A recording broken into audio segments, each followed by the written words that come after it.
Welcome, ladies and gentlemen, to round number 1 of the Mid-America Outdoors Truck Championship Series. We're also covering the Mid-America Outdoor Side-by-Side Championship Series here today. A full day of racing slated, and we will start off with the big dogs. The Pro Lights will kick everything off here today. Looking forward to this one for sure. It's been a lot of fun. Of course, we watched them qualify one day ago.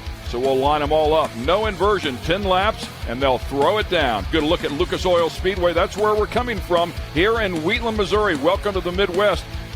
Hello, ladies and gentlemen. I'm Ken Stout, and Dave Arnold will join me here at the desk. We have a full cast of characters here that will help us out throughout the day. Scott Rain in the house. Matt Edmondson is going to show up here today, of course. We'll also have Pam Hall out there trackside. We'll have Erica Allred as well. So we have a lot of people here to cover a lot of racing that's going to happen all day long. Looking forward to this one. A beautiful day on tap. Yeah, it's been a while since we've seen Pro Lights hit the track here at Wheatland. It's been at least 3 years now, so it's going to be great to see a little horsepower come back to this track. It was one of my favorite tracks, Ken, and we talked about it. It's a true pro-level track. Lots of undulations, big jumps, and some high-speed sections, but I really like how we slow them through there, serpentine them through some of those turns there. It's going to make it interesting, and we're going to take a look at it right now. Yeah, it is 2.1 miles long. That is 9 turns that consist of 7 left-handers and 2 right-handers. We'll go for a ride right now. We'll kick things off from our MRT start-finish line and down into a fast, long, sweeping left-hander and carry a lot of speed. They come back out, go through turns 2, 3. Turn 3 is a big long sweeper, and then over that huge tabletop, 120 feet in distance. Then over the Johnny K's Power Sports over-under, sharp left-hander, and then we send them down through the Project Act off-road whoops. That'll upset everything. A tight left-hander up over another jump, and then another tight right-hander into a quick left-hander. A tight little complex right here where you need to be good. You can get past, you can get hit, you can gain some time, you can lose some time, and then back underneath the Johnny K's Power Sports over-under, and then into that final turn. So a long left-hand sweeper. It's a great track, as you talked about before. So as we continue on here, we're going to have our opening ceremonies. Glad you have joined us here, and we'll kick it down to Alan from RFC, Racers for Christ, for our invocation. Father, we thank you today that we can come together for this great and wonderful motorsports. Lord, we ask you to keep your hand of protection upon every driver, every crew member, every safety official in and on this track. We pray your blessings, Lord, that you would just surround us today, Lord, with complete safety. And Lord, we ask you to just bless the sponsors and those that have helped provide this. We ask, Lord, that you would just guide and direct each and every driver. Lord, we pray that you would bless the men and women who serve our country. We thank you for them. And we pray, Lord, today that you would continue just to bless this great United States of America and keep your hand upon her. In Jesus' name I pray, amen. And we would ask you to remain standing here. You can see directly behind our chaplain there. On the back side of that big tabletop is our big, beautiful American flag. So we will kick things off here and ask you to remain standing with your covers off as we play the national anthem.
And that'll wrap things up here for opening ceremonies. We're going to take a quick break here. When we come back, we're going to turn them loose. Time to fire these things up. Get after it. Round number 1 for the Pro Light trucks, and we'll send them off. Stay with us. The green flag is about to fly. We're excited to go racing.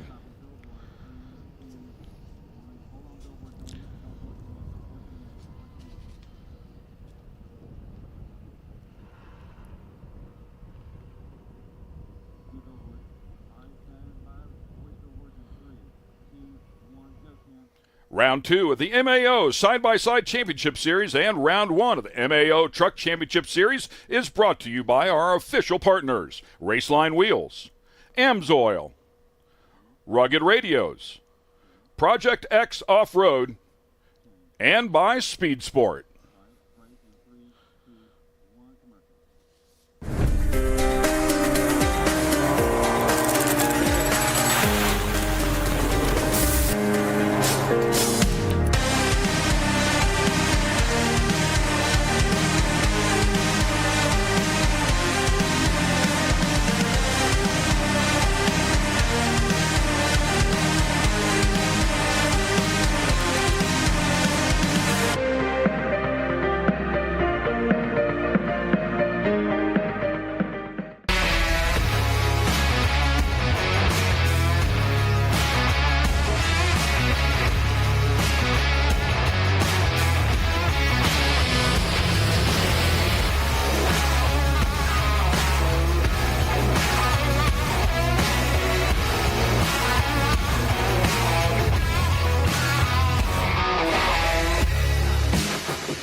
And welcome back, ladies and gentlemen, to Round 2 of the MAO Side-by-Side Championship Series. We're going to kick things off here, though, with Round 1 of the Mid-America Outdoors Truck Championship Series. A beautiful look at that 2.1-mile track here in Wheatland, Missouri at Lucas Oil Speedway. And one of the things you'll notice, a little bit of overcast skies, so they've freshly prepped the track. I think it's going to hold the moisture really good. Hopefully we get some of those wet spots to absorb in there, and we're going to see some good racing on this dirt today. It's such a beautiful facility here. They've got it laid out so great. Of course, it's the Diamond and Dirt tracks right over there over the backside of the off-road track there, and of course, that beautiful drag boat lake we have there, Lake Lucas. We're going to bring you our starting grid here for round number 1 of the Pro Light trucks. And we'll kick it off with none other than the reigning champ from 2022. Starting everybody on the pole, will lead everybody to the green flag. Driver of the number 34 truck is Kyle Greaves. On the outside pole, alongside, in the number 29 truck is Maddox Bailey. And we go back to row number 2. We find the 44 truck of Johnny Holcher on the inside, and on the outside will be young 15-year-old Kanan Baker. We go back to row number 3. It'll be Jacob Rosales on the inside. On the outside, Travis Milhausen Jr. And then we go back to our 4th and final row. Jacob Cunningham had a big moment in qualifying just one day ago. Everything fixed up, ready to go racing. And unfortunately for CJ Greaves, the 10-time professional champ, his transponder was not working in qualifying, so he will start scratch. That will make for an exciting race alone. Oh, absolutely. I am so stoked to see this happen here. I got to say, now how about this? Kyle Greaves, the cousin of CJ Greaves, up in the pole. He's got the red plate on, a defending champion from Champ Off-Road. But CJ Greaves, it's been 10 years. We talked about this in qualifying since he's been in a pro light. Now, this is one of the old Stamper trucks that Greaves is going to be driving. And I know they had twin trucks. I know Gavin Harlan drove one. Sheldon Creed, it could be one of those former trucks. We know how well those things Well, it was actually a former Johnny Holcher truck, but Stamper built some of the absolute best. I mean, no question about it. Yeah. And went through some other drivers as well. So we'll once again getting everybody lined up here at Lucas Oil Speedway. Stay with us. When we come back, we'll throw the green flag.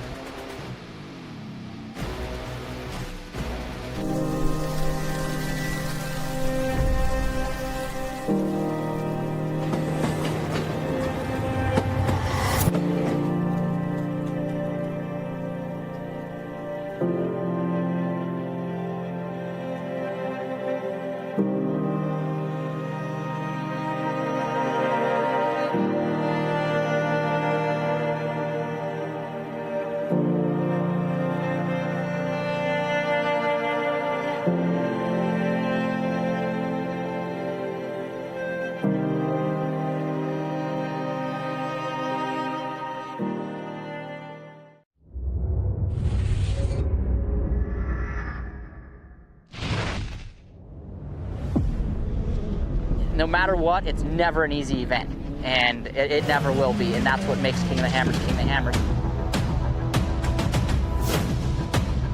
Tire choice is everything. I mean, to have a tire that's reliable and consistent and drives well out in the desert, but yet when we get to these crazy rock sections, still has grip and performs, and we can hit these sharp, jagged edge rocks and not have a problem, is what we need. And the Rockzillas definitely are second to none when it comes to the UTV tires.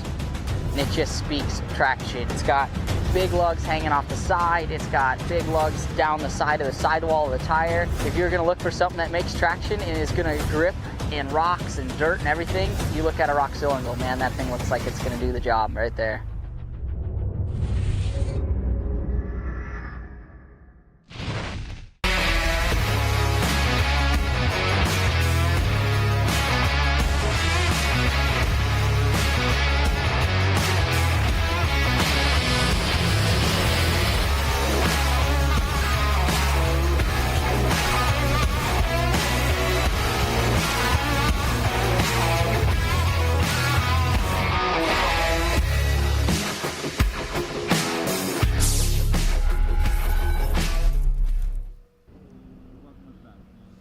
And welcome back, ladies and gentlemen, to Lucas Oil Speedway here in Wheatland, Missouri for the Mid-America Outdoors Racing Championship Series. This is round one for the Pro Light trucks. They are out there ready to throw the green flag as they head into that final turn, and we will turn them loose here. A little bit about the info on these trucks. They'll weigh in. I was told initially on the website it said 3,200 pounds. They are going to follow the champ rules. 3,400-pound trucks, minimum ride height 10 inches. They have pretty much all fuel-injected LS motors in them, turbo 400 transmissions.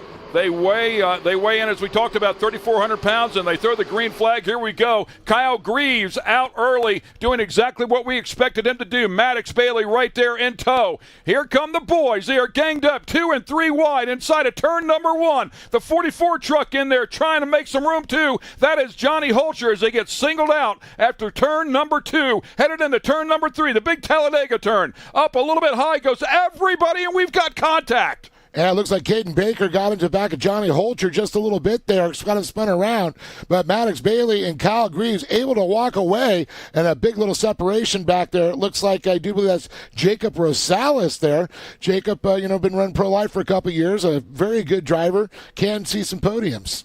Yeah, as we can see there, the opening lap here, this track is wet, so everybody charged into 3, really hard, washed up way higher than they would want to go. Through that rhythm section goes Kyle Greaves as he gets settled in here. Track looks absolutely perfect here. We'll wait for it to come in just a little bit now. Something else we need to tell you is this is a 10-lap race. There will be a mandatory caution about lap 5 or so. It will bunch them all back up. So those 2 in the back that had contact, all they've got to do is keep their nose clean now. Just bide their time. They're going to have another shot at this in a couple of laps. Yeah, it really makes it interesting for the race, especially if they get gapped out a little bit. We get them bunched up. It's kind of the race within the race. That's what I really love about it.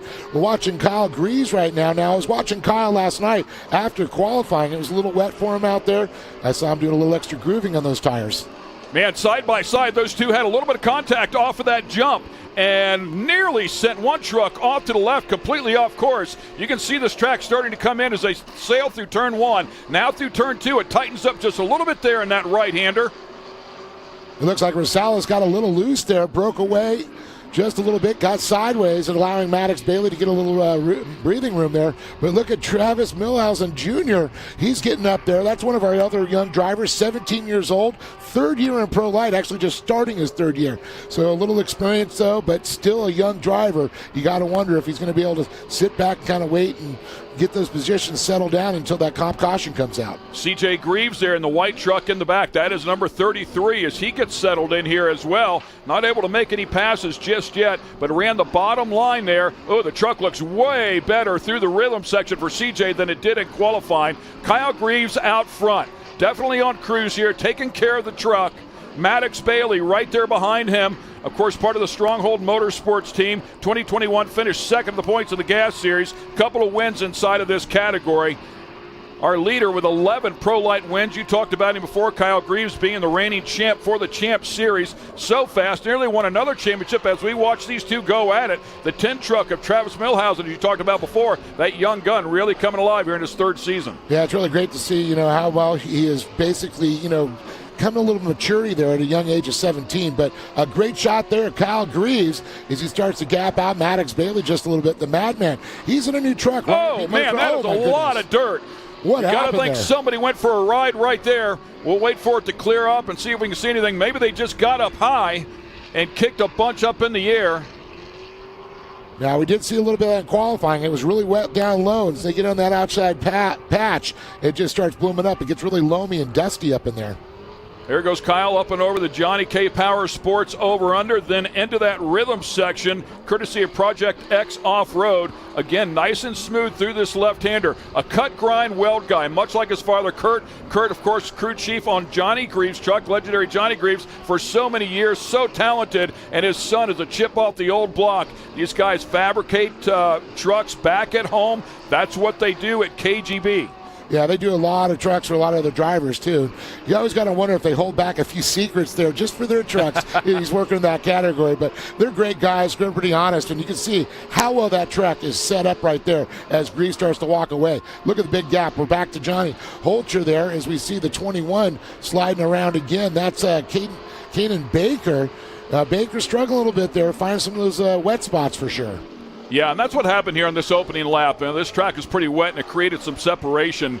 And, of course, as we talked about, we will have that mandatory caution. That will bunch them all back up. Everybody getting settled in now. You can see the track drying out. It's also coming back to us. Lap times, Kyle Greaves owns the field right now, but everybody else bunched up in the 124s to 125s, so we should have a great back half of this race. Kyle Greaves out there ripping around 121s, man. He is a rocket ship. Yeah, definitely. And you can see some of the lines are different from the other driver. He's still staying low in some of those turns, but when he needs to, he gets up to the middle, gets in the preferred line there and hits it. A lot of the guys are going really wide. You talked about it being the long way around.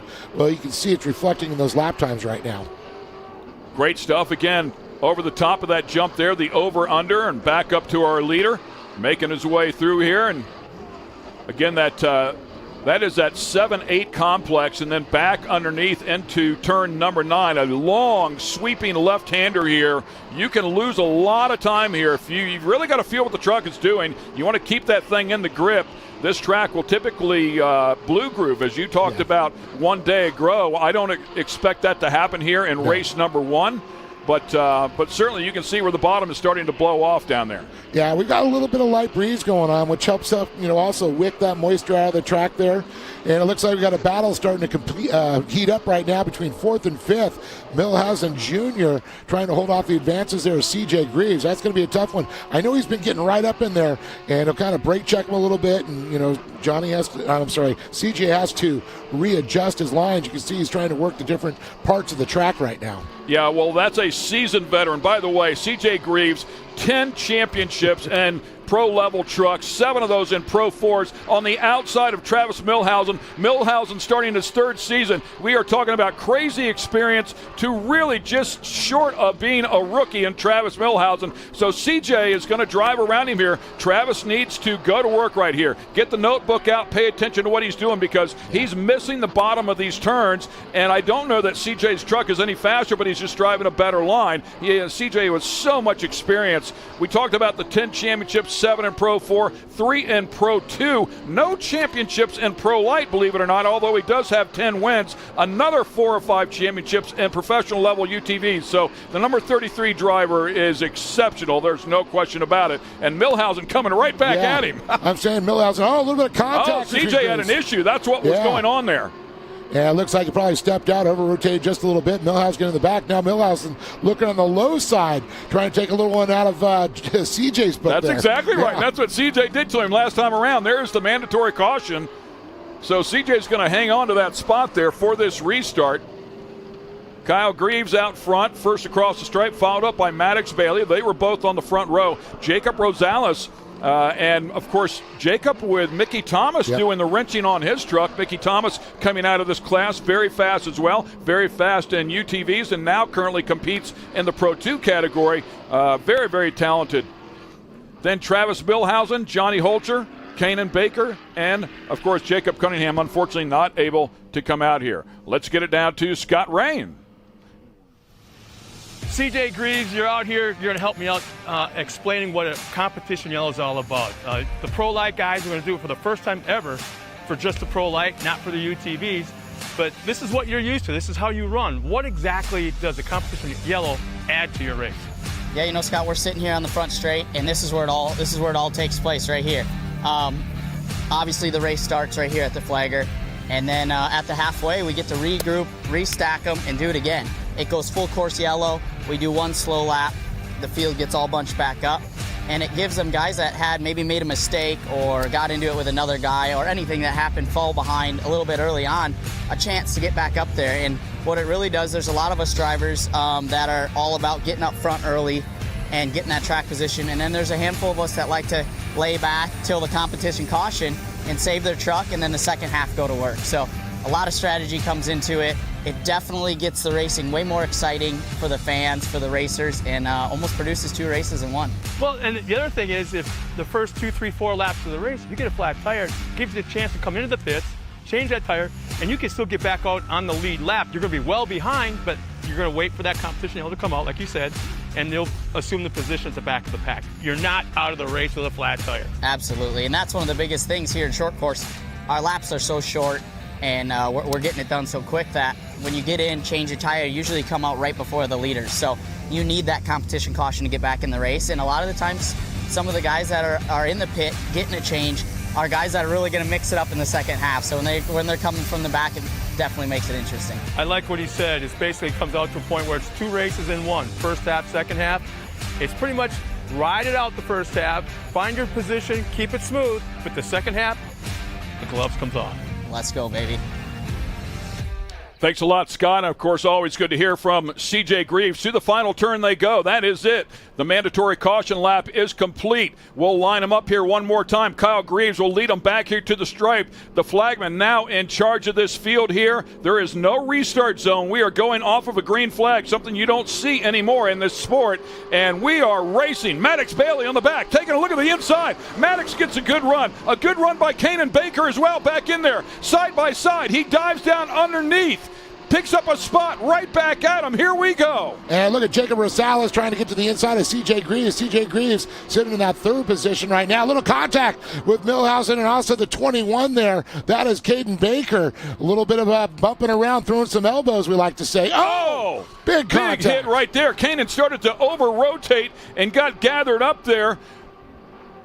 Tough break there. Johnny Holcher's just been at the wrong place at the wrong time. They got into each other in the same turn in the opening lap. They're just magnets out here. Just did not go their way. Something else we should touch on. There's another 10-lap race for these guys a little bit later on today. Matter of fact, at the very end of the day, we will end with a second 10-lapper. We go back to our leader here. That is Kyle Greaves, the KGB backed machine, the number 34, followed up by 29. That is Maddox Bailey. And you mentioned it before, Dave. C.J. Greaves now has picked his way up into third place. Yeah, C.J. Greaves really on the move there, being very tactical on some of his positioning of the truck, where he's putting it there, keeping those fast lines.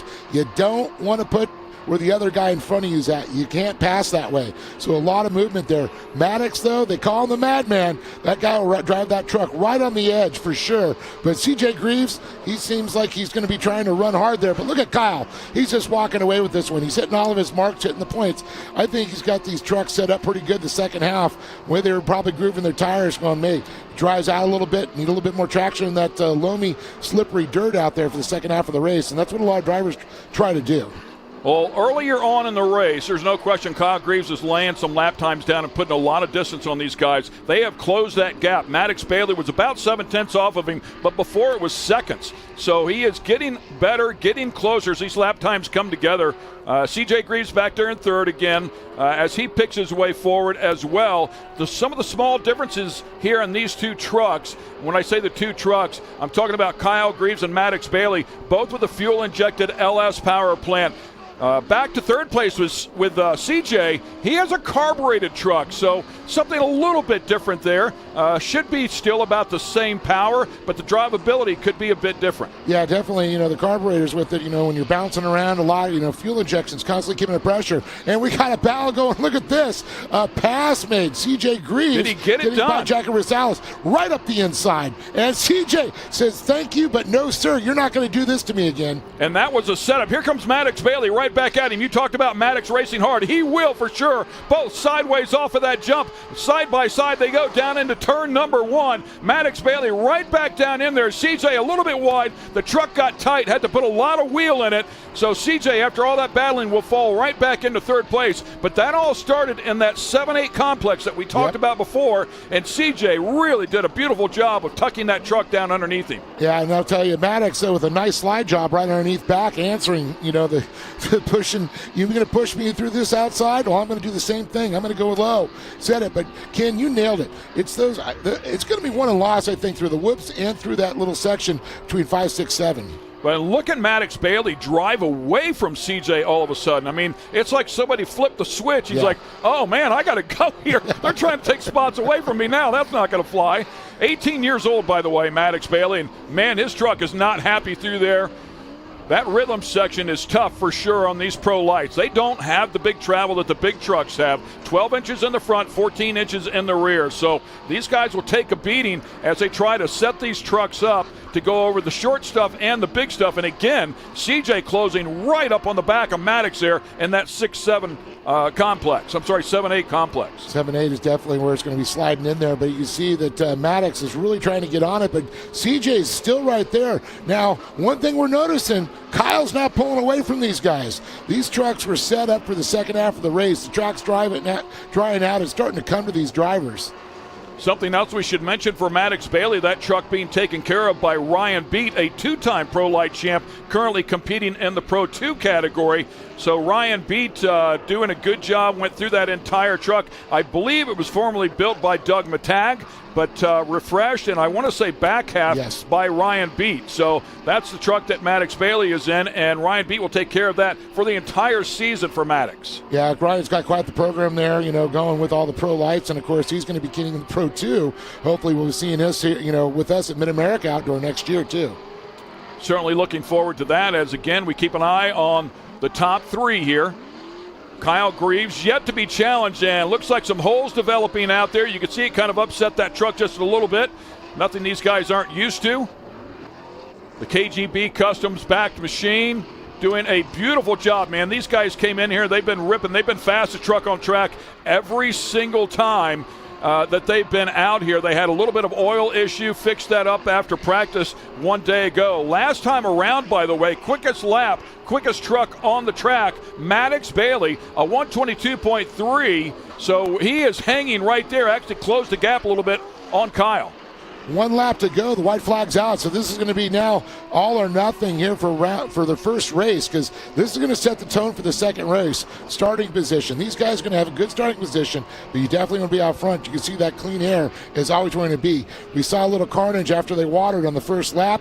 You want to be up in front and not have to deal with that situation. Yeah, big money up for grabs. Yeah. This is a 4-round series here that will consist of 8 races. Both of these races where they tally up points for an overall winner at the end of the day, but some big money to be handed out here in this 4-round series. This is round number 1, race 1 of round 1, I should say, and so far Kyle Greaves has shown everybody the way around here at this beautiful Lucas Oil Speedway track. Well, it's one step towards that $100,000, over the 4-race series.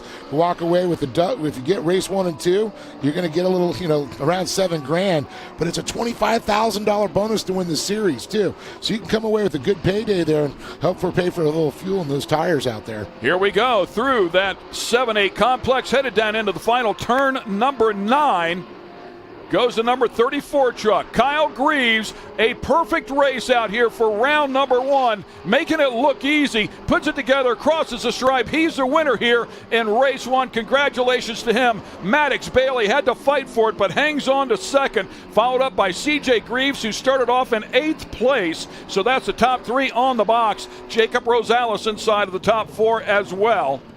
Yeah, they're looking a little bit deeper there. Travis Millhausen, followed by Johnny Holcher and Caden Baker. Unfortunately, Holcher got tied up with Caden Baker twice. Hopefully that's not going to happen in the second race today. But congratulations, Kyle Greaves.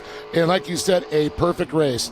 And there's Caden Baker making his appearance across the stripe there. And you can see a beaten and banged on Johnny Holcher there.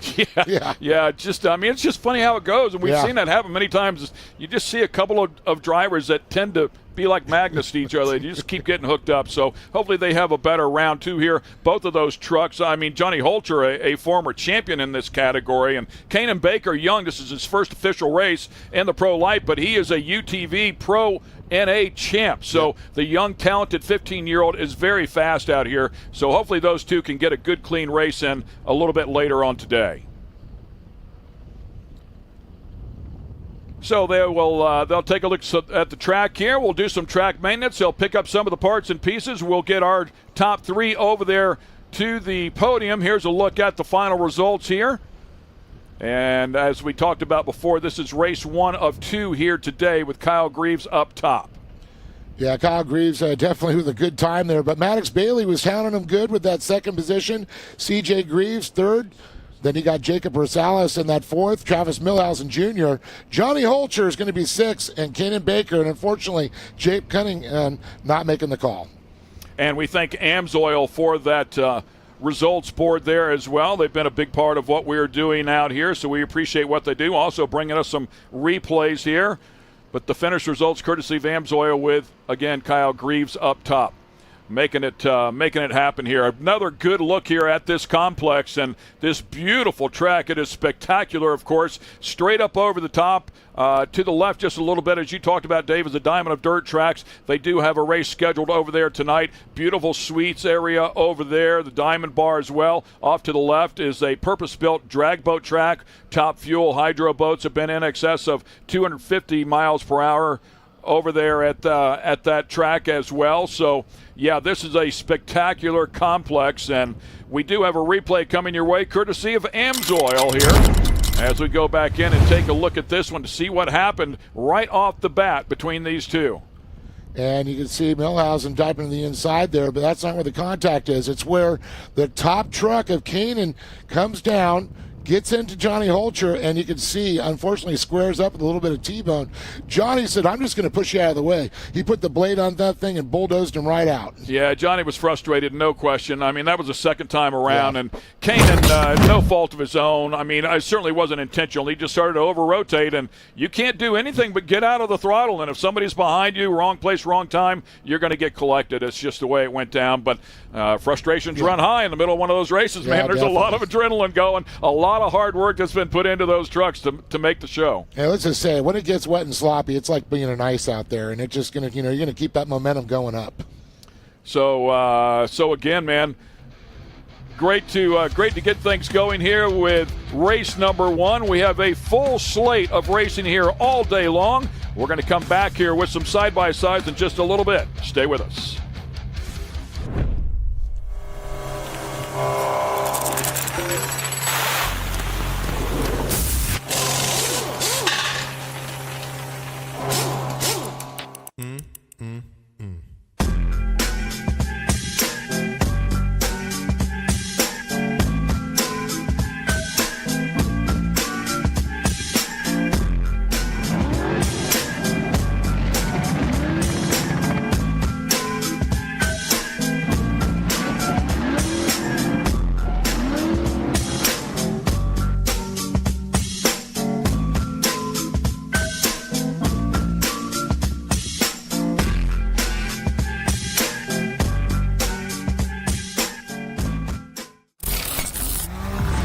When it comes to suspension tuning, there's only one name we trust: Double E Racing.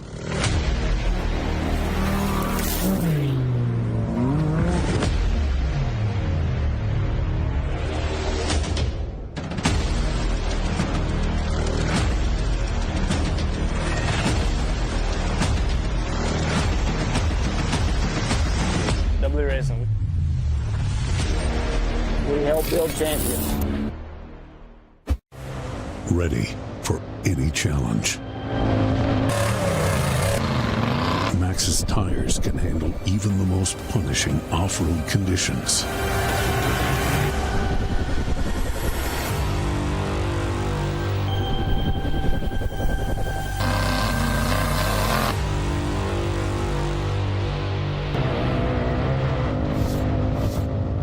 Maxxis tires. Tread victoriously.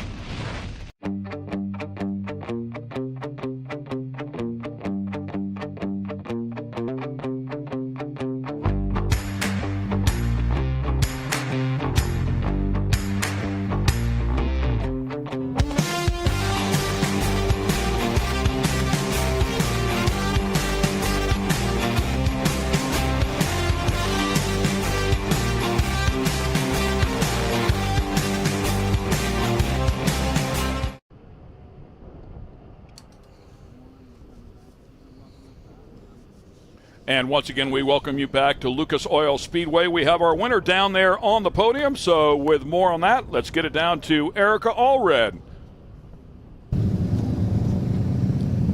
Our unofficial race 1 winner, Kyle Greaves. Kyle, congratulations on such a dominant performance. From start to finish, it seemed as though you were able to click off laps with ease for this race win. So tell me, was it as smooth inside the helmet as it looked out on course today? Definitely the beginning of the race was really easy. These brand new mud terrains from Canada Tire are absolutely badass, and once the track started to go away and get slick again, it was a little harder to make traction with them, but we were able to make it happen, and come away with that first heat win is definitely an awesome feeling, and we're just gonna go get the truck ready and get ready for the main event. So you are our #1 qualifier and now take the race 1 win. So how are you hoping to keep this momentum going into race 2? Well, we're just gonna try and click every lap off, and hopefully we can just make this a great weekend and take it all for the first one, and go into the next weekend with great momentum. Congratulations on this race win. Good luck in race 2. Thank you. Well, welcome back once again as we get ready for race 2 of the afternoon. I want to let everybody know right now, I'm Scott Rains, so next to my guy right here, Matt Edmond. What's up, Edmondson. Scott? Hey, welcome back. You were kind of late yesterday, missed a little bit of the racing. Yeah, we had a little late start yesterday, but we made it just in time. As you see on the screen, we're getting ready for Amateur Turbo starting grid right there. You see it.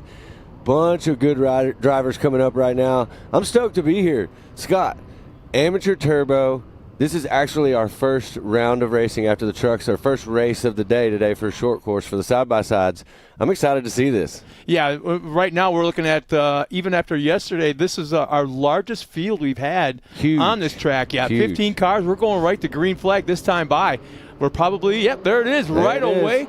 2-3 wide as they're going already into turn number 1. Yeah, you got Hank Hall up there, Charlie Stewart, Justin Schmeider, Rich Raby, Jeff Gorsuch, Ariel Borowski.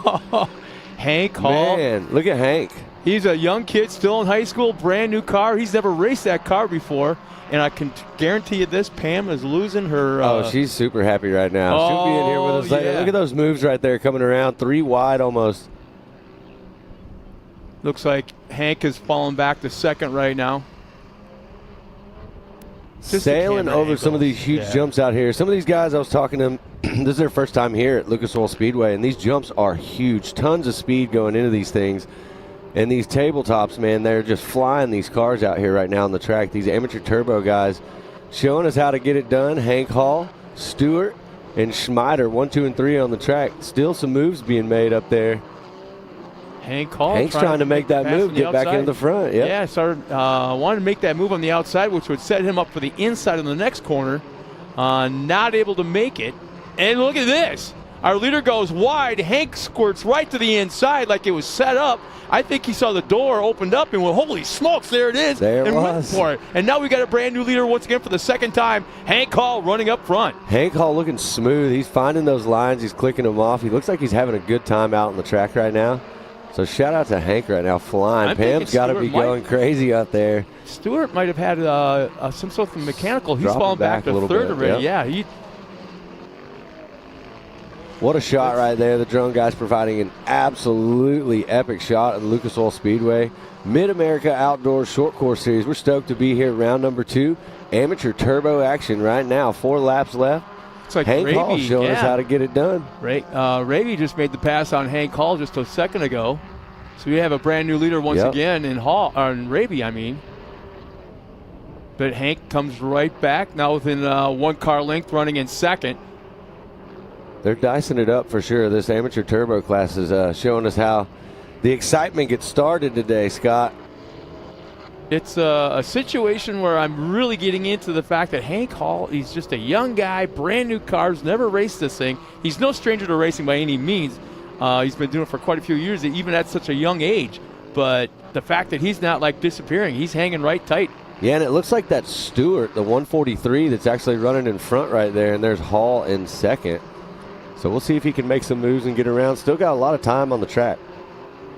And what we saw in the Pro Light truck race was that competition yellow. We're not going to see it the rest of the day until a truck race again this afternoon. That's something that we're going to see only in the truck race. Yep. So there's no competition yellow here. There's no break, no nothing. They're just going from green flag to checkered flag and just nail it the whole time. Wide open. This is all about who gets there first. So amateur turbo right now. Stewart still leading the way. Hall running in second. Raby running in third. This is a great race right here. You got 15 drivers out here. What an epic turnout this weekend for round number 2 at Lucas Oil Speedway. Yeah, and I'm looking at the lap times right now. Outside of Stewart, the lap times are so tight. Yep. Second through looks like 7th, all within the 126 lap range. It's crazy tight right now. Yeah, 123 for Stewart and a 125 for Hall. So we'll see if Hank can find some speed right here and get up there and make the move on Stewart before. Whoa, looky there. They're tightening up right there. It to me looks like after watching this, like Hank has a ton of great corner speed. He's catching him in the corners, and then you're watching Stewart pull on him a little bit when they hit these long straightaways. Oh, look at Hank Hall rocking it up on 2 wheels. Yeah, Hank is able to dive into the corners real hard, outbrake him going into the turns, but then Stewart gets a lot of forward bite coming out of the corners and accelerates away a little bit. And you can see that right there. Probably about 8-9 car length separations. We got a car on the hook just to the left of the screen. They're getting pulled off. Yeah, big shout out to the track team out here, keeping everybody safe, getting these drivers off the course when they have something that goes wrong. Lucas Oil Speedway, all the MAO staff, everybody, this is solid. Stewart still leading the way, 143. Well, we're getting a report right now that red flag. Sounds like a red flag is coming out. There it is. Red flag is out on the track. So that means these guys got to stop. Oh, we got multiple cars. Looks like, what, 3, Man, did 4 they cars pile involved. into the wrecker when they were? Yeah, I think that's exactly, you called it. I think that's what happened. We had a car getting removed that we couldn't see it in the last lap who it was. And between then and now, there's multiple cars involved right in front of the grandstands, right at the flag tower, in fact. What a great shot right here, looking at the Lucas Oil Speedway here in Wheatland, Missouri, round number 2, the Mid-America Outdoors Short Course Series. Check it out. At the top of the screen, a little to the left side a little bit. You mean the lake up there or the dirt oval? The dirt oval. Both? Are you going out there tonight? I'm going out there to watch I'm going the to late try. models. There's so much going on here, so right now while we're out on the track getting some stuff cleaned up and ready to go, we're going to send you guys to a quick commercial break from some of our great sponsors.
Well, welcome back, everybody, once again. We were, 2 laps, I believe, from the checkered flag of our second race today as we take a look at what happened in the front stretch right here in front of the grandstands. Tough break, but we're not able to see who the drivers are involved yet from our vantage point. Yeah, we're still trying to figure all this out, but we're still getting it cleaned up. We'll get back to racing here just shortly, but yeah, 39. I see Murphy on the back of a rig there. I'm trying to see through all that carnage, but they're going to get it all cleaned up. The track crew out here at Lucas Oil Speedway, absolutely amazing, on point, going to take care of everything out here and get us back to racing. But hey, right before we get back to racing, why don't we send it to another quick break, have another word from some of our great sponsors.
it comes to suspension tuning, there's only one name we trust. Double E Racing.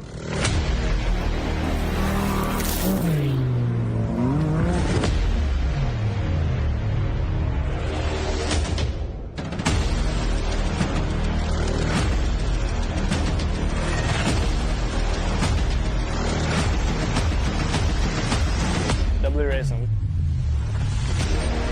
We help build champions.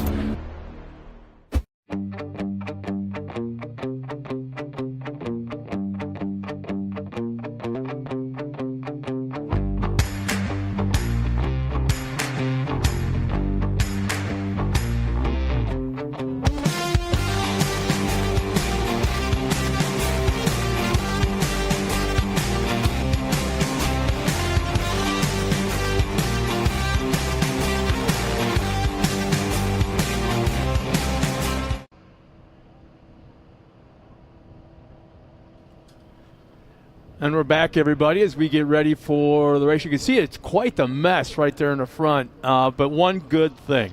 Everybody's good, yeah, right? There's no safety, no ambulance right there. The guys are out of their cars, and they're all walking around. We're being told that everybody's okay. That could have been something pretty ugly. We're told that it was a 39 and 46 that were involved. Tough break for the people that were the guys that were involved. In fact, Kevin Hall was one of them. Let's see, and Sean Murphy was the other one. But I think initially there was 4 cars out there. Yeah, for sure. And you can see the trucks there. They're getting ready to start separating them and get this stuff cleared up. We'll get back to racing here soon. Like I said, we started out with amateur turbo, and we were seeing some great racing going on out there. We'll get going here just shortly after that. What do we have after amateur turbo, Scott? Oh, let's see. We got amateur turbo right now. Expert NA, naturally aspirated, and then we got amateur naturally aspirated, and then no, these are all what's considered race ones of the day. Yep. Most of, not everybody will be racing twice today to create the weekend points totals. Expert turbo. That's one of your favorite classes. It is, and it's also one of our biggest. Yeah. It's huge. It's it's a class that we're getting to the point where we're gonna, probably have to start running some sort of qualifiers to get these groups down. I mean, it's been huge. The racing action is super fast. I got a couple of really good buddies in there with Austin Dinger, Austin Braden, and he was Austin was fast in practice the other day. He's always fast. Man. You know what I mean? Like, that guy never lets us down. He puts on a great show. I'm also excited, too, because, one of the cool things for me is this is my first time to be here at Wheatland, right? Really? Yeah, first time for me. Track is so different than what we're used to at home at Mid-America in the series, right? So it's cool to see these guys come out here and have to kind of battle under some different circumstances, and it's I got lucky this weekend. I lucked out on my place to stay while I'm here, so I'm with Billy and the rest of the team, and I got a chance to sit down and visit last night with Scott Champion for a little bit and ask him, what his thoughts were on the track. It's different. It's almost like a really big supercross setting. It's in a stadium setting. The only thing that's missing are the lights. Yeah, it's super cool. I mean, everything about this track, from the size of the booters to the corners to the over and unders, I mean, they have it all. It's a really cool setup. It's an awesome first time being here. And from what I've heard, everybody that's told me, they absolutely love it here. They've had a blast out here racing. Like I said, it's very different than what a lot of people are used to. So car setups had to change. A lot of things had to change before they came out here. But these guys have got it dialed, and they're going to go fast today. And there you see the track crew right there getting it all cleaned up. There's the 46 machine still hooked up right there. And it sounds like we're only moments away from getting back after it. So that red flag, Scott, you helped me out explain this to everybody at home. So we had a red flag. That means there's stopping action. We got to clear the track. Something's going on the track. We restart this thing. Yeah, you can see way in the back right now, way in the back of the screen, one car sitting there with a track official. You can see all the cars way in the back. Now, when they come out of that final turn, they can't see the start-finish line at that point. So what they're doing is they throw that red flag, which means stop right there. Don't drift around the racetrack or coast around it. You stop right there, come to a controlled stop, and the driver doesn't have to know what's going on. He just needs to stop. And that allows all the officials, the proper officials, to get on the track as quickly as possible. Yeah, and there you see everybody lined up at the top right there, ready to go. There's my man TW at the top right there with that flag. He's got everybody stopped, and he'll get them ready to go here just shortly. Looks like they're clearing the last car. That's that 39. Sean Murphy, I believe, is who that is. Well, while there's still a little bit of cleanup taking place here on the front stretch, let's take a break one more time and come back to green flag racing in just a moment. We'll be right back after this.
And welcome back once again, everybody, as we're just the final moments of getting the track cleared up. You can see the guys are actually picking up look like rocks or parts or something on the racing surface there at the exit of the final turn.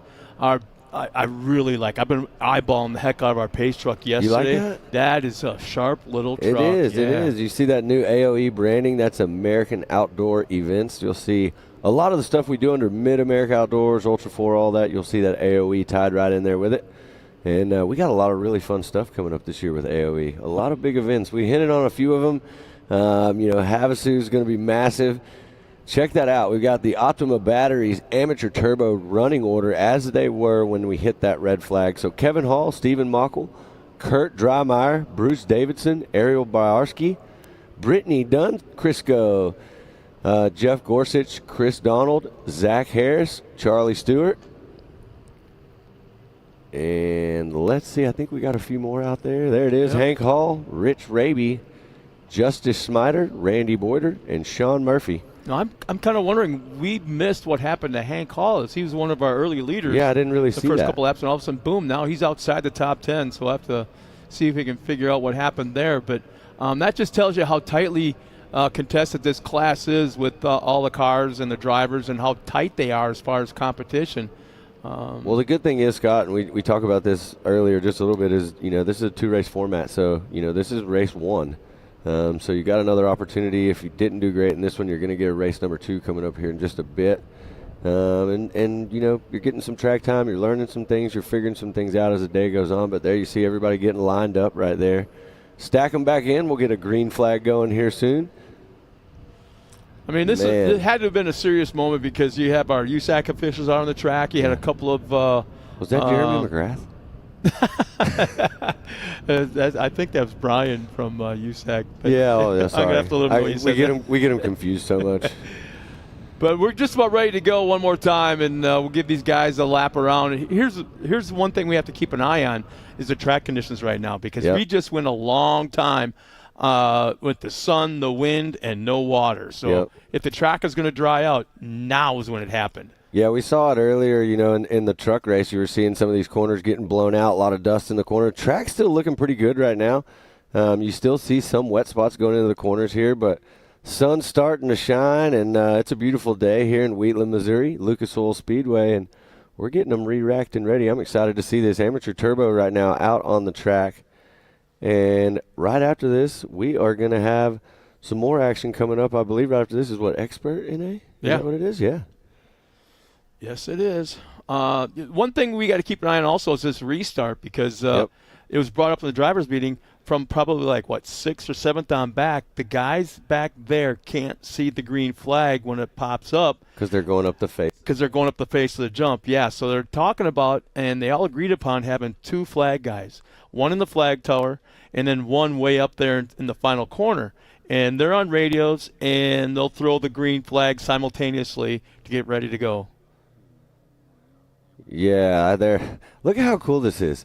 Look at this new studio we got here. We look like we're way more you famous. Look professional. I am not as professional as you, so I'm just blessed to be here with you guys. But yeah, so we're getting the action going here shortly. Amateur Turbo will get back underway, and it's going to be a big day today. I got a question for you. Oh boy, we got some heavy hitters. I saw Cash LaCroix put in some heaters yesterday. Knocked down fast time, qualifying. I want to know what your thoughts are today for Pro Turbo. Who do you think is going to be up there? Well, all I can guess is it's going to be a Can-Am. It's going to be a Can-Am. That's a good guess, right? It's going to be one of those black and yellow machines.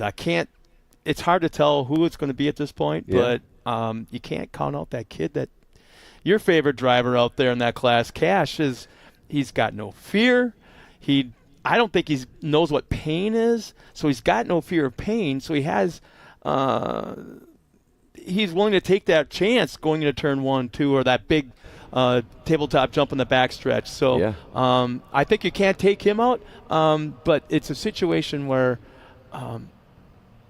I might have to change my mind. I might have to go with Cash. Well, that's super hard to do, right? It's super hard even to think about who it could be, because you've got Cody Martin, you've got the Miller brothers, you've got the list is endless. Cash, you know what I mean? Yeah, I can't remember the last time I was at a race Willis, and Miller brothers weren't at least all on the podium. Yeah, we saw it happen at round number 1. They came up to Mid-America and pretty much swept the podium, and I can tell you right now, I know that Cody Martin is ready to try to get up there and change that up a little bit. He's been on the social media a lot. I've been watching him I watched him at another race just recently, and he was absolutely on the gas. He was fighting some car issues, so I hope he's got that all dialed and ready for this weekend. Talking about in Texas. Yeah, the Texas race. You were there at the Red Bull Scramble? I came and hung out, checked it out. We definitely had to show up. I'm disappointed you didn't come up in the stand or up in the tower by me. Dude, that was your show. I didn't want to, encroach. I wanted to let you shine. So, but it was a great job. They had a great event out there, and here we are. I'm excited. We're getting this series going. The weather's starting to get amazing for all the stuff we have coming up, and it's going to be a great season ahead. These drivers are stacked in here, and tons of new people. You guys at home, if you're here, this is your first time to be here racing with us or whatever, please share it. Tell everybody about it. Get your family and friends out here to Mid-America or to Lucas Oil, to any of the events they have going on, because this place is awesome. And I'm telling you right now, I think everybody's going to be pretty much mind blown when they see the new track we built back at the park. Yeah, when Brad jumped up and started talking in the drivers' meeting this morning, the dollar amounts that he had mentioned that was being spent at the park for improvements or for changes and all those kind of things, everybody kind of went, what? Well, it's unbelievable. It's pretty it's pretty amazing what we're working on up there. As you're sitting at home right now looking at this course, this place is absolutely it's beautiful out here. The grandstands, the lake in the background, the short course track, the oval, everything. But man, I cannot wait for you guys to see what we have in store for you at Mid-America Outdoors with Travis Pastrana and the team that's been up there working on this new track that's going to be short course, nitro rally, you name it. Jason needs to come up with some sort of tour bus. Get an old school bus or something, cut the top half off. A double-decker? A double-decker. You know who would be the perfect Mid-America tour guides? I know. Me and Joey. Trip. Oh, I was going to say Trip. Trip's driving. Oh, gosh. Yep. So if you come for that ride, Trip's driving. Me and Joey will be giving you the tour. I think that's an idea. I guess my point is that facility is so vast. 1,600 acres, Yep. and all the improvements, all the changes. You can't. If I gave a tour to people I know, and I know that facility pretty decent, I would miss something. I know I would. So it takes guys like you that have been there for the last couple of years to know where all the changes are and not miss a turn. Yep. It's a tour. It's absolutely amazing. You know, I was very blessed to get to come up here and be a part of everything when it kind of started out early, and to see the growth and to see what that man on screen right there, Billy Champion, has accomplished. And you know, this weekend we've got, you know, Brian's here with us, new team member. That guy is going to absolutely be a great asset to the program, and just making it better for everybody that's coming here to race with us. And you know, it's amazing to see where we started, where we are now, and think about where we're going, man. Like, it's crazy where we're going. So well, and the thing is that Mid-America Outdoors is not just a race facility. We've been talking about the racing side of things. Yep. There's a whole 75% of it is not race related, and it's a destination for vacations. It's someplace to go. And I keep telling everybody, when you pull in, you're driving into a 1,600-acre facility, and there's, 25, 30 Polarises lined up right there that you can rent and go trail riding wherever the heck you want. And there's a race going on. You don't have to go watch the race. You want there. Well, it is. It's an incredible place. There you see the pace truck starting to roll, the AOE Ford Ranger right there. And we are going to get rolling here just shortly. And this will be amateur turbo. We're going to finish this out. We had that red flag. If you're just tuning in, wondering why we're all stacked up like this, we had a red flag incident. So we had to get the track all sorted out. Now we've got everybody locked and loaded, ready to go. We're going to finish this thing out.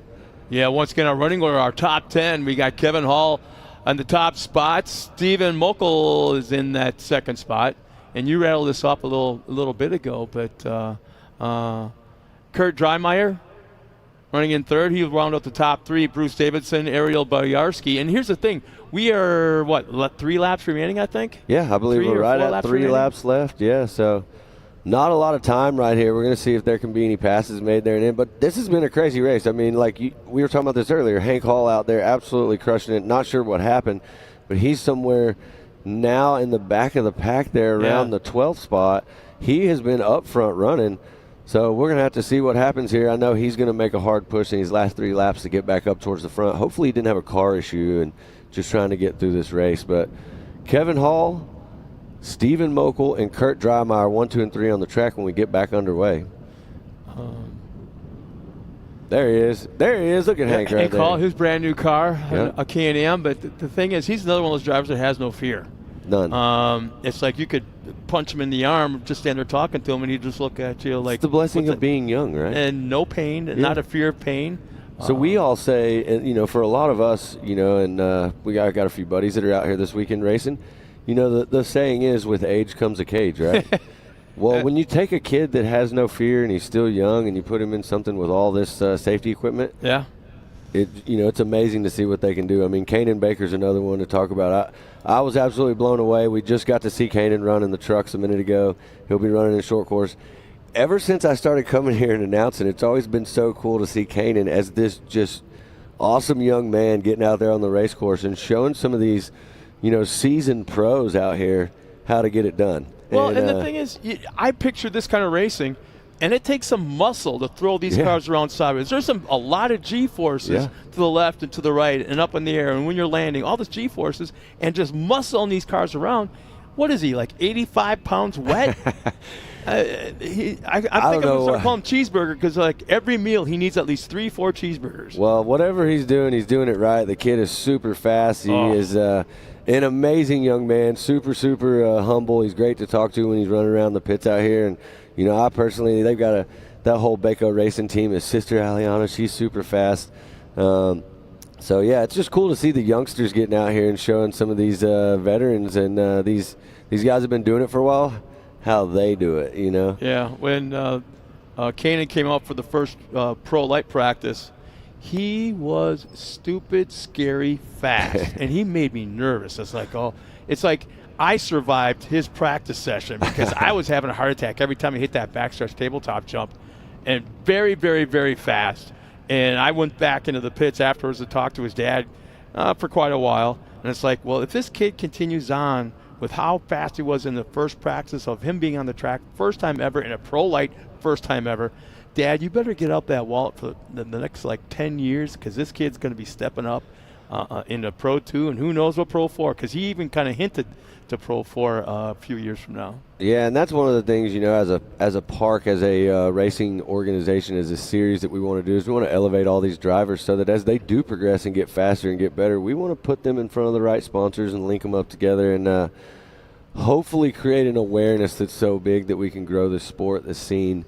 And, all these young ambassadors. We have a lot of MAO, or Mid-America Outdoors ambassadors out here. I'm glad you brought that up. Yeah. What exactly constitutes MAO ambassador? Man, you are just, to sum it all up in a very short version for you at home, just being as far as the park goes, they kind of keep the, I don't know, is it chosen by Jason or there's a committee or they volunteer their kind of thing, or what's it all about? it's I think it's chosen by a group of people that are higher ups out here at the park. They kind of evaluate all the different athletes and the people that we have, and we have a lot of very, very good representation from our ambassadors out here racing, and you'll see a lot of them coming around. Cody Martin's one. There you see the Singleton's Team 360 rig in the top of your screen in the back. There's some great ambassadors for the park. Kendra Hoop. There's so many. I know if I didn't name you, don't beat me up. But Mid-America has a great group of ambassadors out there waving that flag and making us all look good. And they're great racers. They're incredible. They're great sportsmen.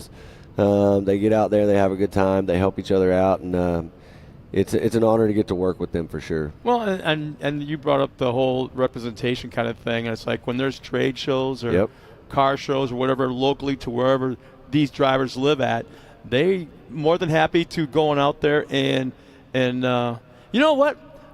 Real quick, it sounded like Pem Hall caught up with Kendra Hoop after yesterday's race. That Kendra won, by the way. Check this out.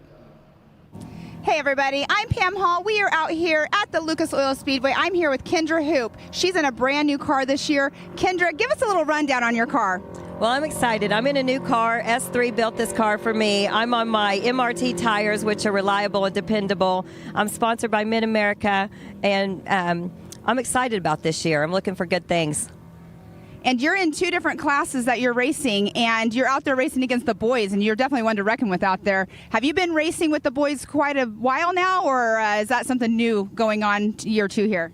Well, this is my second year with the men's turbo expert class. I did race the amateur with the boys the year before, but I'm looking forward to it. This is good for me. I mean, I feel like it just makes me better. They're all good, so I have competition, and I like that. And it's awesome to see you out there racing against the boys. It's so much fun. But your car is amazing. You have a brand new wrap on it this year. Who is your wrap company that is wrapping your car for you? My wrap company was referred to me from S3, and I'm excited about this. They did a lot for me by building this car and helping me out, and I'm just excited to have something different. Well, I'm excited for you this year, out here again in our second year, but out here at Wheatland, Missouri. Did you come do practice day?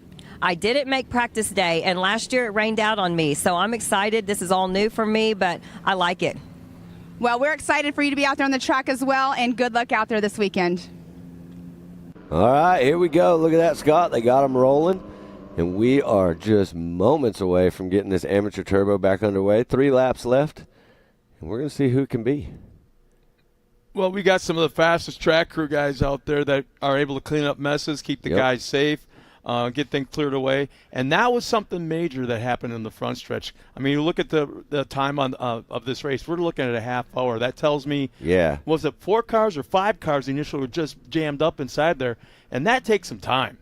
There you see the 57 of Hank Hall right there. He's going to try to make his way back up to the front of the pack as quickly as he can. Not a lot of time here with 3 laps left. So, and there you see the 143 also of Charlie Stewart. Charlie Stewart was way up there in the front. Hank and Stewart were right there up at the front. So maybe they got tangled up a little bit, and they're going to have to work their way back up through the pack here. So a little bit of time left. This is race number 1. They're still going to have another race coming up this afternoon. So let's see what they can do right here. We're getting them.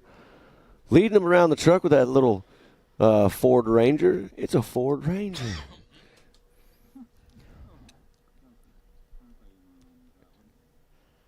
So we got the cars coming up. Green flag is out. There's that simultaneous green flag. The guy at the flag stand, and another flagger in that final corner. We're back underway going into turn number 1. There you see the 214. That's Bruce Davidson coming on the inside right there, trying to make a move. Let's see if Bojarski can set him up and get around. Oh, Davidson went real wide in turn 1. Real wide right here. Maybe Bojarski is taking notes of that for the next time around, because there'll be 2 laps remaining next time they go past the flag stand. But look at this. Nice tight battle going on, first through 7th it looks like. Hank Hall making some is moves already right up there. in It the looks 7th. like he's already moved up. I think he's moved up further than that. I think he's actually in the 6th or 5th spot now. Big shout out to Brittany Dunn, Crisco right there running the 4th spot. So Davidson in 1st, Bojarski 2nd, Tierpen in 3rd, and there is Crisco running in 4th. Gorsuch, did I say that wrong? Gorsuch running in the 5th spot there. I'll just let you go with it. Yeah, thanks, man. I appreciate that. Getting out there, as you see these cars, you'll see 2 different lines out here on the track. You'll see that this track is going to develop kind of a blue groove inside line, and then you're going to have that outside fluff, as you can see this car trying to stay in that line right there where they're getting all the traction. Look how tight it is, bumper to bumper through that little chicane area, now going underneath that tunnel. Amateur Turbo back underway. Davidson showing us how to get it done right now. Lap times, though, it looks like Bojarski's got a faster lap time. Are you kidding me? Hall looks like he's up to 4th. Yeah, he is moving. He has a plan, and the plan involves being in the front. Yeah, Hank's in that 4th spot. 2 laps remaining, so just a little bit less than 2 laps remaining. And look check at the this ground battle out of the bottom right here. 1, 2, 3, and 4 all together. So let's see right here what's going to happen. Looks like 214. Davidson's still holding on, protecting that inside line. I think he's driving more of a defensive race right now than anything, because it looks like Bojarski has got the faster lap times and is flying right now on the track. And look at Hank Hall coming on the outside. Yeah, he's got the momentum. He should be able to have making a move. I think Hank Hall just made up 2 positions right there. That's going to put him up in the 2nd spot. Let's do that left-hander. Let's see whether it puts him on. All right, 1, 2. Yeah, there he is right there. So let's see if Hank can do it. Hank's got a little bit more time left. There's 2 laps remaining in this amateur turbo. There's 1:43. So that's what I was saying. Those 2 guys must have gotten tangled up, because that's Stewart. Stewart's back up front. There's Hall running in the 2nd spot, the 57. I'm starting to think that Hank Hall is more of a chaser as compared to a leader. Yeah. You know, he likes to track down drivers as compared to leading the race and having them track him down. Sometimes, you know, it's a different way of doing it. Sometimes that works. Sometimes other people like to get out front, have that clean air, clean vision, and just run away with it. But right now, Hank and looks like Stewart are showing us how to get done. Stewart's checked out up there in the front. There you see that white flag waving. Hall drifted a little wide coming out of that final corner, and now he's got some action going on inside. Here comes Davidson, who looks like he'll do the slide job through turn 1. Man, Charlie Stewart that's for 3rd and 4th. 2 seconds faster than Hank Hall through there. So Stewart has found some incredible speed. A little bit of bumping action right there. You see Davidson and Bojarski coming through the corner side by side. But right now, I mean, Stewart is on the gas. Stewart's showing us that that checkered is his to lose. So this is the last lap, 1 lap left, and we'll see who can make it there first. Boy, there's racing going on all the way back to that 7th, 8th position Tight. with the guys, side by side, further back. Still Stewart, Hall, Davidson, our top 3. Yep, Bojarski, Donald, Schmeider, Raby, Boyder, Turpin, and rounding out the top 10 is Crisco right there. Through the rhythm section now, through the infield. Just a few turns remaining. This is a white flag lap. All right, we're all about to be done there. See that drone flying right there under the over and under there, chasing down our leaders. And there you see it. There's your leader, 143. Yep. That is going to be Stewart. Checkered flag is waving. Big win, race number 1, amateur turbo for Stewart. We're going to have Hank Hall. There's the 57 coming across. There you see that checkered. And look at this battle, 4th and 5th. Who's it going to be? Almost side by side. And we're going to get the, let's see who it is. Remember, anything that we say on here is officially unofficial. So as they come across the line, the first 3, Charlie Stewart, Hank Hall, Ariel Bojarski will be the final podium position. From 4th on back will be Bruce Davidson, Rich Raby, Justice Schneider, and Chris Donald in that 7th spot. 8th, Randy Boyder and Bo Turpin. In 9th and 10th will be Brittany Crisco.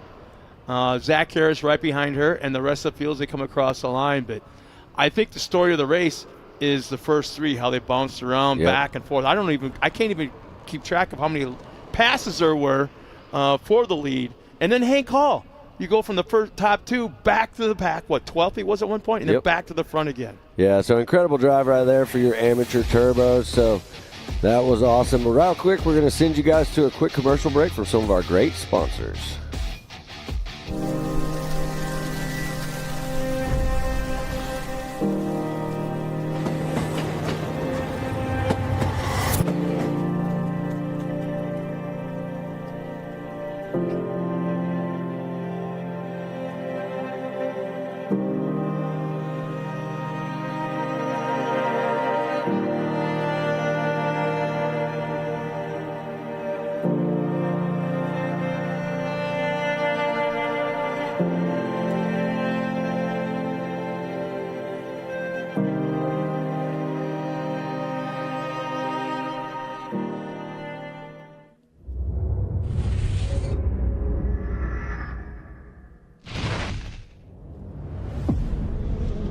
No matter what, it's never an easy event, and it never will be, and that's what makes King of the Hammers King of the Hammers. Tire choice is everything. I mean, to have a tire that's reliable and consistent and drives well out in the desert, but yet when we get to these crazy rock sections, still has grip and performs, and we can hit these sharp, jagged edge rocks and not have a problem, is what we need. And the Rockzillas definitely are second to none when it comes to the UTV tires. And it just speaks traction. It's got big lugs hanging off the side. It's got big lugs down the side of the sidewall of the tire. If you're gonna look for something that makes traction and is gonna grip in rocks and dirt and everything, you look at a Rockzilla and go, man, that thing looks like it's gonna do the job right there.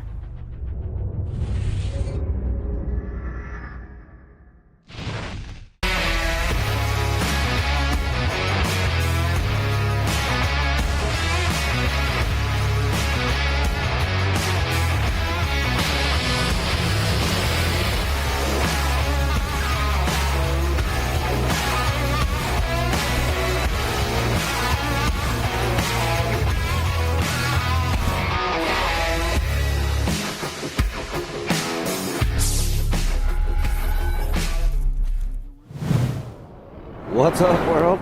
We are back, Mid-America Outdoors Racing, right here at Wheatland, Missouri, Lucas Oil Speedway. I'm sitting here with my buddy Scott Rain, and we just got done watching an absolutely amazing amateur turbo. Got to see some great battling up front. And I believe here in just a second we are going to bring you the AMSOIL. Oh, wait. We got the winner from the amateur turbo right now with Pam Hall. Pam, take it away. Thanks, guys. I am here with Charlie Stewart. He just now took the pole yesterday in qualifying. Today you came through in the #1 spot. You guys had a red flag out there. Did that mess with your racing at all today? Maybe a little bit, just a little confused at first, but just tried to stay locked in and run my own race. Well, you did amazing out there. You guys were battling out, you in the second place, the 57 of Hank Hall. How was that for you? Because at one point, I know he got past you, and then you got past, and then it was checking out from there. Yeah, we went back and forth multiple times, and I knew he was coming. I knew he was behind me. I could hear him. A little bit faster in some of the tighter turns, but came out with a win. Well, you did amazing out there for race 1. Good luck for the next race later on today, and we'll talk to you soon. Matt, Joey, back to you. Well, thanks a lot, Pam. Joey. Joey. We got no kidding. We got a lot of cars in this. Yeah. 22 cars. Check out this starting grid by Ultimax Belts right here. Landon Saffrit, Patrick Shamblin, Luke Saffrit, Bill Berger, Caden Isabella, Will Harris. And we are running through the rest of the order there on the pages. You can see them as we get ready to line them up and get them going here. 3 pages. We have 23 drivers right here. Yeah. This is going to be good. Look at this. They're still coming under the tunnel. Yeah, we got a long row, and that's one of the things they were talking about in that meeting. You brought it up earlier. If you see the straightaway right now where you see the truck a lot of these drivers are going to literally be going up the face of that jump right there when the green flag waves. So spotters are crucial right now. Yeah, you can see the flag or the first flagger on the left side right at the takeoff of that jump, and then we got the flagger back in the stand. So watch closely. They're going to wave that green flag simultaneously at the same time. They've got two of them there. You see them right there. There's one to the left, one to your right. There you go. At the same time, everybody's going to spread out and take off. This is expert NA. 4 wide to turn 1. Look out.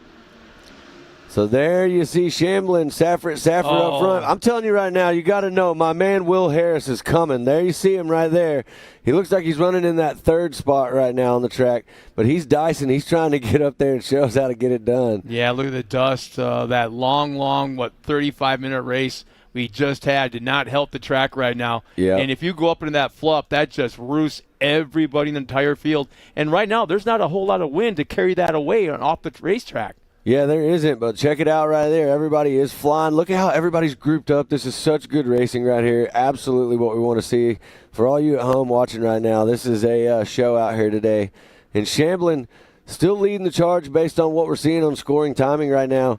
We'll see if that changes any. There how about you Luke see. And Landon, so the Saffords, they're in there. They're mixing it up. Shamblin's just trying to hold on right now. The 82 of Luke is that Luke or which one is that? Landon should be the first car. All right, so there you got Landon. Landon's trying to dice it up with him right there. Of course, they got the identical-looking cars, so identical. It really helps us out. All we see is 2 identical cars and L. Safford.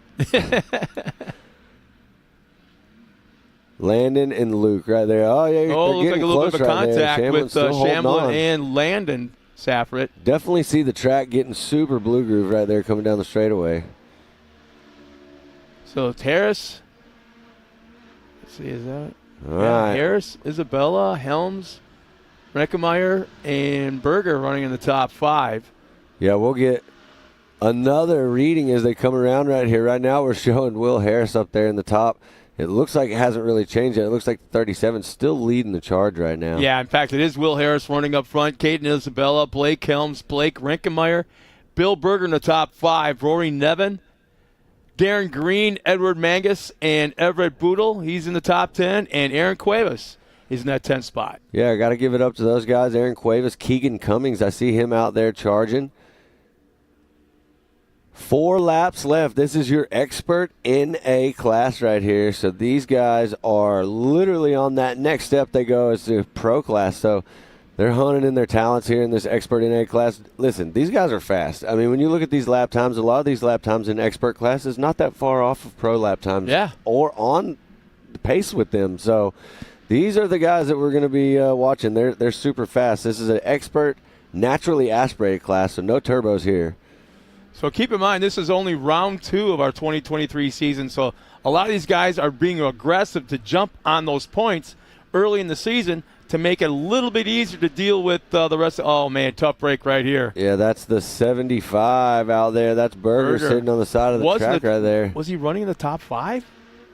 Not sure. I think so because he's actually pulling back right now. Yeah, running top 5 right there. We got a little bit of carnage out on the track. There you see your leaders trying to get clear of everything and maintain pace. When you see that yellow caution out here, the track crew is absolutely on it. There you see him waving that caution. That means slow down, local caution, no passing during those cautions. You have to file in, check your speed, and get safely through that area. And it's just that zone, that area, not the whole track unless otherwise stated. But, yeah, there's a 15-mile-an-hour speed limit, I think, through that yellow flag zone as well. Yep, for sure. And there you see Caden Isabella with the fastest lap on the track, a 126.774. Wow, nice. Absolutely flying right there. There you see the battle. If you're front of the track right there, that is the 37 and the 82, and they are going to duke it out a little bit right here. Remember when we run these race number 1s, look at that inside move right here, Scott. Let's see, couldn't get around him right there. When we run these race number 1s, basically what we're looking for is for you to qualify for how we're going to lock you into race number 2, the main event, right? So if you're looking up here on screen, we're seeing Will Harris in the number 4, Isabella, Helms, Rankmeyer, and Navin 1 through 5 as far as times on the track right now. Well, and the thing is, it doesn't make the second race of the day more important than the first race. It's just a progression of where you're going to start for the next round. Absolutely. 2 laps left, and Scott, you brought it up a minute ago. Look at the dust starting to build on the track. I'm sure we're going to have to get out here and throw some water at some point in time. But right now, Expert NA charging. There you see a couple different lines. One of the things I like about this place, Scott, you've been here a lot more than me, but I love the options in the corners. I love how these guys are setting them up inside, outside, dicing, diving in underneath, things like that to make passes. It's super cool out here. There's a lot of slide jobs to watch. Yep. It's not just an aggressive slam slide job. It's very skilled slide to the front, and which causes the guy behind you to have to check up just a little bit. Yeah, we got to see a lot of that earlier with CJ Greaves and them running in the trucks. It was a pretty incredible race to watch. I'm excited to get to see them again coming up later today. But right now, Expert NA. Right now what we're seeing on the track, Will Harris leading the charge out there. Right there, yeah. There's your leaders right there. The Check red that car out. of Harris. There's that 4. That is his new car right there. And there's Blake Helms running in that second spot. So they're all over each other right there. Blake Helms is not letting him get away. Harris he's our leader Helms right now. with a faster lap time last time around, 128 right there. Should be coming. Yep, there. I was going to say there's the white flag coming into turn number 1, and they have pulled away a little bit from the third on back. But keep an eyeball on this right here. Look at Harris. He's showing us how to do it. Oh, got the inside line right there and be side by side. Opened up the line on the outside, but sets him up for the outside. Good, clean racing right there. He's still able to stay side by side coming in the next left-hander. Yep. And he does. Have the inside Helms right there. will make the pass to the inside. Charge, but it looks like Will Harris may be slowing down a little bit. Let's see. No, he's charging back. He's trying to make a move. This is going to be coming around to what I believe. Let's see. Where are they at right there? Should be white. Should be checkered flag this time. So I'll Will Harris. Bet. Will Harris is going to try to make a move right here. If I know Will, there's never a good time to be in second spot, right? Yeah. So Will's going to try to get back up there regardless of getting a little bit off the track right there. Helms opened it up right there, and there he goes. They're going to do a little bit of bumping and grinding right there through the corner, but so far they're still good and clean. Let's see. Watch this. He's going to try to dive underneath. There he goes. Set himself up, see if he can slide underneath again right here in this corner. And he does, yeah. And in fact, it came up at the driver's meeting this morning. No contact. This is not a contact sport. You guys are driving open wheel cars. We're about to see it. Maybe a little bit of contact here, but there's the flag. Almost side by side. It looks like Helms is going to get the win over Harris right there. What a finish. That was a great last lap. There's three passes for the lead, spot. I think, in 1 lap. Incredible. That was awesome right there. So you got Helms, Harris, Rankmeyer, Isabella, and Navin round out your top 5. There's Green sneaking into that 6th spot. There's Cuevas in 7th. They both moved way up in the field there. Yeah. Mangus in 8th, Hazel in 9th. And, man, what a round. There's your winner right there, the Expert NA winner, Blake Helms. Congratulations, Blake, on winning that race number 1. Now that we've wrapped that up real quick, we're going to send it to break, and when we come back, we'll have way more action for you. The day's just getting started. We'll see you in just a few seconds.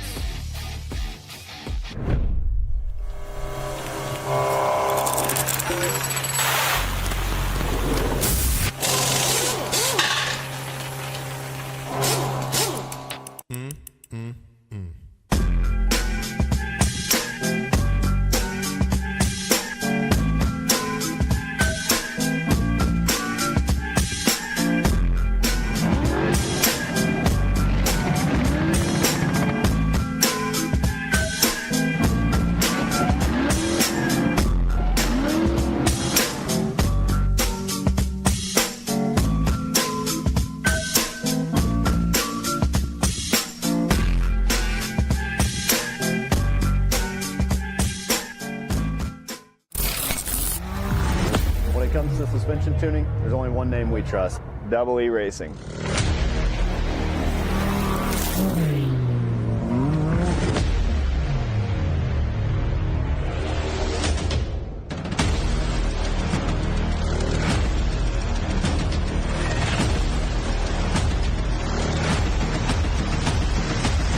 Double E Racing.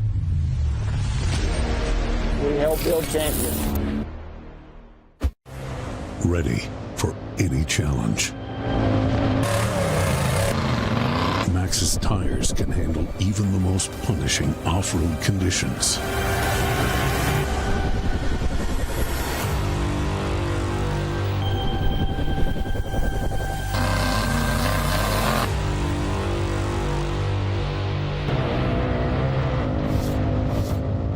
Maxxis tires. Tread victoriously.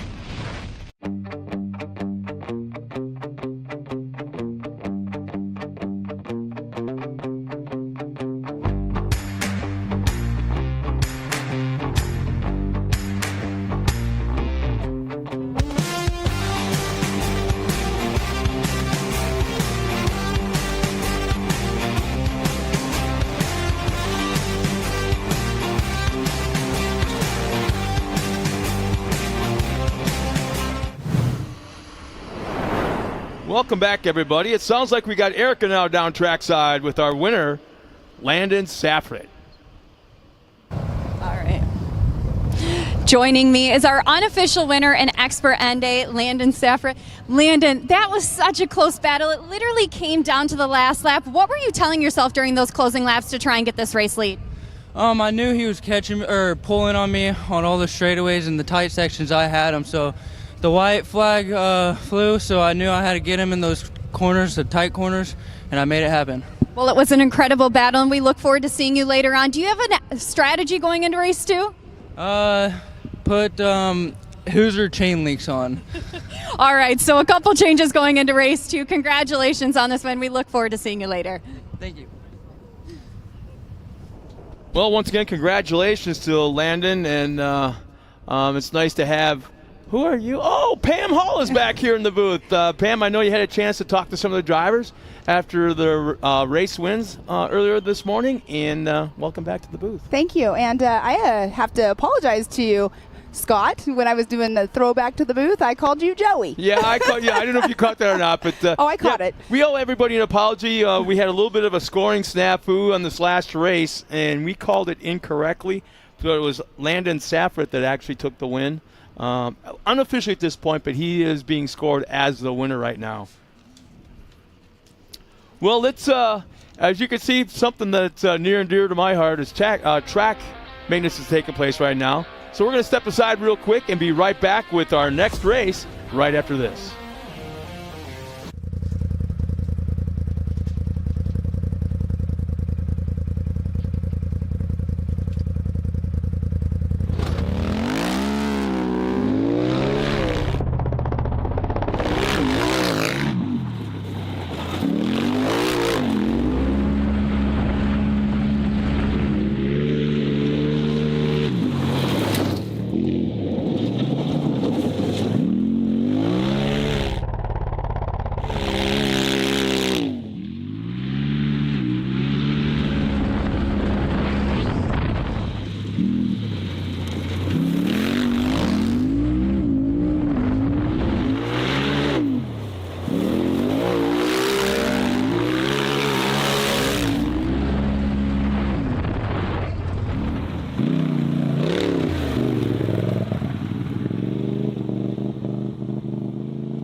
And we're back once again.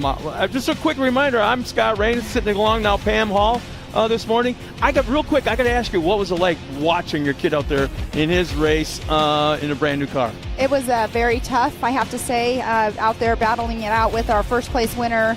And it was stressful, very stressful, because I'm also, talking about everything else. It was stressful. So we do have our starting grid up right now. That is brought to you by Ultimax. For our amateur NA class, we have the 101 TJ Sears, Colin Greenfield, Josie Watkins, Dakota Medlin. Will Chick is starting in that 5th spot. 6th spot is going to be Benjamin Hiding. Ryder Van Beekham's in 7th. Luke Klinke, Crichton Jordan, TJ Conkle, all in that top 10. Then we have Rowdy Speaks, Heath Henderson, and Ashley Rowden. 13 cars will be starting in our grid as we get ready to go. And I love the rolling starts, don't you, Scott? Well, I'm a fan of the land rush, but it's got to be a true land rush, not rows, right? Front row, back row. No, they got to be starting side by side, and that's something that's near and dear to my heart. I go all the way back to Crandon for the last 20-some years. There's nothing like when you race 20 wide at the green flag, going into turn 1 where it's 3 wide.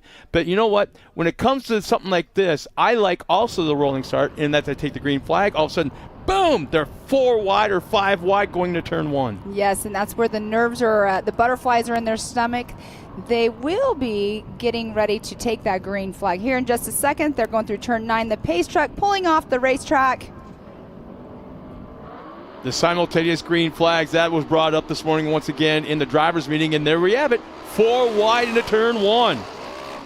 And you were just speaking of that as being 4 wide and going, right off the start. The lines behind them start going, and look at the battle already going into the turns. Yeah, you can see how slick it is right now. They turn to the inside, and all of a sudden the car just drifts way out to the outside, and our leader right now is in that predicament, trying to keep it tight right down through the middle, and he slides wide, but still will hang on to the lead. So nice job by TJ at the moment. Yes, starting out front is definitely key, because you can see there is a little bit of dust out there on the racetrack. So out front would be the place you want to be. And I believe that is Josie Watkins that is running in that 2nd position behind TJ. Yeah, she looked strong yesterday, finishing 2nd, I believe. But then right now running in the top 3, running against the guys. Yeah, right up along that berm. TJ is riding that right rear, just like a sprint car. You pitch that car sideways, you get that right rear up against that berm and just ride it along. There's traction right there to be had.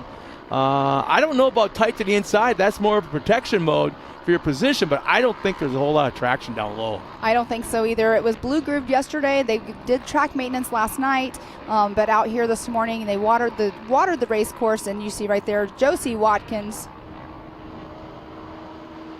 And that is the 513 of Greenfield, Colin Greenfield, that was running right next to her. So Sewers, Watkins, Greenfield, Chick, and Conkle will round out our top 5. But man, look at the battle up front. That battle for 2nd place is definitely going on. And look at Josie. She is trying to close in on TJ. Not quite getting there, but the battle between 1, 2, and 3 is still close. We got a 4 and a 5 battle going on right there.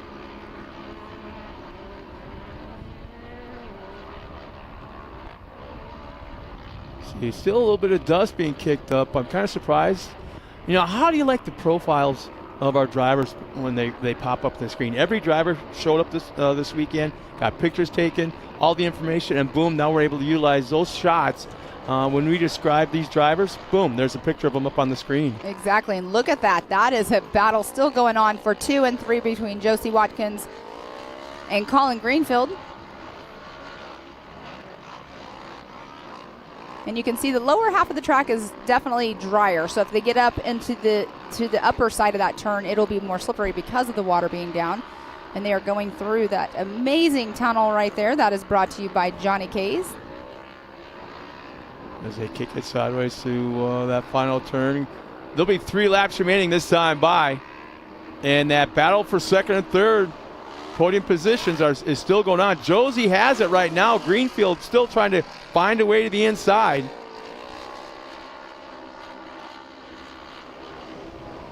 Inside, outside, trying to find something, and it's blinding dust in that turn right there. Yes, and TJ Sievers has taken off in that pole position, still out front, and he has not looked back. And here's the pucker factor right now. That big jump, totally blind. I was talking to a driver actually out there. You were saying, getting to talk to the drivers. They're saying when you're coming up to that jump, you don't see anything. You do not know what's going on the other side. You just hope you're pointed in the right direction so you land in the middle. Exactly, and that's where the spotters come in handy, having them to let you know if there was somebody on the other side of the jump. But that right there's the Project X whoop section. And Josie Watkins, she's just drifting that whole entire corner right there. It is. It's blue grooved right now in a lot of the turns. Oh, she over-rotates.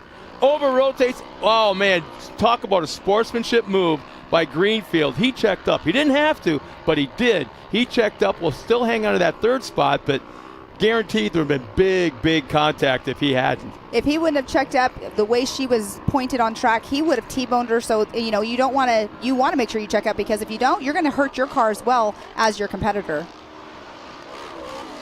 They're going down that front stretch, going into turn 1. Just a tick less than 2 laps remaining. Wow, look at this, a little further back, from 4th on back. They're side-by-side racing. And that's Benjamin Hiding, TJ Kunkel, Ryder Van Beeken, and Wilczyk battling it out right there. How amazing is that 4-car battle going on in the middle of the pack?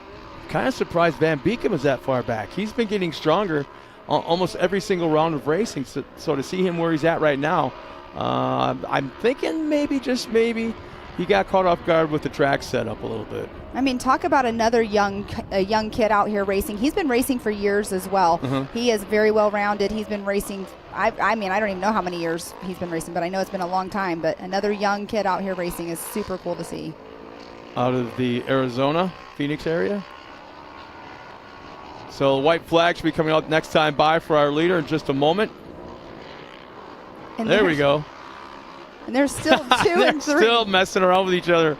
Still battling it out between you know what? Watkins. This is probably the best thing for Greenfield right now. He's watching every single turn and how Josie is handling those corners. She's pitching it sideways. She's just driving through the turns, whatever it may be. He knows now, after 2 laps of following her, what she does in any particular corner. White flag is out. Now it's time to take advantage of that. Exactly. He has a couple more turns to go.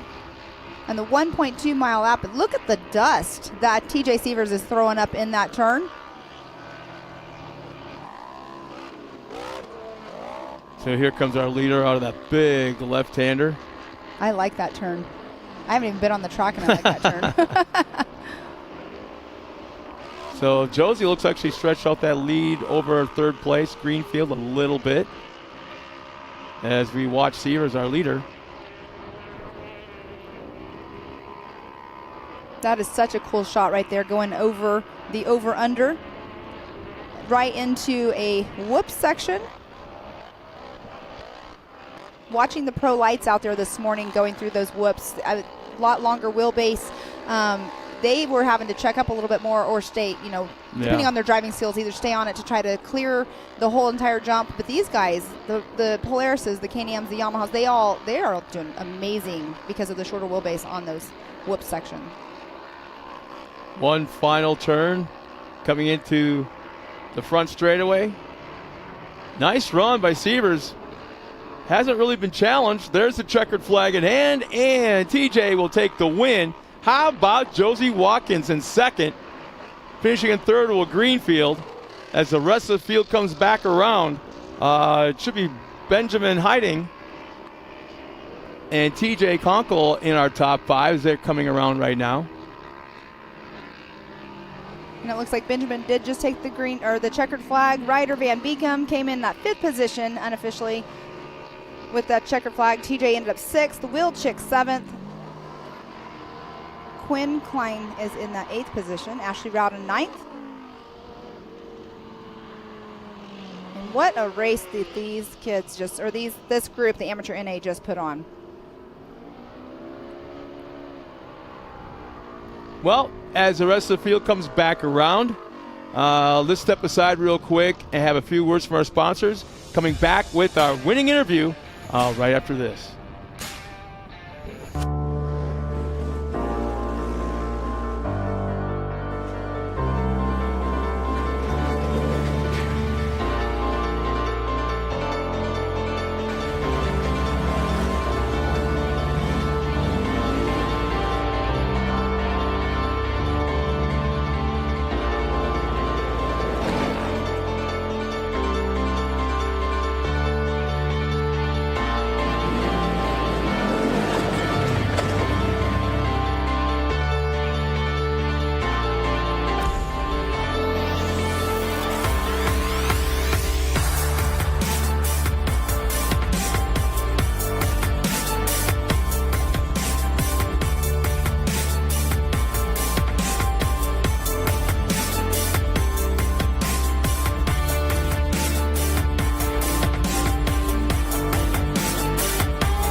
Welcome back, everybody. Once again, we're here in Wheatland, Missouri. The Diamond in the Dirt. It's Lucas Oil Speedway, and I'm Scott Rain along with Pam Hall. We're getting ready for our winning interview trackside of our last race. There is our AMSOIL unofficial results.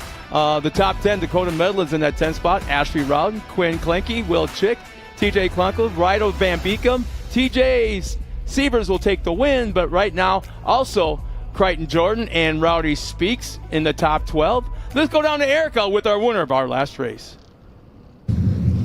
Our unofficial race one winner for amateur NATV, TJ Sievers. TJ, from start to finish, you completely commanded that race. Just how crucial was it for you to get out front right away to be able to hit your marks and secure this race win? Yeah, it was really great. There was no dust in my eyes or any mud, so that was really great. But other than that, these tires aren't that great for Blue Groove, but still hit my marks and I came out on top. And who would you like to thank for this race win today? I'd like to thank God for keeping all of us safe during this race. I'd like to thank Polaris Razor, R&R Steel, Orlando Auto Body, Rob Muzzy, MRT, Muscle Wheels, GCI, and all my supporters and family members. Congratulations on this dominant run. We look forward to seeing you back out there. All right, well, thank you.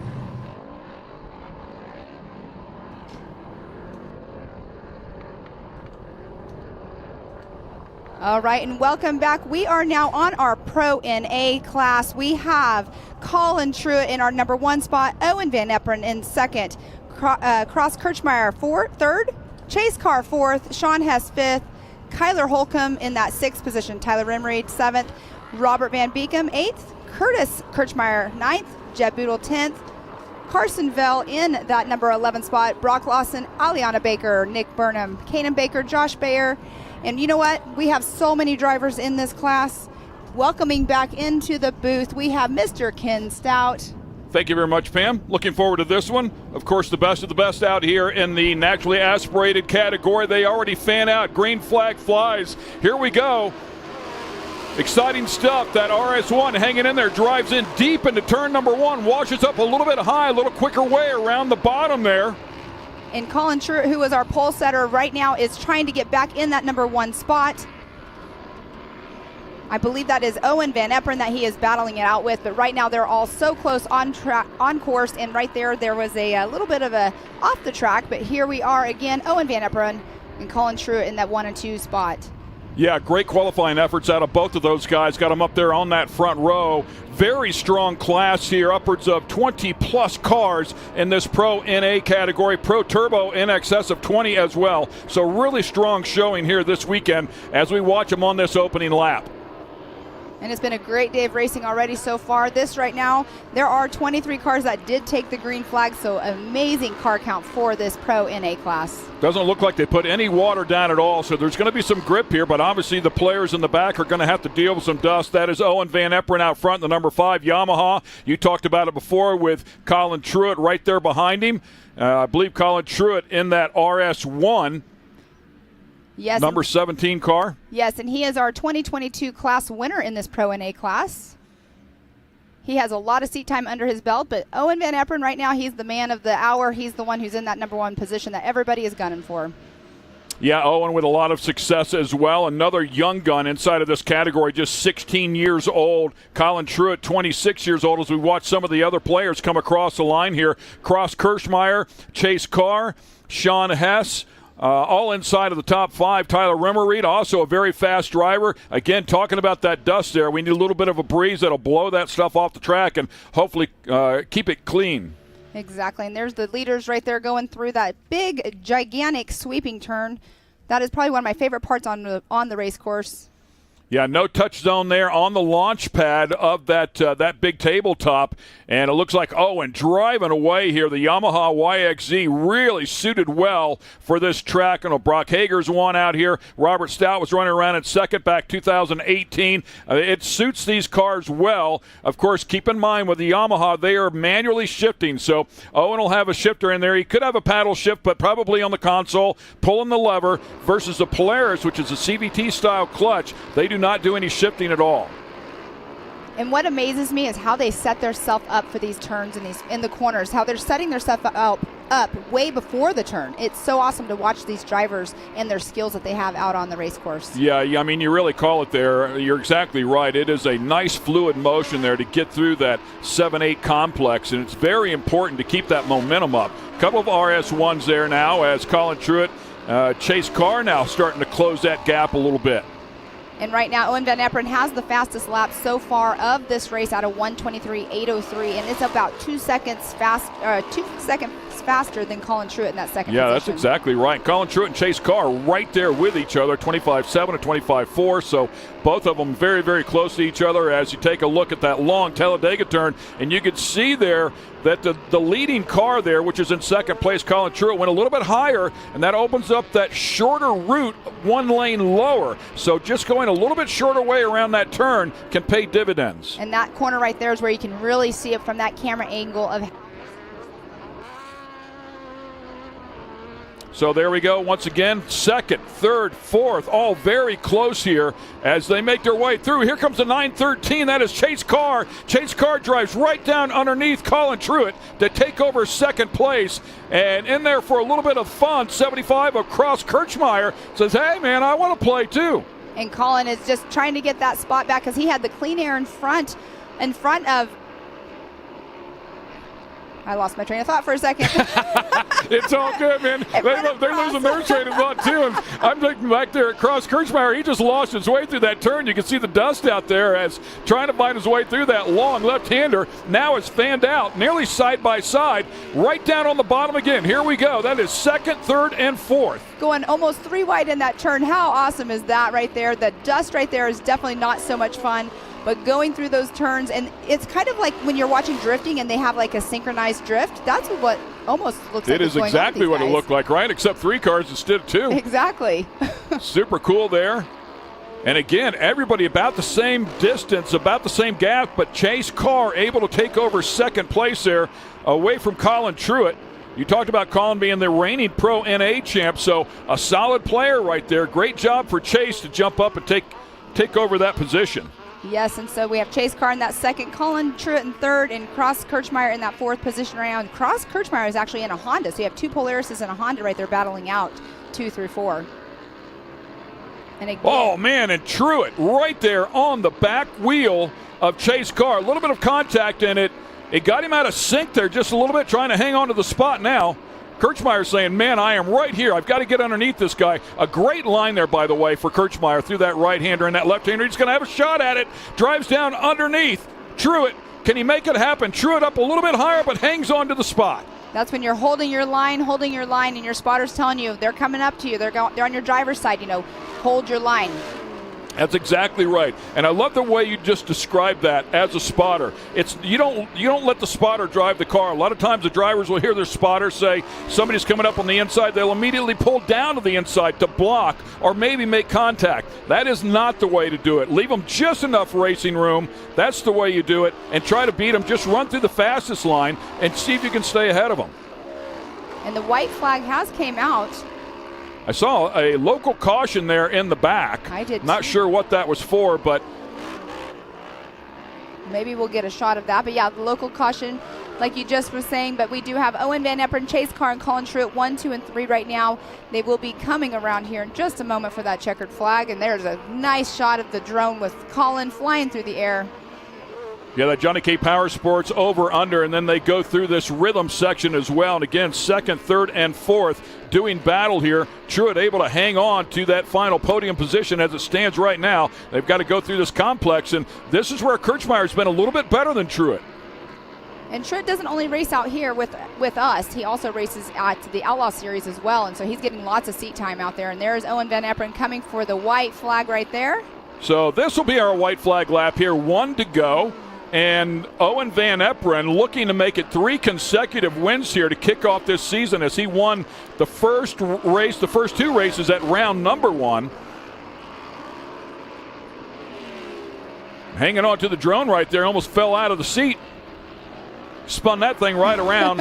Owen Van Eperen trying to make a good run here, man. He has been the class of the field At the better part of a second on second place. Nobody's come close to his lap time of a 1:23.6. I know his father Rodney is on a family outing in Nashville, was sick that he couldn't be here. Said it's the first time he's not made it to one of his son's races. So I'm sure he is watching intently right now. 16 years old. He's a fabulous driver. He's been doing it for a number of years now. He and his father finished first and second in the turbo category in the Champ Series here a couple of years ago. He's a solid player that runs in the turbo category there, and obviously the NA category. The rules are just a tick different there than they are here. They're allowed some internal modifications here, and obviously it's going to show. It's going to make a little more steam, but those guys came here ready to fight. Yes. And you can tell by looking at the lap times, and you gave him a car that's fast. Look out, it's going to be a long day for everybody else. Beautiful job to the final turn, number 9. And here comes the number 5 to pick up the checker flag. Race number 1 in the Pro NA. That is Owen Van Eperen. Congrats to him, and this vicious battle for second. That we do have Chase Carr coming through, Colin Truitt, and then Cross Kirchmeier in that 4th position right there. Great battles going on this race today. I can't wait for race number 2 later on. It's just going to be another exciting event with having so many Pro NAs out there on the race course at one time. Yeah, beautiful field here. Great stack of really good drivers. Sean Hess ends up inside of the top 5, followed up by Tyler Rimmereed, Kyler Holcomb, Jeb Boodle, Carson Vale, and to round out the top 10, looks like it will be Nick Burnham. So we'll come back and give you the full AMSOIL results. In the meantime, stay with us here, and we will take a quick break and be right back on the other side.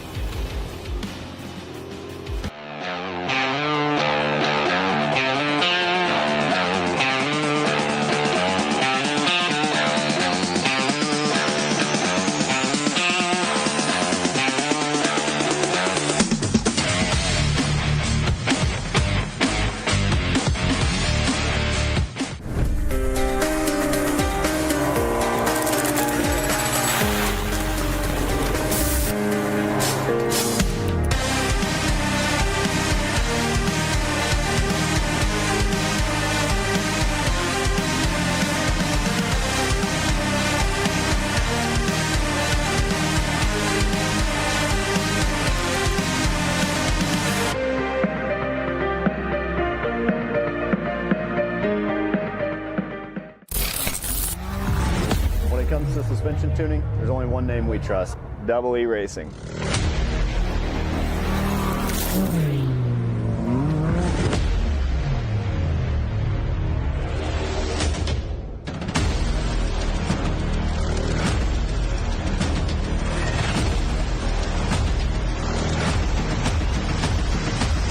Double E Racing. We help build champions.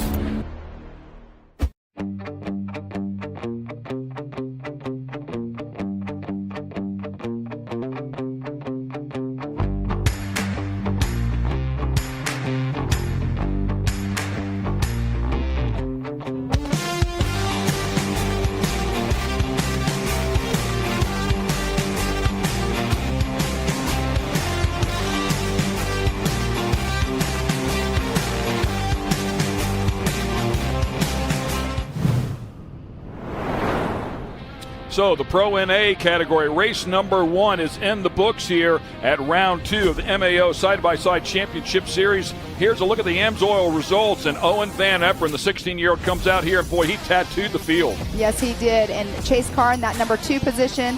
Colin Truitt, he was out there trying to stay up there in that number 2 spot and didn't end up doing it. Yeah, and that was a great battle for second, third, fourth. They were all tied together nose to tail. It was super cool stuff. Kanan Baker and Aliana Baker, the brother and sister right there, 11th and 12th. So kind of cool right there. Aliana was running some lap times yesterday. They were teasing him just a little bit, so it was good stuff. And we take a look at how we end up the field here with Jake, Chad, and Eddie. So that'll wrap things up here with the Pro NA as they prep the track here. Let's get it down to Erica Allred, who's with our winner, Owen Van Eperen. Erica?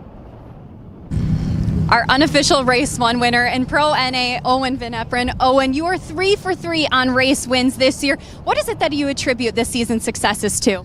I think it's just we learned a lot through last year and into this year, and I'm learning every day as I go, and I think we got this car set up at the max that it can be at. We always got some improving to do, but right now this thing is exactly what I want. But can't thank all my sponsors enough. Hoosier Tire stepped up big. They're out here supporting everyone from Yamaha Racing, Steve, Donnie, Glenn, Jim, all you guys. Huge help. Everyone at Power Sports 1, GYTR, Yamalube, Vance and Hines, all my friends and family. My parents are watching us back in Nashville because they're having fun partying. But so we're just doing this one with me and a couple of buddies, and thanks to all my family. Congratulations on this, Raceman. We'll see you back out here later on. Thank you. Thanks a lot, Erica. We appreciate that. As you can see, the track prep going on here. We'll get things doused down here just a little bit, slow some of that dust down. When we come back, we are lining up the expert category, expert NA, expert turbo. I'm sorry. We'll be right back.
All right, Jacob, so I've seen your career from Sportsman Side by Side, and now you're here at Wheatland in a pro light truck under Mickey Thomas's awning, and that is amazing.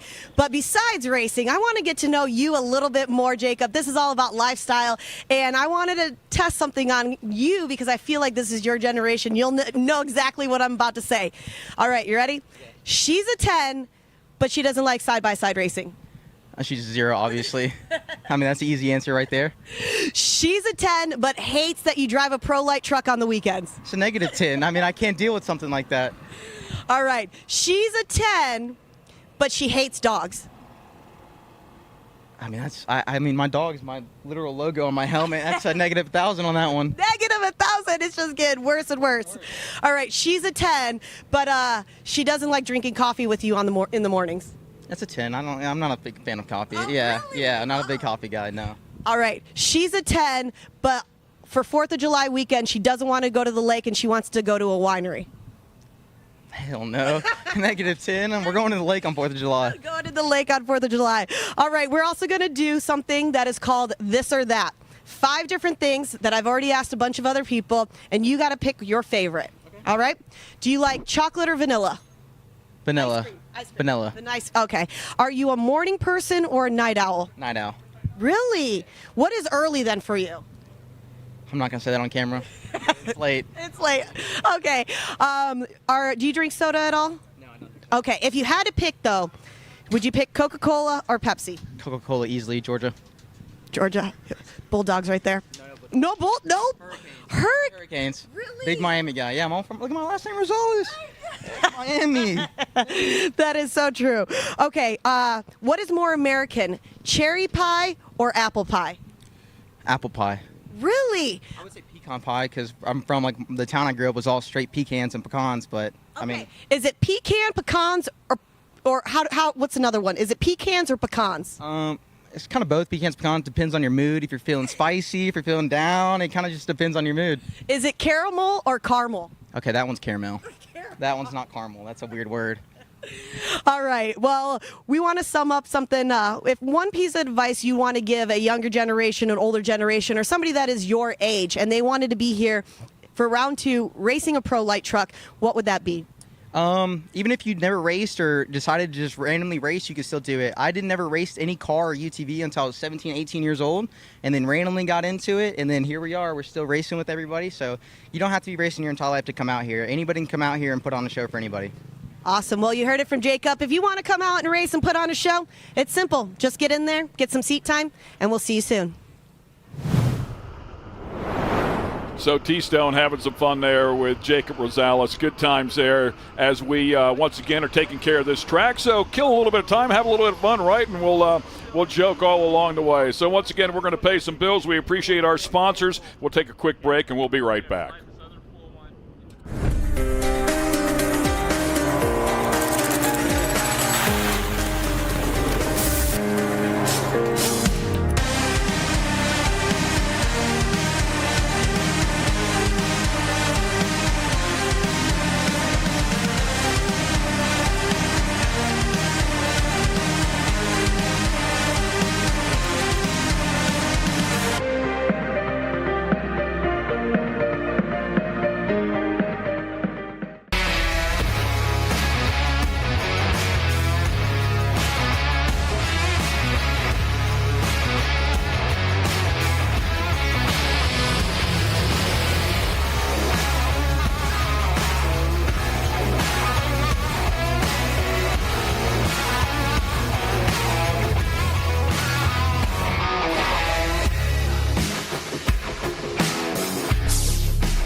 Once again, welcome back to Lucas Oil Speedway. We're in Wheatland, Missouri, round 2 of the MAO Side-by-Side Championship Series. We are having a great time here at the Rugged Radio's desk, and we're about to start up the Expert Turbo category as we take a look at our Ultimax Performance Belts by Timken's lineup. And Michael Green doing a great job in qualifying one day ago. Austin Dinger comes in as the points leader, but they battled it out in qualifying, so they were really setting themselves up for a great race here today. Exactly. And earlier today I was over there and Austin Dinger's out there watching the races beforehand. And we have to give a shout out. Today is his and his wife's 2nd anniversary.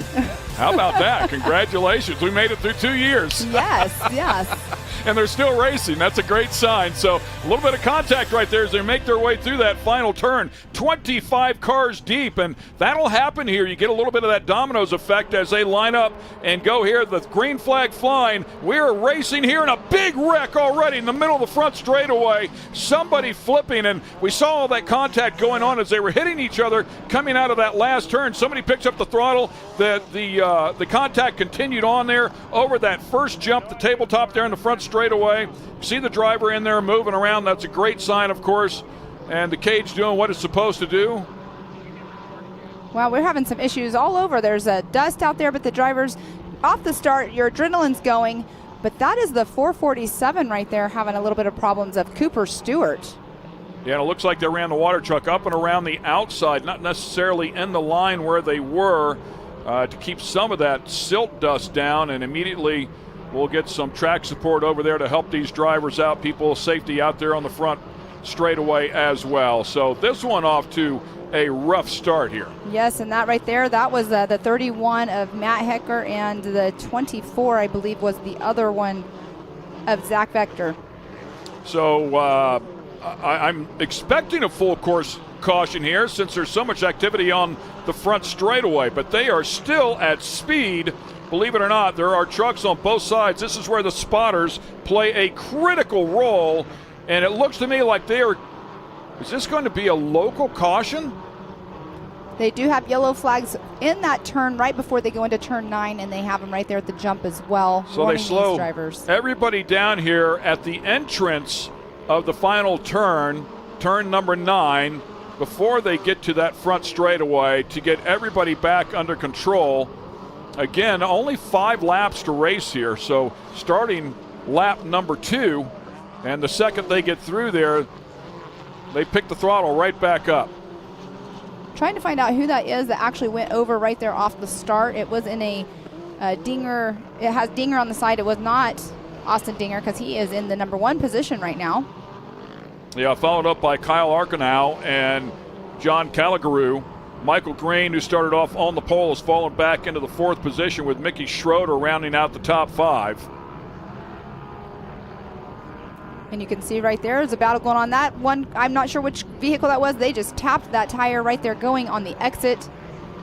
Yeah, it's so easy to do through that high-speed left-hander. That was the number 894 there of Austin Braden, who they pulled, put on the hook and pulled out of the way. There is Dinger, our leader, came out in round number 1, picked up 2 wins, and of course the overall because of that, slinging that thing around pretty hardcore. The Can-Am very, very fast.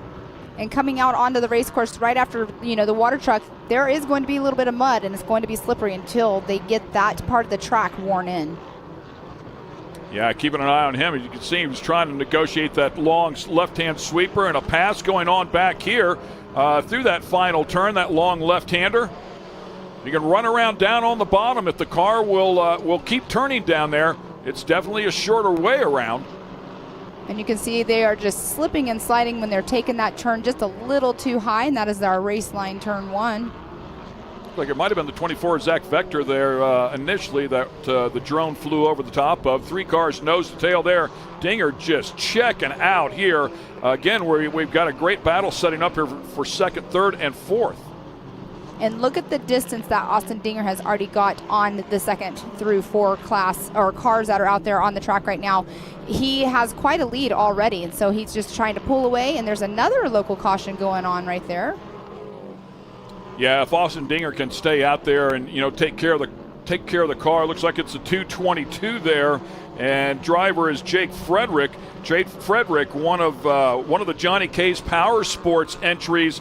Johnny K with 5 vehicles here. Johnny K himself, Jake Frederick, who works for Johnny K and one of his 4 stores there based out of Ohio. And the 111 also off course here as well of Blake Helms out of Schulenburg, Texas. Well, there is just carnage all over the racetrack right now. We do have 25 cars that took the green flag, but we have seen quite a few already not moving. Yeah, such a large class. And boy, they got off to such a tough start there. And you really feel bad for the players that were in the back of the field that were behind that wreck. That gap becomes so large, it's insurmountable with just a quick 5-lap race. And you can see those 2 cars right there. They're going through synchronized like we were talking about earlier in the Pro and A class. It's like they're going through the turns together. It's pretty cool to see their driving style. Yeah, and of course that second vehicle really has no choice. You have to go where the other vehicle isn't so you can keep your line of sight. I think that's the most critical thing. I believe was that Austin Braden in the 894 there? I was trying to see that number and I could not quite make it out. If so, that was a good bit deeper in the field back there to 22nd or so.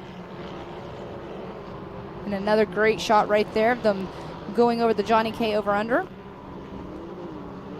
Yeah, and back up to take a look at our leaders. You talked about before, just a huge gap here. No pressure, just needs to keep it nice and tight. Put together some good, clean laps here. Doesn't have to push the car. He has almost a 7-second. Yeah, big lead here for the number 88, looking to make it 3 consecutive, and again, way off pace here coming into that local caution area. Hugs the bottom right down there through that final turn. He might be broke. Is he broke? He's broke. Wow. So Austin Dinger with a mechanical there, I thought was slowing down for a local yellow. Absolutely is not. So a huge upset here as our leader now has just been passed by Kyle Arkenau and Mickey Schroeder in the number 2 and 3 spots. They are now going to be in number 1 and 2. Man, how about that? The 201 back in there as well. Saw him sneak by. It's unfortunate, but I saw Austin Dinger is still moving. He was just going slow, so I'm not sure if he's going. Okay, he looks like he might have actually stopped in the entrance of turn 2, but he was still rolling. You know, if you have something wrong with your car, you want to try to just at least finish the race if you can, just to get those points as well. Up over the Johnny K. Power Sports over-under. So this battle here between Arkenau and I believe that's Schroeder. See if we can get a look at these numbers. It's tough for us to see the numbers as well. We try to live and die by timing and scoring. Looks like somebody went for a big ride there. A lot of damage to the right rear. That looked like it was the number 19. It looked like it said number 19 on there, but I don't see that on my list. See the 444 there. That is Mickey Schroeder right on the back bumper, left rear of the number 93. Checkered flag is out. You can see the local caution there, so coming out of the final turn, really no time for Schroeder to get around him to make a run at him, but it's going to be Kyle Arkenau who picked up. He was the benefactor of Dinger. Unfortunately, having that mechanical, took over the lead. Mickey Schroeder kept him honest the entire way around to grab second, and Michael Green, who started off on the pole, is going to wind up on the box. So Kyle Arkenau, he moved up into the Expert Turbo class this year, last year running in the amateur, taking that number 1 spot unofficially right now. And is that the number 79?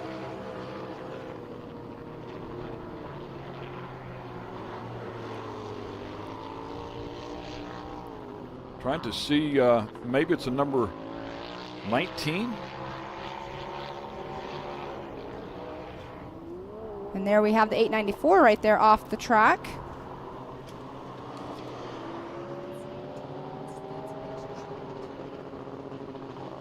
So the 894 there, as we take a look at him, that is Austin Braden. We mentioned him a little bit earlier in the race, and we think it's number 19. And as we look at the starting grid, I don't have a number 19 on here, so my apologies for not knowing who that driver is, but that car is definitely gone for a ride. A lot of damage done to that one.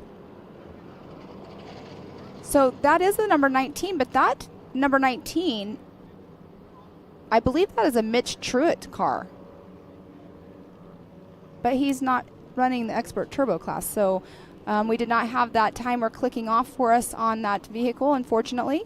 Right, and as the rule book reads, you can run an NA car in the turbo class if you chose to do so. So maybe a late entry here. We did not have them on our staging grid, so don't want to I agree with you, even the colors there, but certainly don't want to misspeak here and say who it is and not knowing who it is. So in the meantime, we will get our Erica Allred over there to talk to our winner. Congratulations to Kyle Arkenau. Erica? Unofficial race 1 winner for Expert Turbo, Kyle Arkenau. Kyle, although you got this race win, this one was no easy feat, as that was a battle for this win all the way up until the very last lap. How were you able to negotiate that battle and come out with this win today? You know, I just had a really good spotter, you know, and the car's just, it was working really good. You know, we're having a little bit of motor problems right now, but luckily it held together for us, and I just couldn't ask for a better race.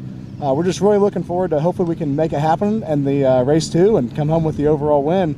But yeah, it was a battle. The track was a little slick, but the Hoosier tires were ripping, and you know we were just having a great time out there. I got to say a big thanks to my spotter, Kevin O'Donnell. He was telling me the good lines to hit, and I couldn't ask for a better spotter. You know, him and Robert Van Beekham, they really try and help me out as much as they can. Congratulations on this race win. This one was very well deserved. We look forward to seeing you out there for race 2.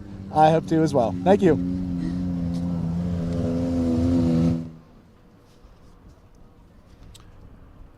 And we will welcome you back here to the Rugged Radio's desk here as we are still cleaning up a few of those cars that need some help. We'll take a look at our AMS Oil unofficial results with Kyle Arkenau up top. Mickey Schroeder right there with the number 444 was able to hang right on the back bumper of Kyle. Then Michael Green, John Calagro, and Grant Stephen to round out your top 5.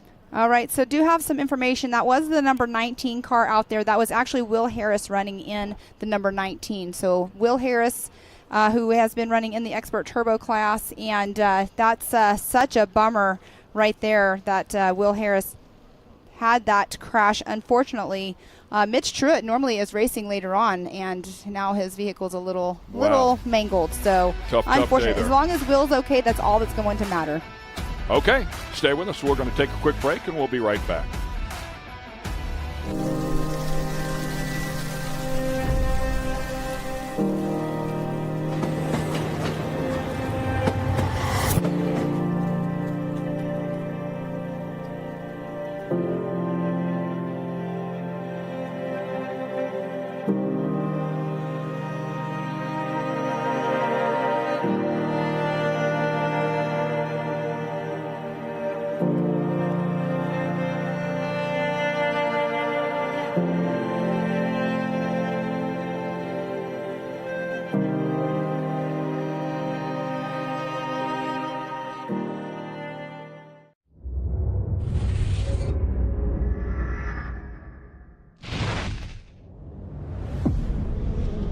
No matter what, it's never an easy event, and it never will be, and that's what makes King of the Hammers King of the Hammers.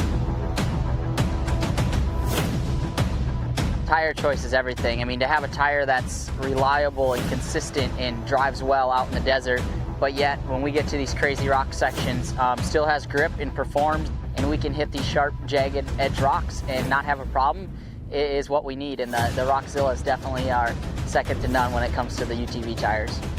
And it just speaks traction. It's got big lugs hanging off the side. It's got big lugs down the side of the sidewall of the tire. If you're gonna look for something that makes traction and is gonna grip in rocks and dirt and everything, you look at a Rockzilla and go, man, that thing looks like it's gonna do the job right there.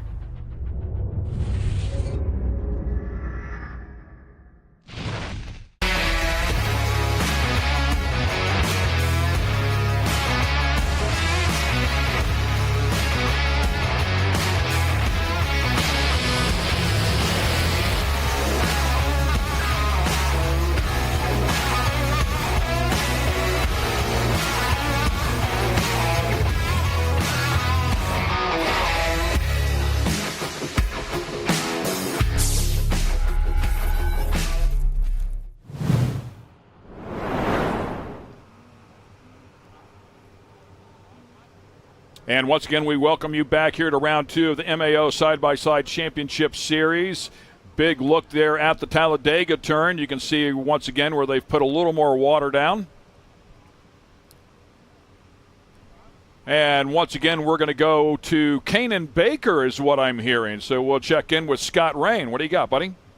For a kid that barely has his driver's license for the road, he's already one of the more prominent drivers off the road. Basically, short course off-road racing. Kanan Baker, this guy right here, multi-time race winner, class champion, and now, on top of that, with all your UTV wins and races under your belt, now you're going to step into one of these things that you've never raced before into a pro light.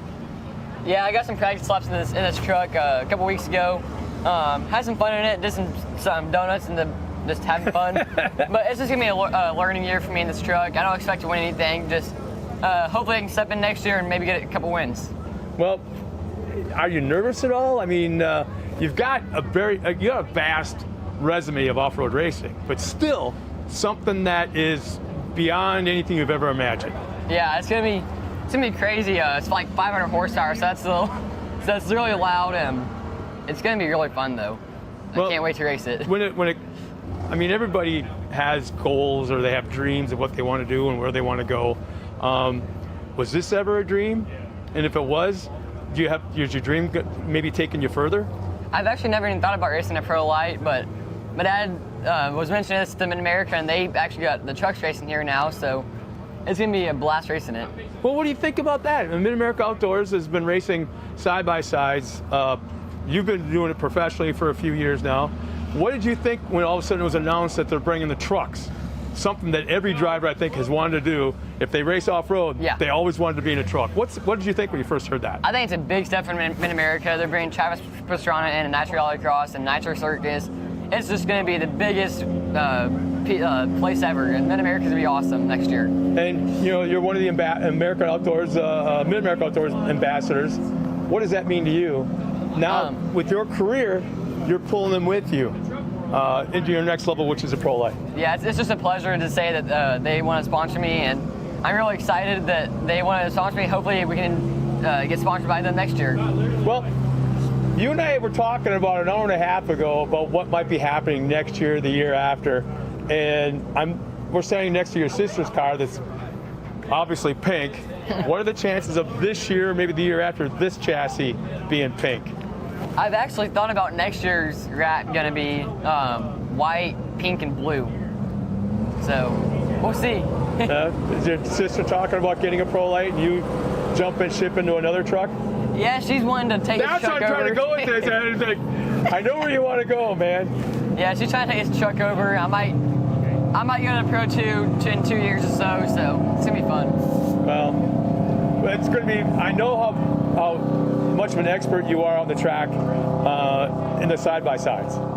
And you and your sister are two of the fastest kids out there, adults or high schoolers, it doesn't really matter, in your division. It's going to be fun to watch you. I can't wait to see how you cross this bridge from side-by-sides into pro light. So best luck this weekend and continue on with the next 3 races of this series. Good luck, man. Thank you. And, of course, a great interview there with young Kanan Baker, one of the bright young talents here in short course off-road. We look forward to his racing endeavors going forward. Here's a look at the Ultimax Performance Belts by Timken, starting lineup for the Youth 1K. And we have in that number 1 spot, TJ Sievers. In that number 2 spot, Ryder Van Beekum. 3rd, Irie Bailey. 4th, RJ Tremblay. Will Chick, Quentin Arnold, Caden Everhart, Allie Huber, Dylan Jacobson, Damian Shamblin. And Riley Jones back in the 11th spot, Carter Caraway, Ty Lukemeyer, and Zoe Easton. Landon Poppert and Mia will round out the field there. Mia Cotto. And here we are getting ready to go racing, taking that green flag in just a moment. Yeah, through that final turn, number 9, as once again they all get lined up here. This is the Youth 1K, so the younger drivers and the 1000s. Cars are very fast. When we say younger drivers, we're talking about 13 years old, 12 years old. Through turn number 1, we've got one spinning up top and then collects up another one through the dust, and it's up to the spotter zone, collects a 3rd one and a 4th one, and that's where the spotters have to play a key role to let them know that there's trouble up at the top of the turn to stay low if at all possible. So something there for these young drivers. They have to process that information if in fact they got it. A big mistake by spotters is to watch the car that you're on instead of looking ahead. You have to look ahead and you have to come back. You have to. It's a vicious game. It's not an easy thing to do, but unfortunately the number 18 already with a lot of damage. That's Carter Caraway, and the front end on that one is mangled and will be done here in lap 1. That is very unfortunate, and what you're saying about spotters is definitely key. That's one thing that you have to do. It's like driving or riding a dirt bike. You're always looking down and looking up, looking down and looking up. You're always scanning your grounds. It's the same way with the spotter. Yeah, you've really got to be looking ahead. That is Ryder Van Beekum there in 2nd place. Even though timing and scoring is showing him, well, they're showing him up first, so maybe that is Ryder up front, and TJ Sievers there in 2nd. Ryder Van Beekum always has that iconic American flag. So what happened is whenever they took off, Ryder actually was in. So when he went across the line originally, he was in that number 1 spot. So we do have TJ Sievers, though, right there in that number 1 spot.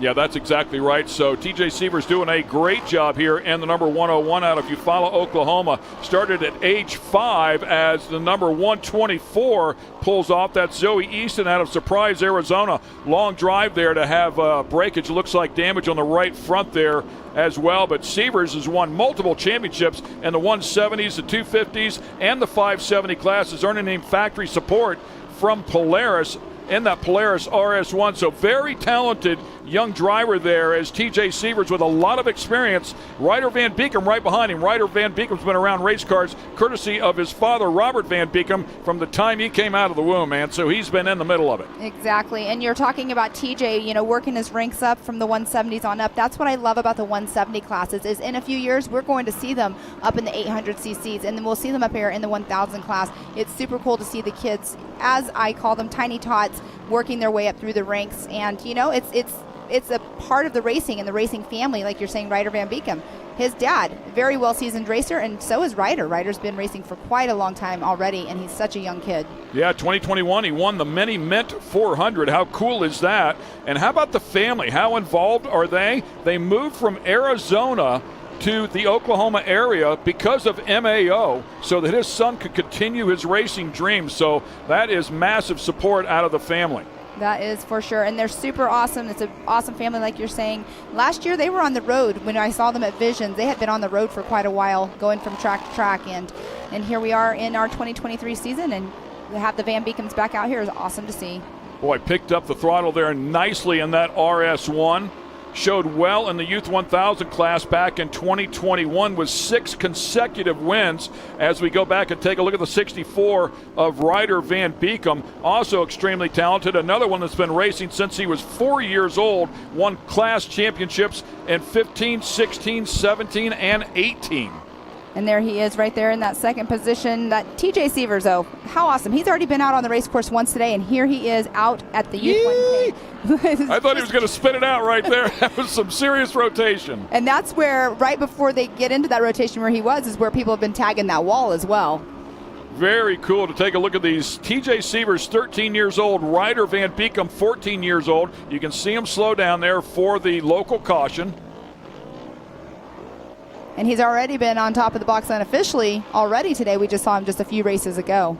Well, it's so cool for him to get out here. You talked about it before, that seat time. There's no replacement for it. So if you can get out here and run a couple of different categories and get those extra laps in, it pays huge dividends. It gets your brain going. You're in race mode. You're up to speed. You're ready to go. And you saying that, I was getting ready to go into, your brain is already set for the track. But when they do track prep, he raced a few races ago, but it's completely different because they've gone out there, they've watered the track. So you have to change up your driving style just a little bit.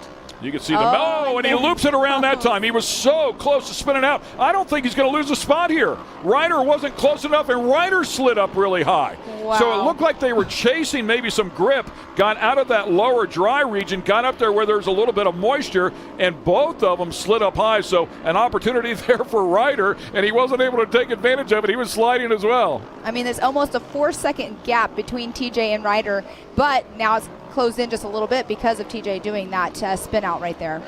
That's pretty crazy here.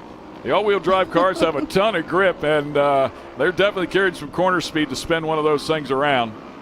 And doing stuff like that, what it does is it makes them learn, and he spun out again. He for sure did, and now pulls it off the track. I wonder if there's some sort of mechanical issue going on. I mean, is there a chance that he lost some front-wheel drive? Because if you lose front-wheel drive, you spin these things around very, very easily, very quickly. So I wonder if he has some sort of mechanical here that he's fighting. And that is Gus Fisher out there checking in to see what's going on. That's going to open up the door there for Ryder Van Beekem to get up in the front. Ryder, unfortunately, in an incident in round number 1 at MAO back in Jay, Oklahoma. And that looked like a flat left rear. We'll have to take another look. That was not Ryder. This is Ryder here. But unfortunately crashed the car, or had some help, I should say, crashing the car as he comes to the white flag, and was not even able to run the main in round number 1. So comes out here. I was surprised. You see him last and last. I was like, what happened, man? And, was just in that crash. And, whoa, slides way up high again there in turn number 1, much like he did the last lap. But rebounding nicely here, needless to say, and looks like he would grab the win. Tough break for Sievers, who clearly had the car to beat here, but Ryder right there able to take advantage of it. You know, you've got to get to the end, right? Exactly. You know, get those finishing points. But what's going on is the track, even though they're watering it, there still is that blue groove going on. So what he's doing is he's sliding up and getting up into where there's mud, and that's taking him up towards that wall. All part of that learning experience, right? These drivers, especially these drivers up in the front that are very good, they're processing very quickly, so they'll gather this information, log it in their minds as to how to drive a slick track. And probably completely different than the track that they were on yesterday. Exactly, and the tire prep is one of the biggest issues out here. And we had some drivers yesterday talking about how, you know, they're running tires that they thought they should have had on, and they were not the right tires. So people have been changing tires and everything. By the way, we're talking about Ryder. Ryder makes a mistake and spins it out. We might have a lady win this thing because Irie Bailey is right behind him. For the girls out there, Irie Bailey has a shot at this win, and I was trying to see if there was left rear. His left rear's flat. I'm pretty sure that left rear is flat right there. We'll see if Irie can take advantage of it here in the final turn. Doesn't look like it's going to happen there. It looks like it's up. I think it's okay. I think what it is he's on that blue groove, and whenever you're on the gas on that blue groove, it makes the grip go, and it looks like it's flattening it out. And there was the checkered flag for Mr. Ryder Van Beekum. How about that? So Ryder picks up the win. Congratulations to the young lady, Irie Bailey, part of that Stronghold team. She'll finish up in second, and Damian Shamblin comes across in third place, the number 37 out of Burleson, Texas. What a great race by these young drivers out there. It's very, very unfortunate, though, for TJ Sievers to have whatever happened. I think you're probably right, that front wheel drive or something going on with the steering or something. But already out there, what he'll probably do, go back to pits, get his car ready, because he has 2 races to go still today. Number 181 with some damage. And by the way, I said Damian Shamlin would finish in third. Something, maybe a glitch with timing and scoring, but it looks like Riley Jones will be the final podium position there in third place. And the number 36, so looked like he was possibly in line to finish third, but unfortunately was passed by Riley Jones, and Damian will finish up in fourth. And then Ty Lukemeyer will finish up inside of the top 5. So one more time in the Youth 1K, let's go back and take a look at our AMSOIL replay. This is Ryder coming in to turn 7, pitches it in really hard right here. This is the last lap. He is literally 3 turns from taking the checkered flag, and boy, that had to be a moment for him. You know what he did is he was setting himself up way too soon for that turn and realized it, and that's what spun him around. It's what it looks like to me on my side. Well, and I agree, but I think what had happened there, he's lost faith in what he needed to do with the car. He nearly spun out a couple of times. Like, the track changed so much, he's like, I know how I used to drive this turn, but now he's trying to adapt to this changing track and pitched it in, like you say, maybe a little bit too early, anticipating it to slide, and then it didn't slide, right? Exactly. And that's the whole thing, the learning curve of these young drivers, learning how to drive the car on the track on different conditions as it changes throughout the race. Yeah, pretty crazy. It's a lot of fun for sure, but it is quite a learning experience, and it just goes to show you when you watch the pros come out here and what they're able to do, and there's a dejected TJ Sievers, unfortunately for him, had a really good car, and he was way out front. Looked like he was going to grab yet another win. Unfortunately, just did not turn out. Keep in mind, he won the first 2 races at round number 1 at MAO, and RJ Tremblay was right there behind him. But we'll take a look at the AMSOIL unofficial results here with Ryder Van Beekum up top. Great run there for Ryder. Congrats to Irie Bailey. Wonderful job out of that young lady. Riley Jones in third, Damian Shamblin, and then Ty Lukemeyer to round out your top 5. TJ Sievers down there at the bottom. Boy, tough go of it for our points leader as we take a look at the rest of the field. Yes, and RJ right there in the number 11 spot. It looks like we had our 12 through 15 did not actually take the green flag out this morning. So we will once again go to commercial break here, take a quick little breather, and come back and see if we can't find our winner and get a word with them. Stay with us. We'll be right back to Lucas Oil Speedway.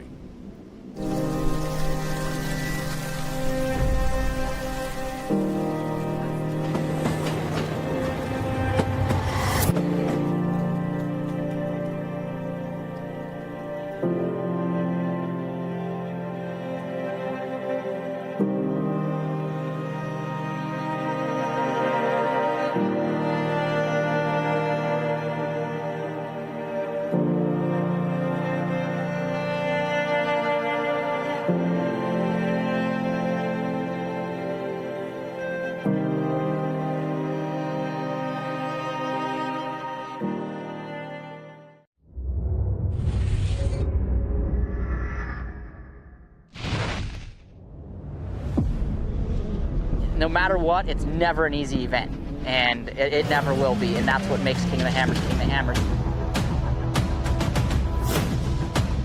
Tire choice is everything. I mean, to have a tire that's reliable and consistent and drives well out in the desert, but yet when we get to these crazy rock sections, still has grip and performs, and we can hit these sharp, jagged edge rocks and not have a problem, is what we need. And the Rockzilla is definitely our second to none when it comes to the UTV tires.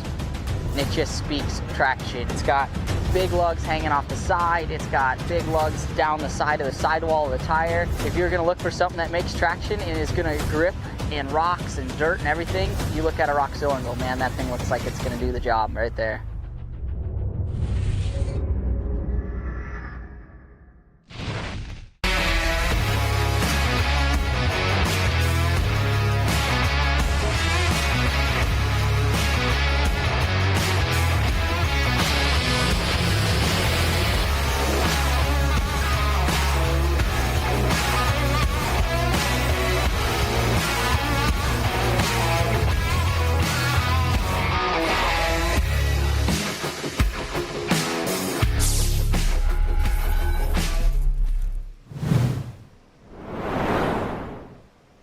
And once again, we welcome you back here to round 2 of the MAO Side-by-Side Championship Series. Don't forget, we will finish everything up here with our Pro Light race at the end of the day. But in the meantime, we just had our Youth 1K come out here and put on a show. Tough go for TJ Sievers. But the benefactor, how about that? Ryder Van Beekom.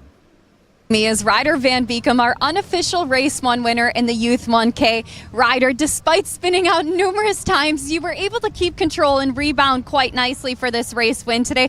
What were you telling yourself in that moment to keep this top spot? Just don't spin out. It was kind of hard with having these smooth tires on that wet track, but it was fun. And given everything that happened during that race, are you going to make any changes for race 2 or keep it as is? Probably keep it as is. Well, keeping it the same and must have paid off because that race win was all yours. Congratulations. We look forward to seeing you in race 2. Thank you. Nice job there. Thank you, Erica. Congratulations to Ryder. His dad, Robert Van Beekom, one of the nicest guys in the pits, would give you the shirt off his back. So great stuff there as we take a look at our Ultimax Performance Belts by Timken. Starting lineup here for the 800cc and under, basically 570cc categories. Code St. Peter, by the way, starting off on the pole here, but they blew up a motor, had to do a motor change. So we'll find out if everything ends up the same. He's just as fast. Kennedy Singleton, Michael Green, and Alice Furnell there in the first 2 rows. And then we have Case Beeman going on to our second page here. In our 11th spot, we do have Harper Hughes that will be starting in that 11 spot. So, yeah, 11 cars strong here as they make their way through that 7-8 complex and behind the pace truck, of course. And we'll get them through that final turn and turn them loose here. Once again, a 5-lap race number 1. They will race again, if I'm not mistaken. I believe this is the first race for them of the weekend. Yes, it is, and they are out here right now getting ready to go on to that start, but yes, they are on race 1 right now, getting another race later on this afternoon. Super excited. Seat time, seat time, seat time is what I always say. Yeah, and the reason for the races, the way they score them here is it's basically the lowest score for the 2 races, and then you have that combined number to tell us who wins the overall. If you finish first and first, your score is 2, and you would be the overall winner for this round. Here we go. Green flag flies. It is on between Code St. Peter and Kennedy Singleton. And that Singleton name, you'll hear that quite a bit. There's lots of Singletons out here racing, but Code St. Peter taking the lead right now after that turn 1 of the race line, turn 1. 3rd grade, by the way, youngest driver in the field at the ripe old age of 9. Still single digits. How about that? And driving away, by the way. Pretty cool. His 5th season racing and only 9 years old, so pretty cool. Nearly 30 first-place finishes in 2022. The kid does a bunch of racing, and it's showing. Definitely, and that's, again, the seat time. He raced last year. He raced over at the UTV World Championship in Barstow, California. He's racing all over the place, and he's racing in Texas, so it's like that seat time. But his dad is a racer as well, so he's getting that knowledge from his dad. Now, timing and scoring, the Optima battery, timing and scoring up there has Singleton leading. That is not correct. Singleton just beat him across the stripe there at the initial start. The 63 car right there in front of you, Code St. Peter, is your leader.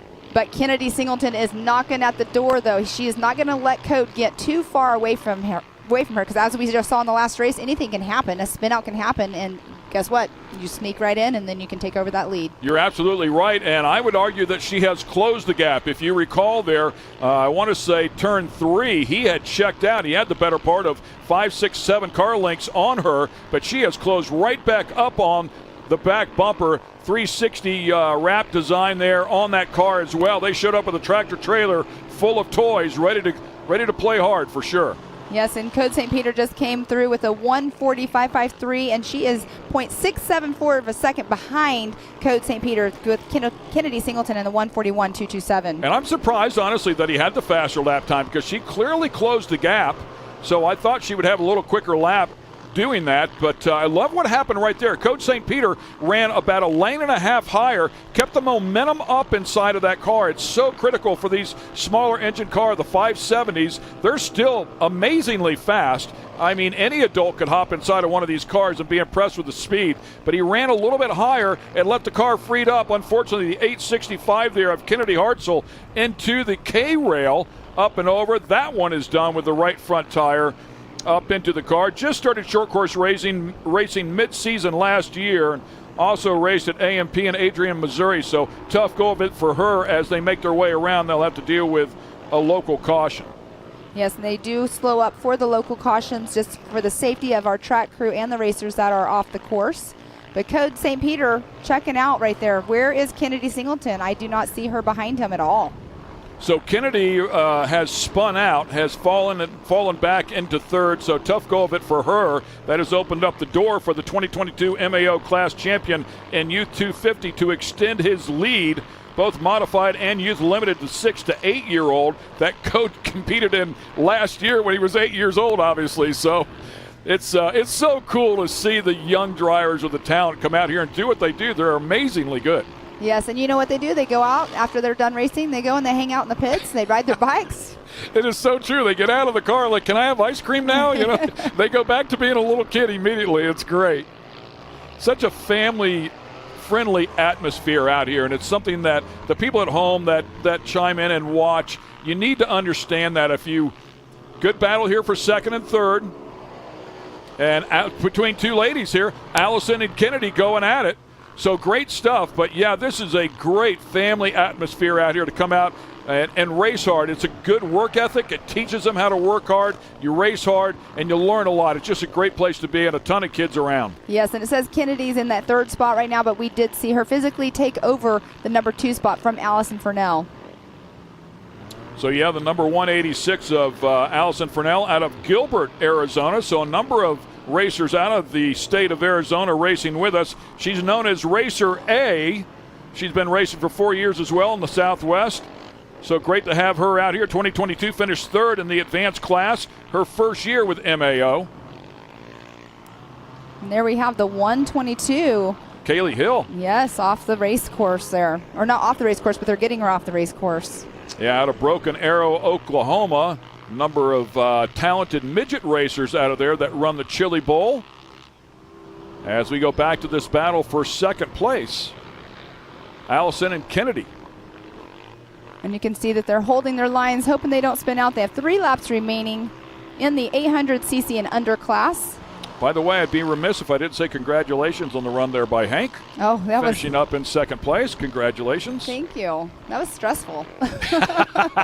as the parents are feeling right now for Code and Kennedy and Allison, of course, and now live time and scoring is caught back up. As you can see, the number 71 of Kennedy Singleton retains second place, and Allison Furnell in third.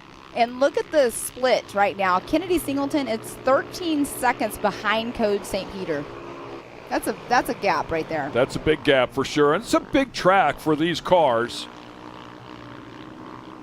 It is, and that is a great overview of the whole race, or most of the race course right there. Yeah, and that's why we see, so the racing that goes on with the Pro Light trucks will run 10 laps. These races here are 5, but It was one of the reasons that this is the battle here between for 4th and 5th, but one of the reasons we run a mandatory caution and to group them back up and give everybody another chance. If you get hung out in that first lap and you spin out or you hit something wet or somebody else makes a mistake and takes you along with them, you want to have that shot in the back half of the race to have another run. But this is a different format, how they do it here with the side-by-sides.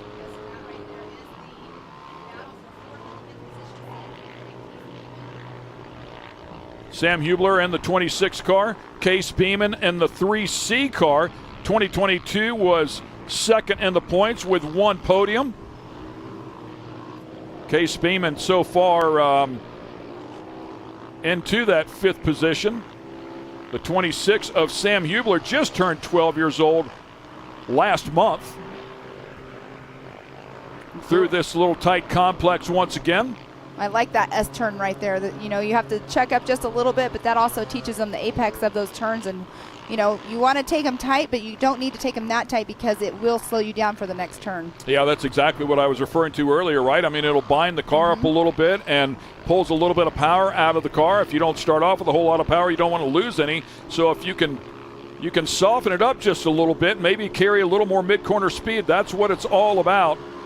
As you see, Case Beeman having a bit of a run there down the straightaway, closing the gap up on Sam Hubler. And where do we have Code St. Peter and Kennedy Singleton as we speak right there? There he is, going to be coming through and getting that checkered flag. He is running in that number 1 spot. He's got out front and stayed out front and hasn't looked back. I think Code is in a different zip code. He is just driving away, having a great race out here. Clearly the engine swap went well. He is definitely one kid that is no stranger to the podium, as we can see right here in race number 1 out front today. And you look at the track right there. You're going from the blue groove. You have a little wet spot, taking that tight S turn right there. Yeah, and you can see the car's a little bit loose as he picks up the throttle. So don't think for a second they aren't really driving these things. They are for sure a handful if you drive one at speed. And Code St. Peter, you know he's on it. You know he's excited. Great job for Code St. Peter. That will be his 3rd consecutive win here for the 2023 season. 2 wins in round number 1 to gather up the overall. Kennedy Singleton, who was right there competing with him, finished 2nd in both races in round number 1. Comes in here 2nd in the points. And Briley Lutz, who had finished 3rd in the first 2 races of round number 1, came in 3rd in the points. Looking for Allison Furnell. And Allison does cross the stripe there in 3rd, had fallen back just a bit from Kennedy Singleton. And there's a great headshot of Code St. Peter in the 800cc and under class, taking the unofficial win, and he is out of Texas. We have lots of Texas and Oklahoma racers here, which is, of course, awesome, but we also have the Arizona kids as well. But Code St. Peter, congratulations to him again. Awesome stuff. 9 years old. Look at this battle right here for the stripe. Excellent stuff. A little deeper in the field, having just as much fun as everybody else. But Briley Lutz sneaks by and takes that position. Just talked about Briley coming in here 3rd in the points and raced right to the stripe and picked up a position because of it in the number 6 hole. Yes, and took that from Michael Green. Michael Green's probably thinking in his head, what could I have done different to just have that extra couple inches to take that position? So great stuff. By the way, that's an overhead shot of the Pro Turbo category coming up here next. The best of the best will come out here and sling it around. It is a stacked field of side-by-sides. The best in the country will be out here in just a few minutes to get with it here. Race number 1 for the Pro Turbos on tap. In the meantime, let's show you our AMS Oil race results. Once again, congratulations to the 9-year-old Code St. Peter, making it his 3rd win consecutively here in the 2023 season for the points leader, followed up by the young lady of Kennedy Singleton, then another young lady, Allison Furnell, to round out your podium.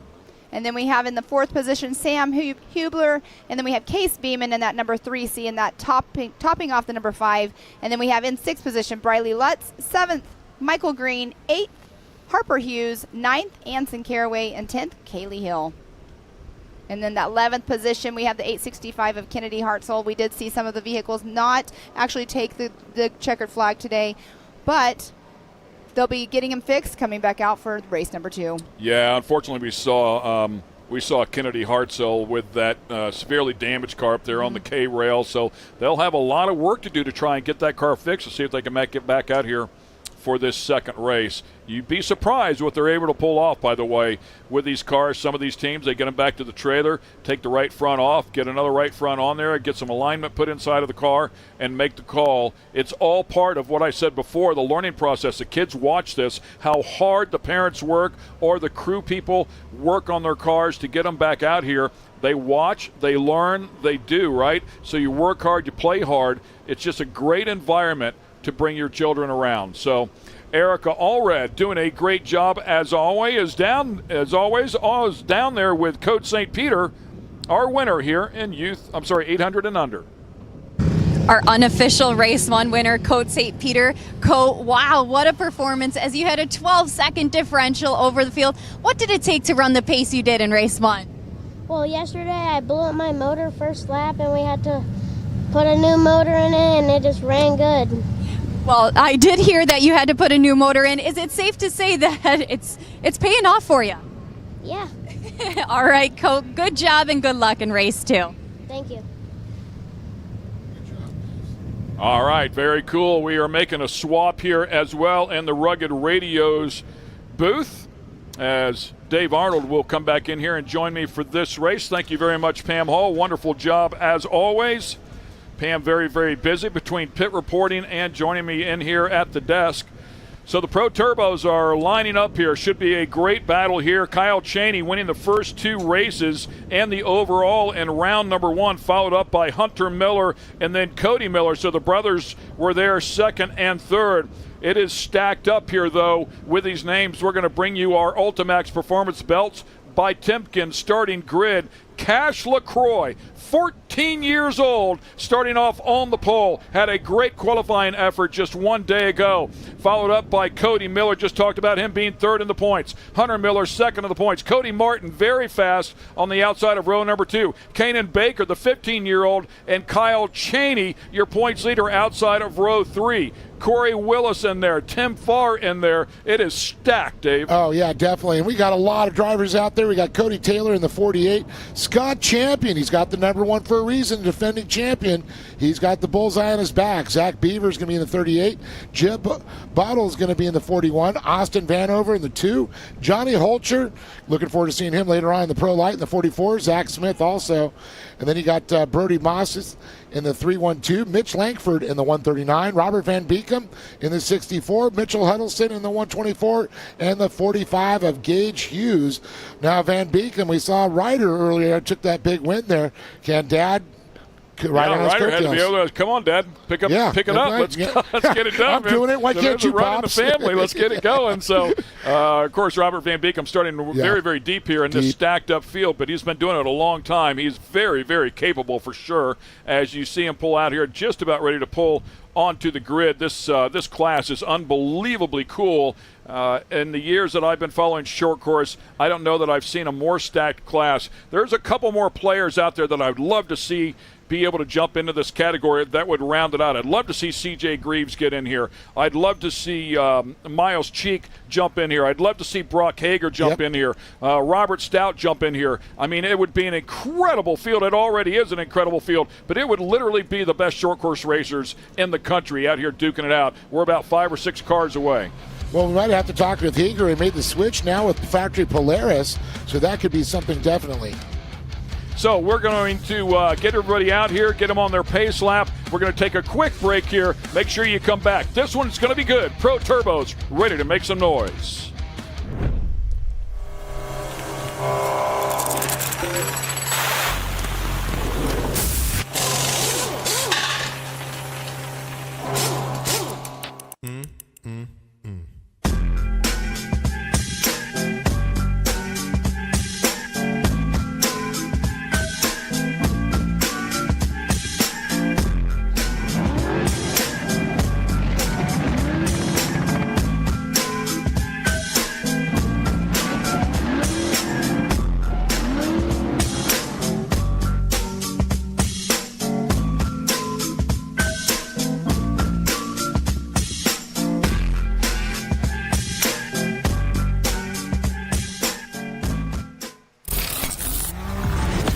comes to suspension tuning, there's only one name we trust. Double E Racing.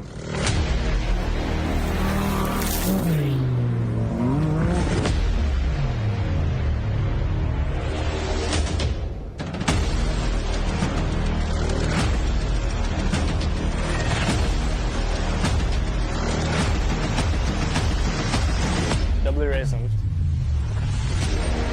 We help build champions. Ready for any challenge.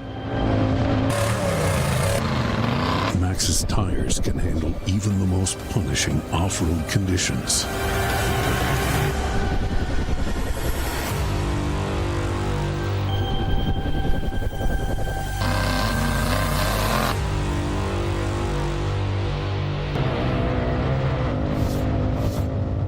Max's tires tread victoriously.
Round two of the MAO Side-by-Side Championship Series. We're here at Lucas Oil Speedway. A good look at the lake just over there in the distance. We've talked about it a number of times here. There'll be drag racing on that one just next month, just a few days away, as they kick off their first race out here at the Speedway. Beautiful man-made lake, purpose-built lake. A lot of safety and technology incorporated into that as well.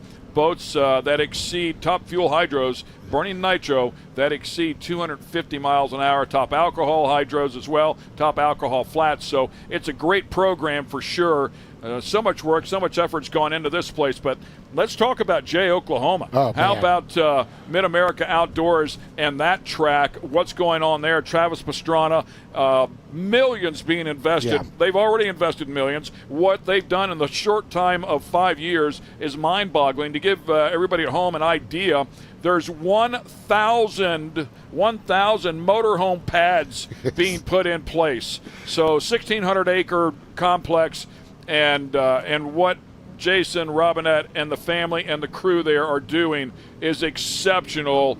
I mean, you certainly would say arguably the best complex in the country. Oh, yeah. I mean, it's incredible. I mean, between the ideas of bringing drag strips in there, bringing a circle track, we've got, Travis doing his pump track for kids. We got the pit bike cut there. We also have Dennis Anderson coming in. So we're going to bring in a lot of the big monster trucks there. And, of course, one of the big things, too, is Travis Pastrana and the Nitro Rallycross. So that's one thing I'm looking forward to. It's going to bring some definite fun. And coming up, I know you're not going to be able to join us, but Memorial Day weekend, we're going to have the Mid-America Outdoors side-by-side, but it's the Barbie Jeep races. I'm kind of looking forward to that, man. I saw a little preview of that, and I said, oh, that's something I wouldn't want to try, but I definitely want to be there to watch. So we welcome everybody to the Rugged Radio's booth here. I'm Ken Stout. That is Dave Arnold. And, of course, we've had a lot of help out trackside with Erica and along with Pam as well. So a full day of racing here. This is round 2 for the side-by-sides, round 1 for the trucks, the Pro Light trucks, and that championship that pays out so nicely. Great to have the Pro Lights out here. Now everybody will see that it's a real thing. We are getting things done here at MAO in this series. I would fully expect round 2 of the Pro Light trucks to be possibly twice the number of trucks out here, knowing what the payout is, everybody knowing that this thing is for real now. Word will travel quickly, but we already have a great field here. Kyle Greaves, CJ Greaves, Johnny Holter. I mean, all 3 of those are champions. Very, very good. This Pro Turbo category that we have coming up here next, man, I could literally get excited about this race alone. It is worth the price of admission alone to watch this turbo class. I mean, 20 turbo cars. I mean, Ken, when's the last time you saw that many turbos on the track? I haven't seen that, and I've been around close to it, not as long like as 24, you. 25. I mean, both pro classes, NA and turbo, right? Over 20 cars, so it is a solid entry. And the fact that there's a lot of talented pro drivers that we're seeing. They talked about the Kyle Chennys that go to a lot of the Champ Off-Road stuff. It's amazing to see. I mean, these guys are going to definitely be throwing some elbows, I think. There's not a lot of room to get that many cars to turn 1. Yeah, and a completely different style track than what they competed on in round number 1 at Jay, Oklahoma. You said it before, a pro-level track. That's a pro-level track as well, just a little more cross-country maybe than short course off-road. It's a combination of both their short course and cross-country, if you will. Here, pro-level short course for sure. When they go back to Jay, we talked about Travis Pastrana working on that track. It will be completely different. So once again, we'll throw them another curveball. Great stuff. Hey, we're tap dancing a little bit. They're sorting things out for the turbo class. I promise you they'll go racing when we come back. Stay with us.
tuning, there's only one name we trust. Double E Racing.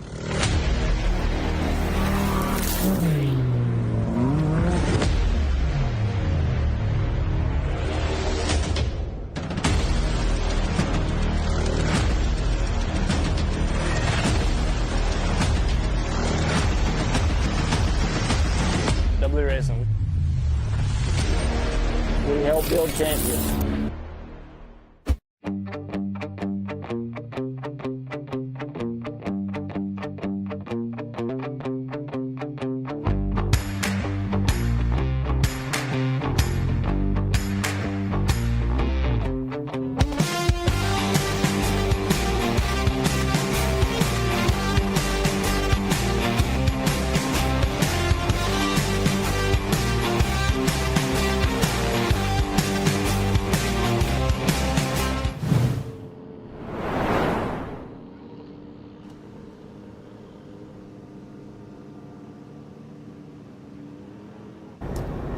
Why can't tomatoes win a race against lettuce?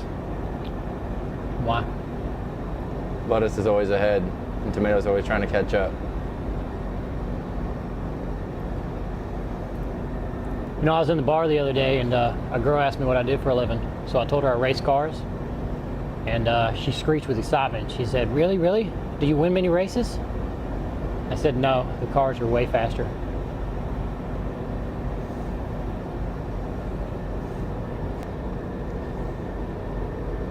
If there was, said, an octopus race, and as the champion, their grand prize, what do they win? A suction cup.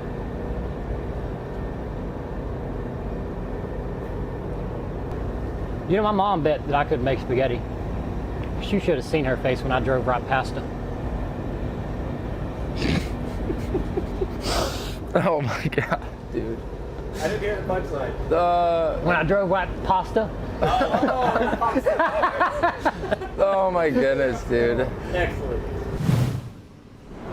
And the guys having a little bit of fun there. The corny joke segment, and Tyler Rimmerreed is actually in this race coming up here, so hopefully none of the other drivers saw that. They might just purposely want to take him out. So. they drive pointing there and give him a little bit of a nudge. Yeah, right. What are you thinking?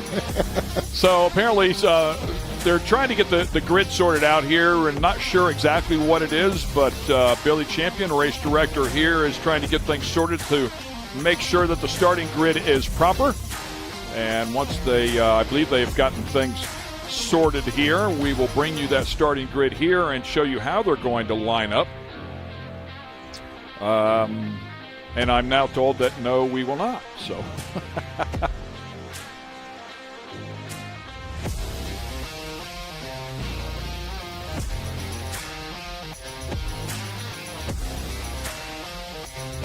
So we're getting things sorted here as Timing and Scoring is trying to get things sorted out here as well. What it's showing on Timing and Scoring is Cody Miller now will start off on the pole. Now initially we saw Cash LaCroix up there, so they're getting things sorted out here. Cody Miller, Cody Martin, Cash LaCroix. Now I have to go back and use my memory, which is never a good thing, but I believe, if I recall, I think Cash LaCroix was third or fourth overall in qualifying a day ago. So you would say that sounds about right. But keep in mind there was two groups. There was a Group 1 and a Group 2. Now typically what will happen there, Group 1's track is a good bit different than Group's 2 track. So typically whenever they qualify in groups, Group 1 will line up on the inside as they qualified. Group 2 will line up on the outside as they qualify. I don't know that they went that route here. That is up to the race director. They make that decision. The other option is to line them up as they qualified based on time. So that is quite possibly what they've done here. Nonetheless, what we're going to do is go racing here. It is the first race of round 2. It is Miller on the pole. Here we go. Cody Miller, and immediately you see him fan out 3 and 4 wide as they dive down into turn number 1. They pitch them in. Pretty dusty up in there. The drivers in the back are going to have a tough time seeing where they're going. Cody Miller's looking like he's taking that inside where Cash LaCroix went a little high, but you said Cody Martin trying to dive in there. And then Hunter Martin, I saw another Can-Am coming in with that plaid top. So his brother's trying to get up in the fight also. Yeah, and a big wreck back in there. I'd say back somewhere around 12th place, 12th to 15th. courtesy of the dust. One driver just drove right into the back of the other that had slowed down because of the dust. So definitely some issues here that they need to work through. The drivers up in the front with clear vision, much better there. And there's a pack of 4 hungry dogs going at it. And you can see the Miller boys going side by side. Or actually, that's Cash LaCroix, and then Cody, and then Hunter Miller there. You can see the 2 plaid tops in the Can-Am. You got 3 black and yellow and red. Black and yellow Can-Am, so it's kind of hard to tell apart.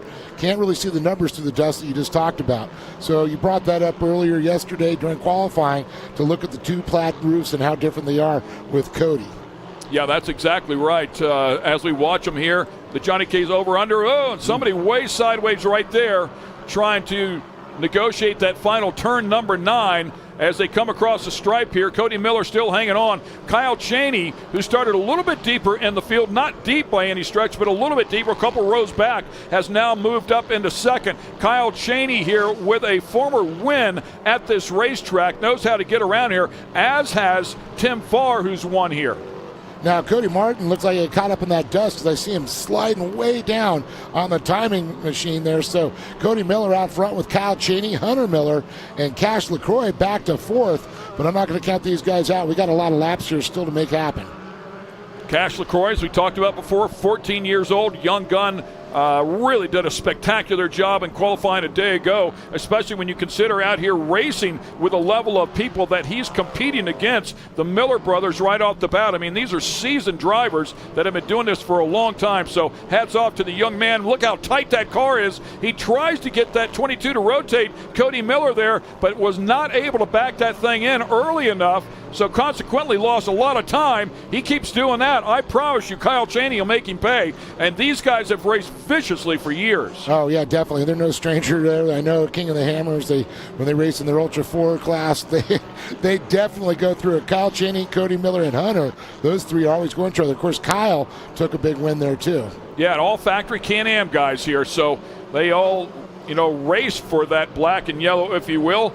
Johnny K is unfortunately the number 4. Was talking about Tim Farr, one of the most decorated drivers out here. He is pulled off to the side there. It looked like there might have been some damage on that car as well.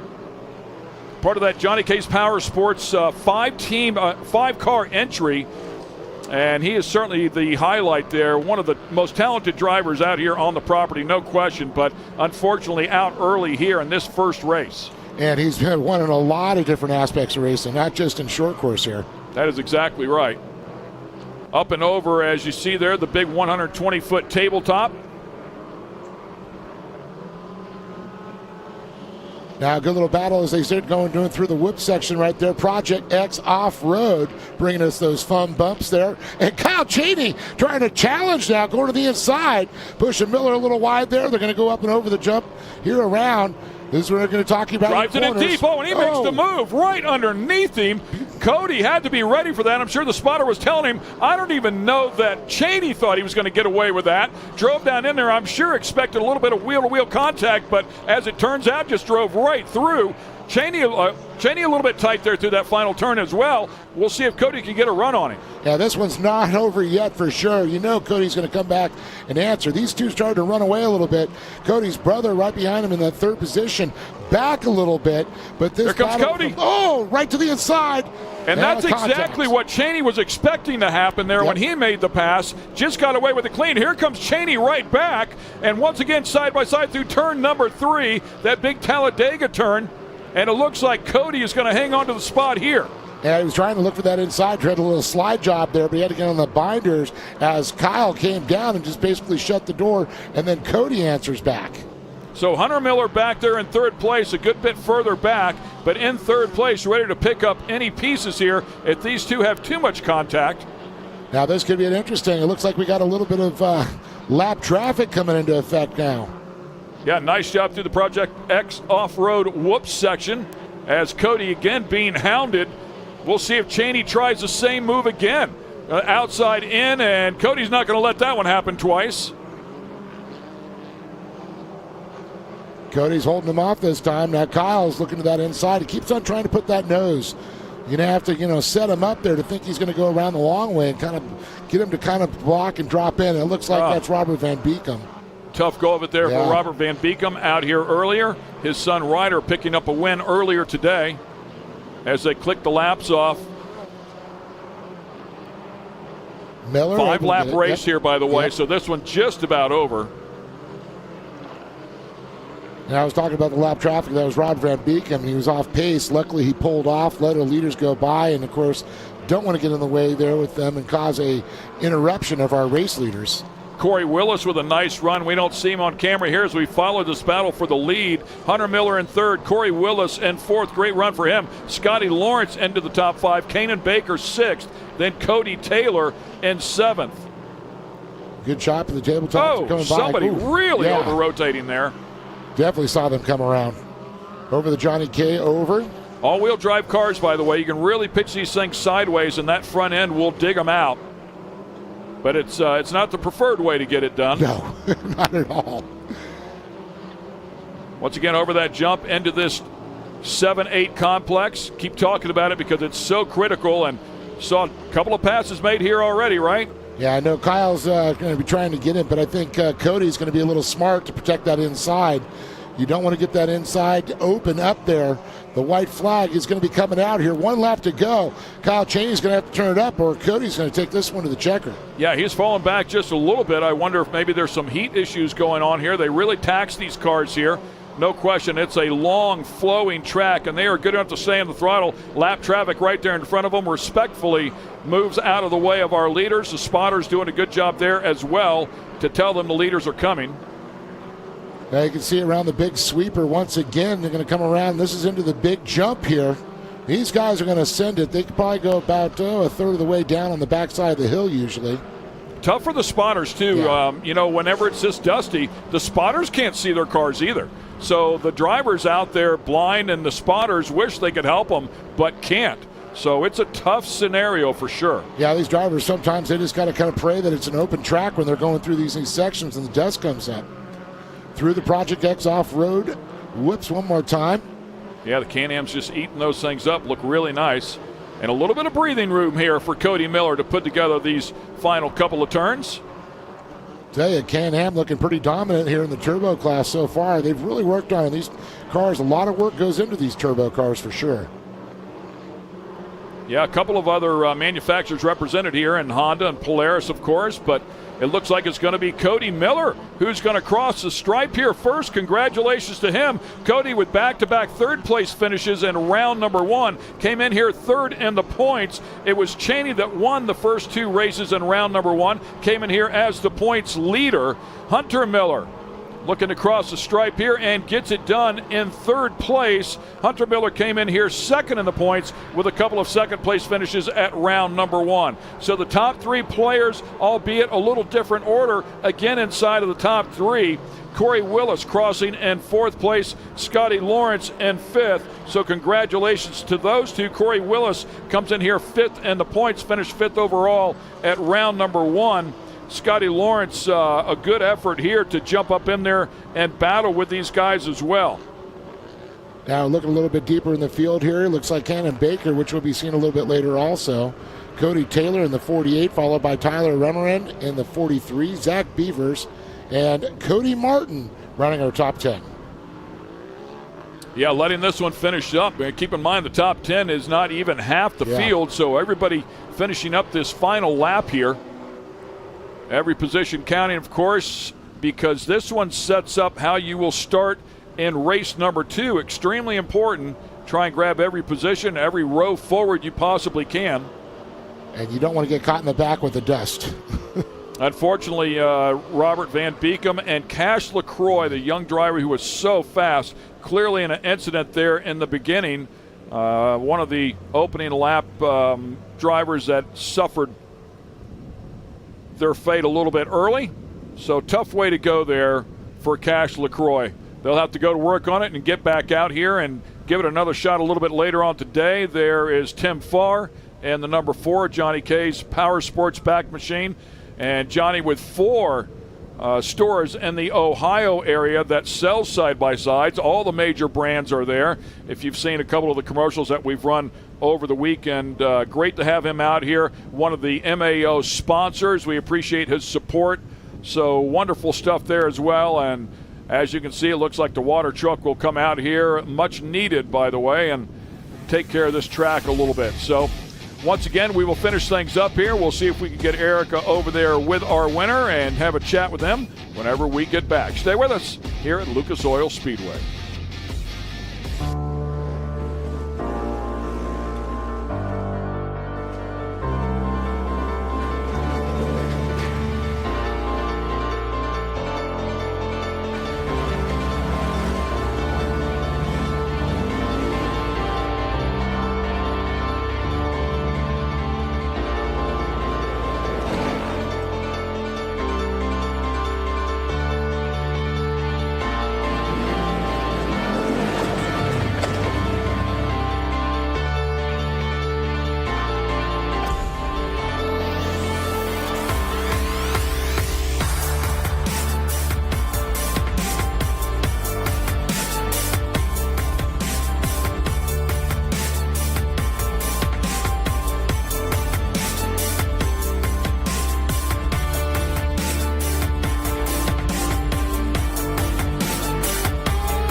When it comes to suspension tuning, there's only one name we trust: Double E Racing.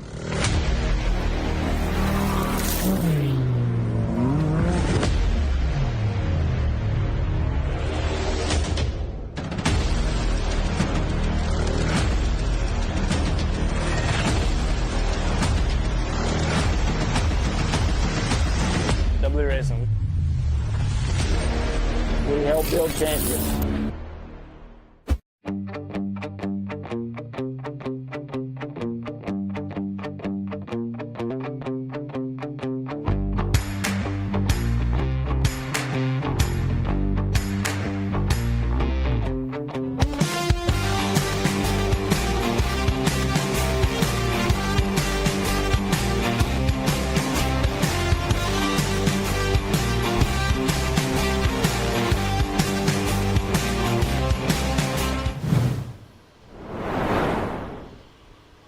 And welcome back here to Lucas Oil Speedway. We're in Wheatland, Missouri. This is round 2 of the MAO Side-by-Side Championship Series. We appreciate everybody tuning in here. Look at the water truck that has been out there. It's a gorgeous day here. I mean, picture perfect. I think the high is about 68 degrees. So beautiful stuff. We're going to get it down to Erica Allred, who's with our winner. Erica.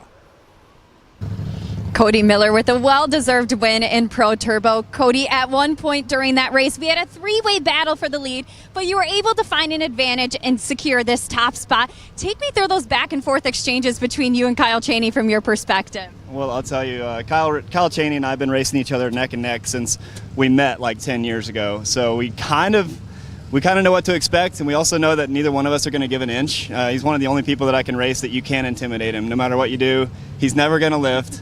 But I knew once he went inside of me on this corner over here that I was going to have a little bit better drive coming down this finish line stretch, and then I could use that traction in the top of the cushion here to beat him to the inside of the next corner. And I did beat him there, and I know he was going to go around the outside of me, so I just kept going straight.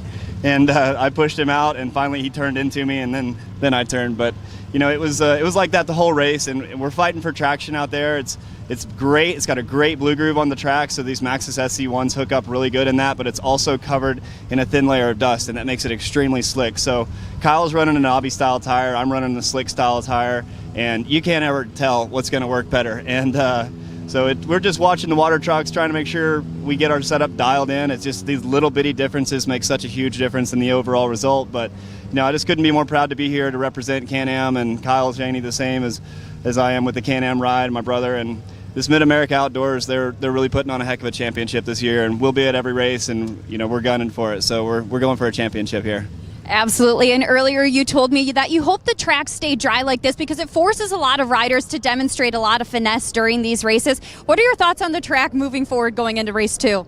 Yeah, I hope it stays just like it was in race 1 because the line is huge. You know, it's dry enough on the inside that you can use the whole track, but then once you get out to the cushion, it's got some moisture to it. There's more traction out there, but it's a longer way around. So ultimately, it's going to come down to a big chess match between all the good drivers out there. It's great. It's an awesome racetrack. It's awesome to race on. We're having a heck of a time. I'm just excited to go back on it again. Cody, congratulations on this stellar performance and good luck in race 2. All right, thank you very much. We'll see you out there.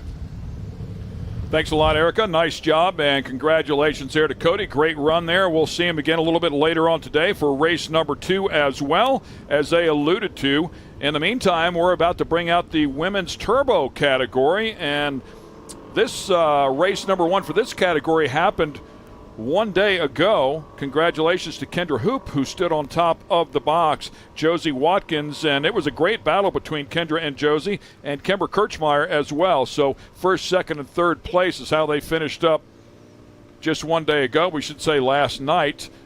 Beautiful racing evening for sure. And talking about this day, as you can see, they're not a cloud in the sky as they make their way through that big Talladega turn to head up to the tabletop on their pace lap. It's gorgeous out here. I think the high is going to be about 68 degrees here. Perfect racing weather. And light breeze coming out. The clouds have cleared out. Blue skies, green trees, and chocolate cake dirt. Man, that makes for good recipe racing for me.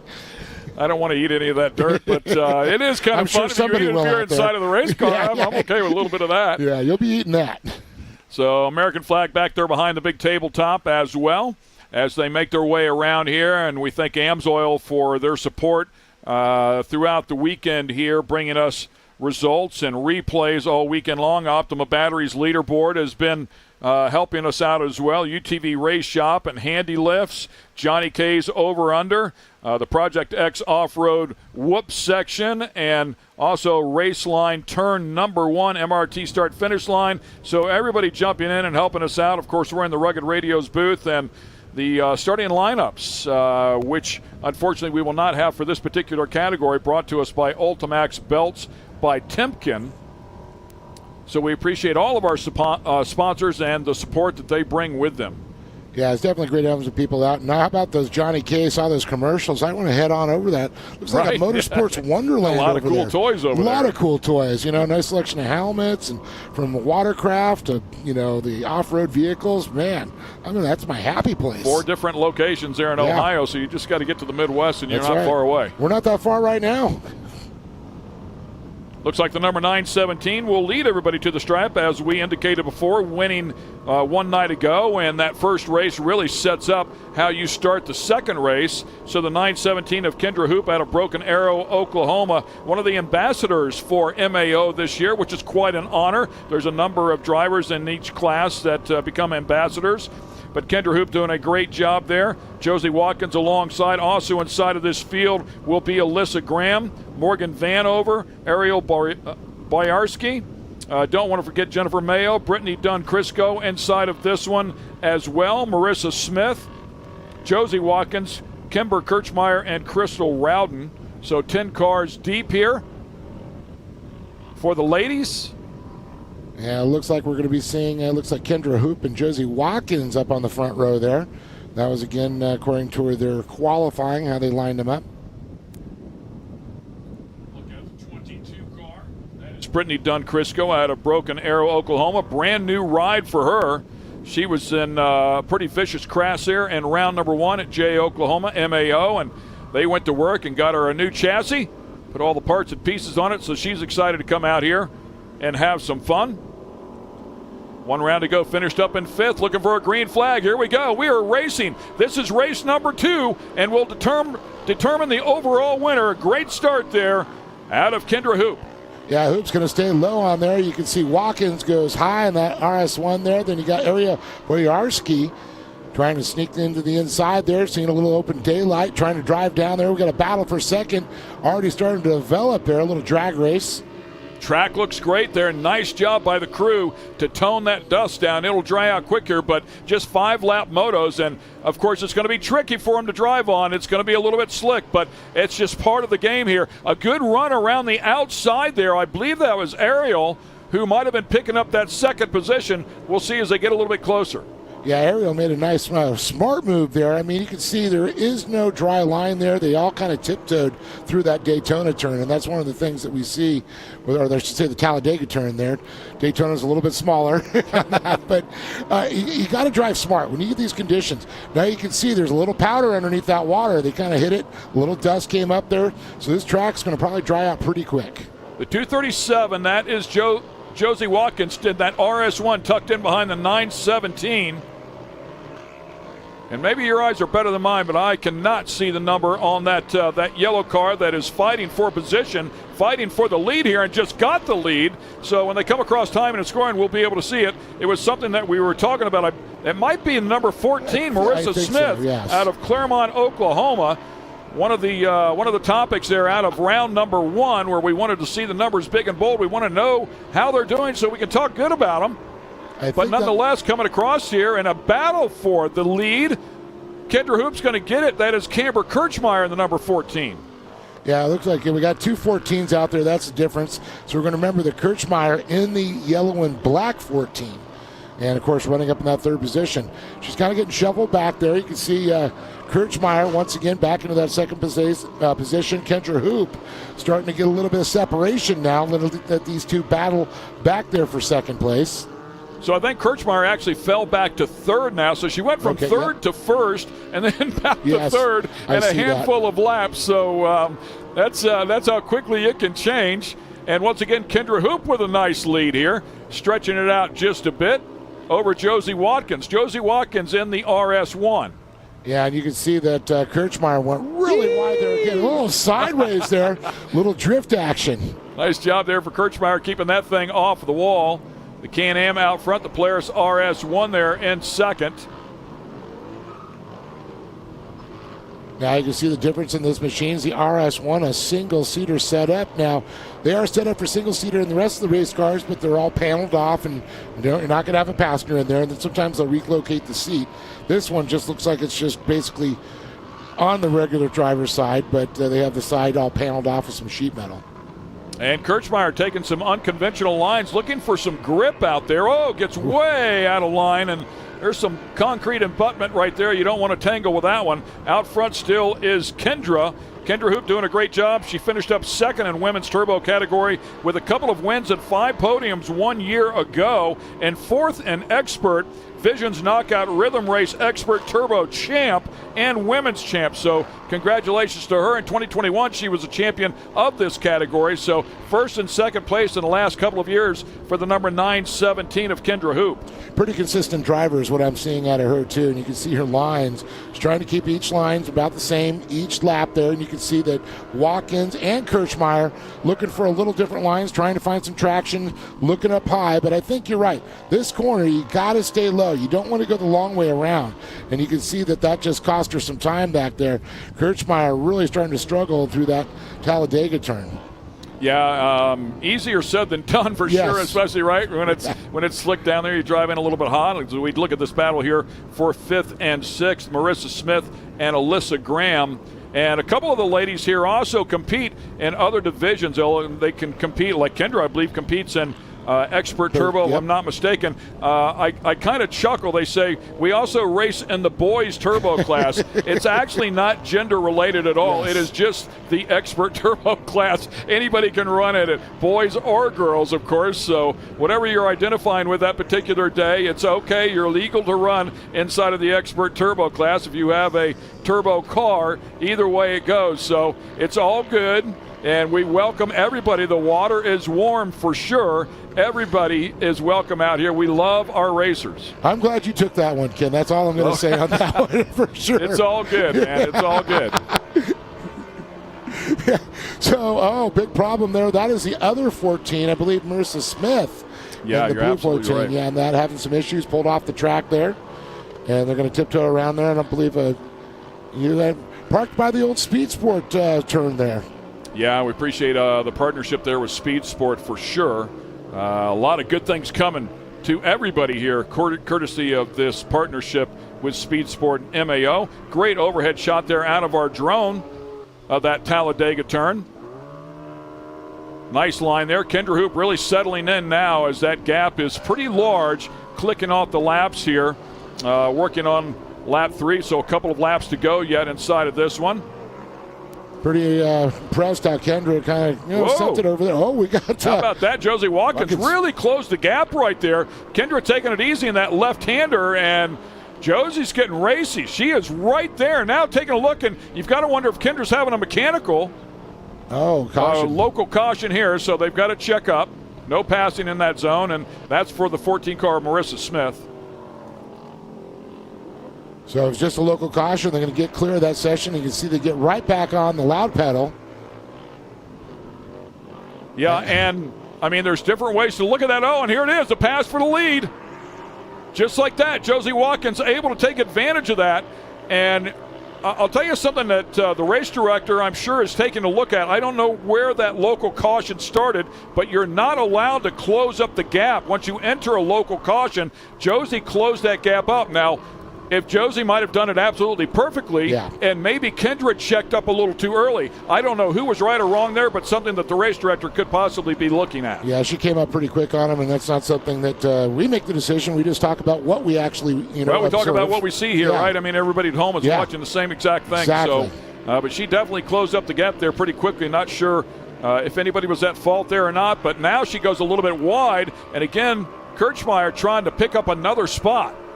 Yeah, it looks like Hoop back up in that top position there. Watkins back to the second spot. And Big run. Woo. Big run there out of Josie Watkins. Nice job out of that Talladega turn, but not quite enough steam to get around the 917 of Kendra Hoop. And it looks like gets a little sideways there. And Kirchmeier's going to go into second now. Watkins delegated back to third, able to recover, got back up. But we're going to see if she can get back on the pace that she was before. She's running again. There was a good little gap back, all back to fourth. In fact, we couldn't even see it in the camera view at that point. So Hoop out front, Watkins, we saw just have that big moment, and Kirchmeier able to get around her as the laps are winding down here in this 5-lap race.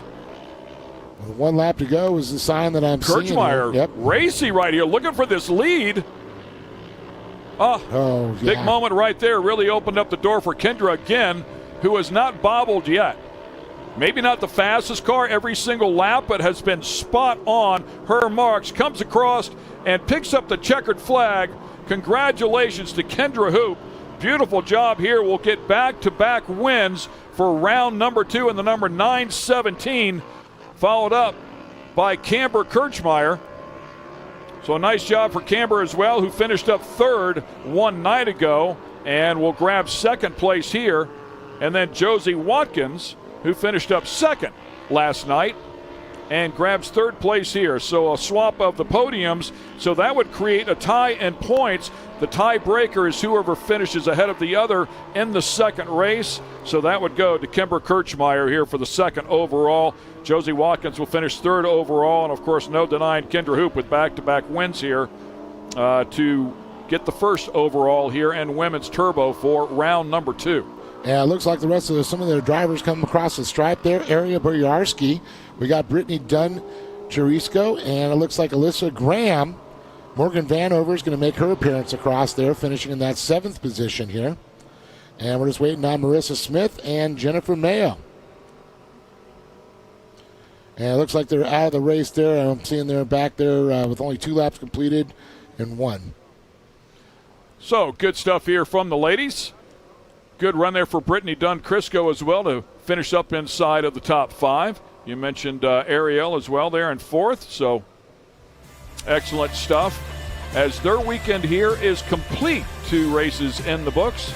Had a practice session, qualified, got out here and raced up a couple of races. So good stuff there out of the ladies as they continue on here chasing this championship in 2023.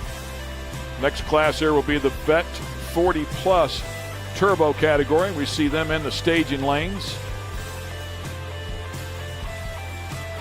So once again, we'll finish everything up here with the Pro Light category. Make sure you stay with us a little bit later on today as AMSOIL results here, unofficial results I should say, for the women's turbo category are in front of us. And we've got Kendra Hoop in the 917. Camber Kirchmeyer is going to come across there in 2nd, unofficial once again. Josie Watkins in the 237. Aria Boyarski in the 735. And 5th, rounding out their top 5, is going to be Brittany Dunn Charisco in the 22. And Erica Allred, once again, always busy down there, doing a great job for us today, and she's with our winner. Erica?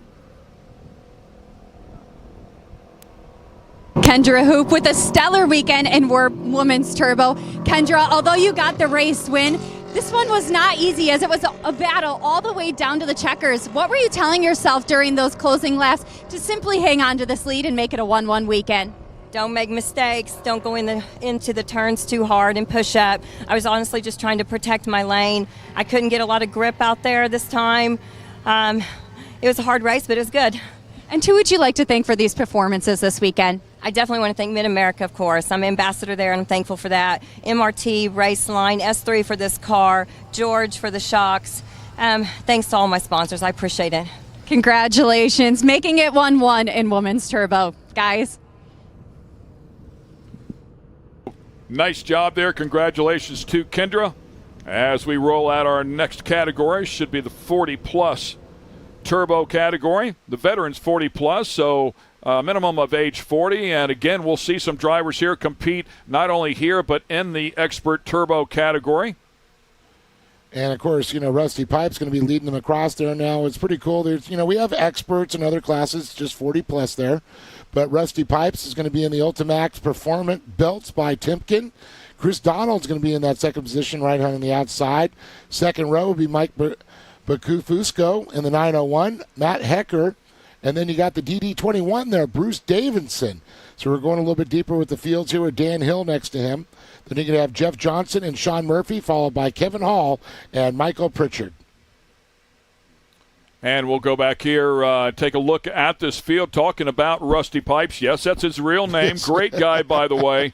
Finished up 2nd place in the first 2 races of round number 1. Came out here, won one night ago, so he's in good position to win the overall here. He did get that overall, by the way, the lowest score there in round number 1 with those 2 second-place finishes. So comes in here as the points leader. Mike Bukafusco, you talked about him as well. Finished 5th and 3rd in the first 2 races for round number 1. 31 comes in here second in the points, and then Richard Baird third in the points coming in here. However, it was Chris Donald who finished up second one night ago in the number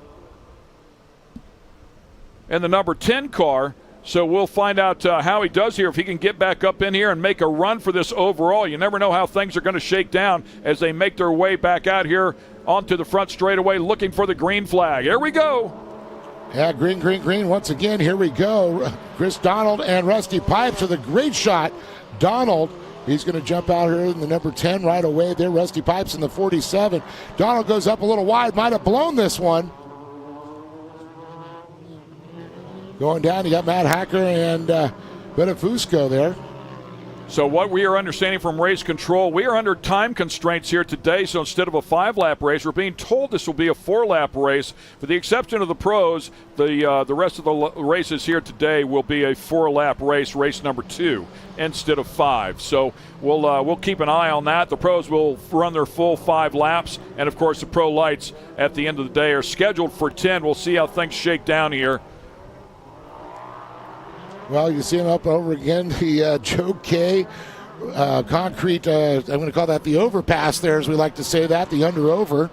The 47 there, Rusty Pipes out front there in the 31 of Matt Hacker.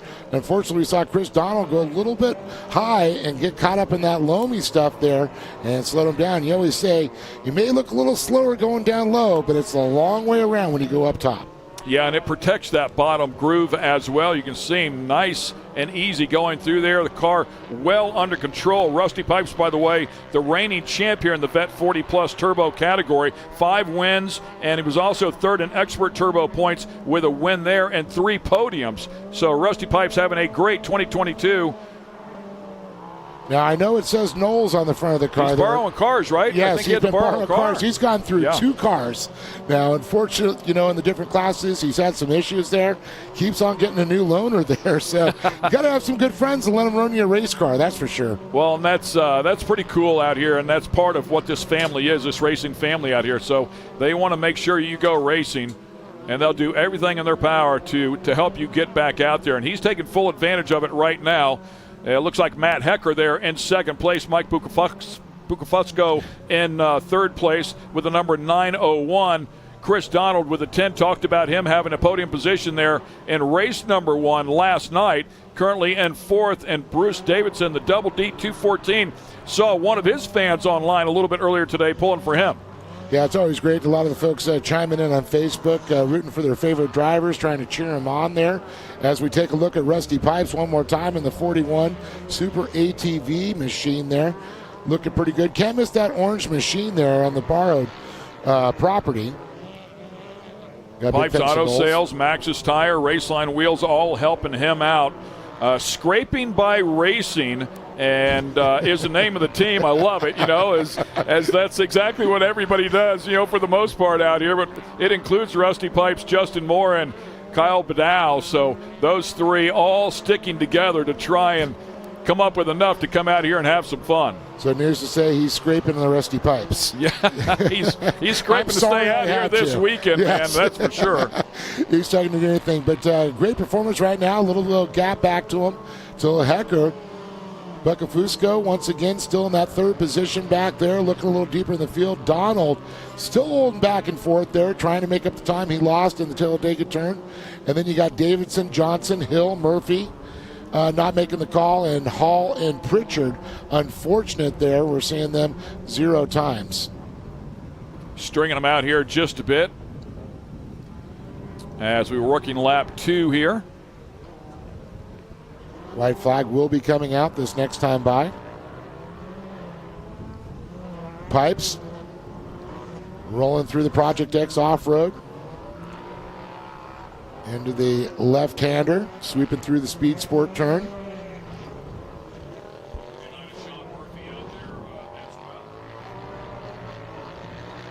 So Pipes still making a run for it, going through that 6, 7, 8 section there. Underneath the overpass there, once again, Hecker. Hecker, I believe, brought up a little bit of distance there, trying to chip away at it. But with the white flag out, it's going to be an all-out run. You better just throw everything you can right now. Take some chances. Yeah, working this final lap. So 3 laps complete, working on this 4-lap race here as they make their way across the stripe. Pipes, Hecker, Bucafusco, Donald, then Davidson, Johnson, and Hill all inside of the top 7 here. Sean Murphy not able to make it out there, unfortunately for him. Finished up second in the points with 5 podiums a year ago, but having a tough go of it here. Great overhead shot by our drone as now we go to the big 120-footer there. Pipes kind of just taking it easy. He probably didn't want to break him our cars. He knows that front. His spotter says you got a little bit of gap. Don't push it. Don't make mistakes. And I'm sure Hecker's spotter is saying the opposite. You better get on the gas. Yeah, and the lap time's right there. It's still put a half second on second place, so no point in pushing it any harder than that. You're exactly right. It's somebody else's car. The last thing you want to do is damage that, and quite possibly has to race in that car a little bit later today as well. Yeah, I'm sure, and of course, you don't want to throw away first place there, and you don't have to explain to Mr. Knowles why you bent his car. That's for sure. But setting up through that 6, 7, 8 through there, once again through the underpass. Checker flag will be coming out. Through the final turn, number 9 here for the second race of the weekend. Round 2, and it's going to go to Rusty Pipes. Congratulations to him. Back-to-back wins. He's going to get another first overall and retain that points lead. Congratulations. Matt Hecker with a solid effort right there, keeping him honest. Mike Bucafusco as well, doing a good job, will be the final spot there on the podium. Chris Donaldson and Bruce Davidson does cross the stripe there to round out the top 5. And it looks like Johnson and Dan Hill bring in 6th and 7th. And again, Murphy, Hall, and Pritchard not making the call. And it'll be kind of interesting to hear this interview we're going to get there with Rusty Pipes after his 3rd car, the borrowed car, taking a win on it. I know he's got some good cars, but I got to say, that guy's got to be a good driver to keep doing it. We appreciate Optima Batteries for our scorecard up there on the top left-hand side there, so you can keep an eye on everybody and what their lap times were. By the way, quick lap of the race going to Rusty Pipes at 1:27.889. First one to complete 4 laps, pick up that checkered flag, and as we talked about, a couple of second-place finishes there around number 1, a couple of first-place finishes as we take a look at our AMSOIL unofficial results here. So Rusty Pipes off to a great start here in 2023.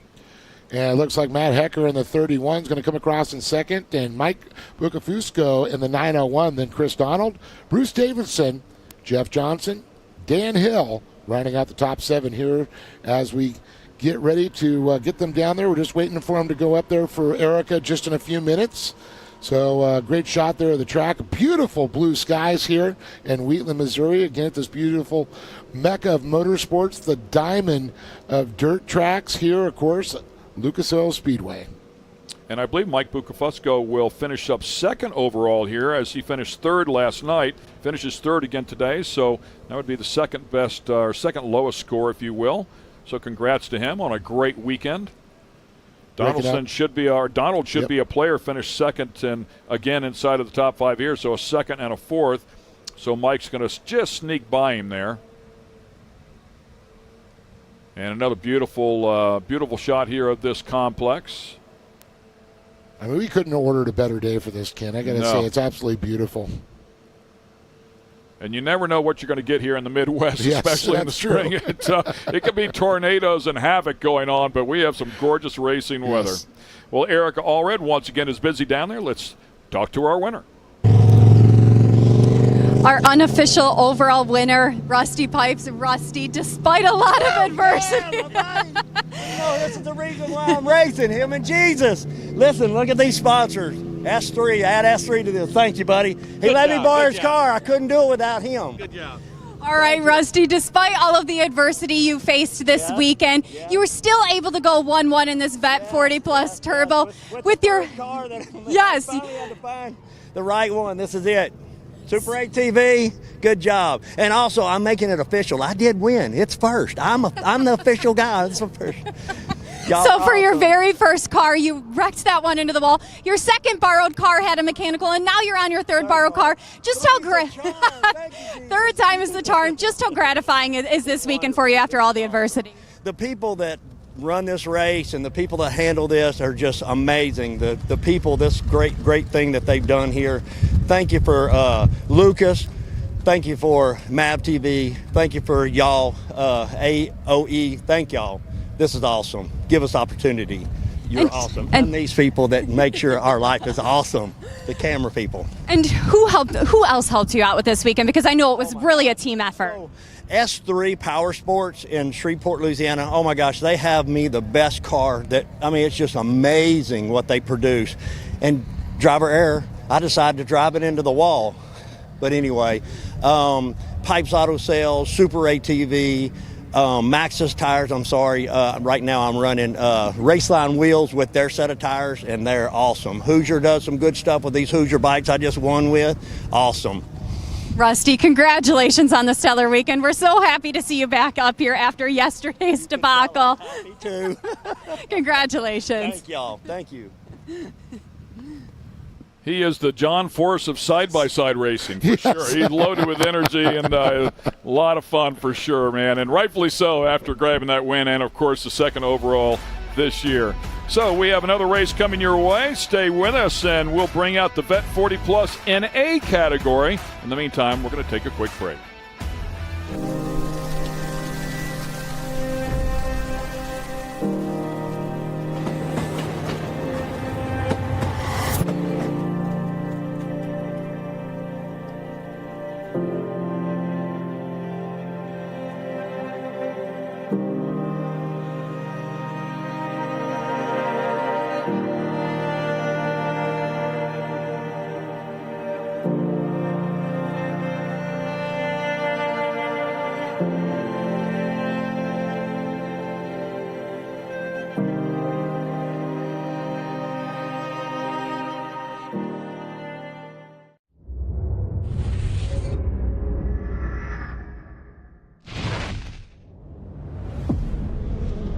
No matter what, it's never an easy event, and it never will be, and that's what makes King of the Hammers King of the Hammers. Tire choice is everything. I mean, to have a tire that's reliable and consistent and drives well out in the desert, but yet when we get to these crazy rock sections, still has grip and performs, and we can hit these sharp, jagged edge rocks and not have a problem, is what we need. And the Rockzilla is definitely our second to none when it comes to the UTV tires. And it just speaks traction. It's got big lugs hanging off the side. It's got big lugs down the side of the sidewall of the tire. If you're gonna look for something that makes traction and is gonna grip in rocks and dirt and everything, you look at a Rockzilla and go, man, that thing looks like it's gonna do the job right there.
When it comes to suspension tuning, there's only one name we trust: Double E Racing.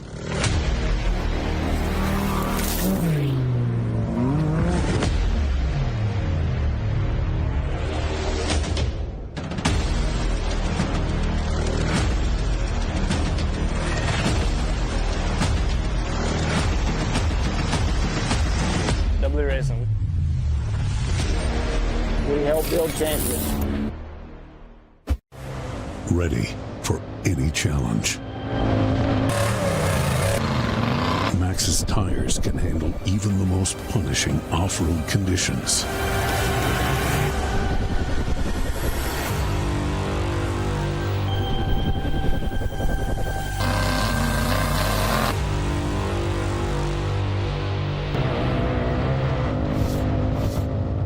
Max's tires. Tread victoriously.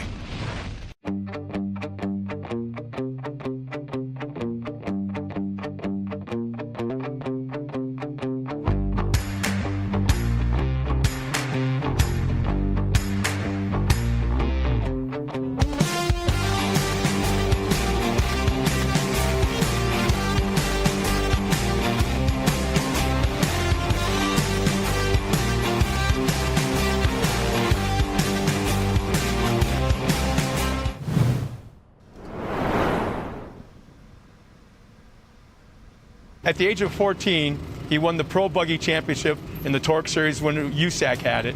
And from that point on, I'd have to say this young man right here is the winningest driver across the board in short course off-road racing. And the domination that you've had over the last 10 years has just been fantastic.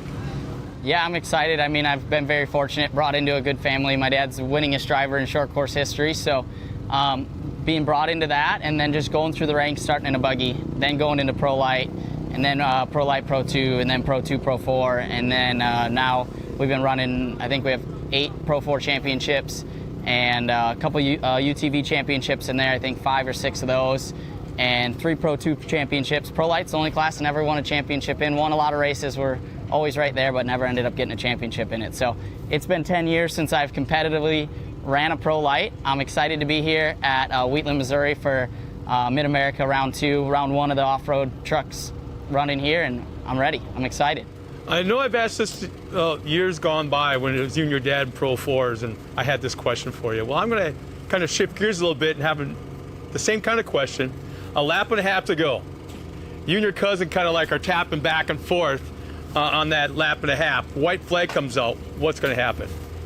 You know, he's in this for the long haul. I'm in here for the weekend, and I'm not here to ruffle any feathers, and obviously them being our family, and I've helped them all last year and any time, and you're going to see him probably under our awning here in not too long, being back part of the team. So we're going to race each other like my dad and I do, man. We're really good friends, and outside of family, we're just really good friends and know exactly how each other are, and we're going to go out there and race each other respectfully, but we're going to leave it all on the line. I mean, these people come and spend their hard-earned money to come watch us. The last thing we're going to do is baby-foot it around and not put on a show because we don't want to make each other mad. We're not going to take each other out or anything like that, but we're definitely both going to go for broke and have fun doing it.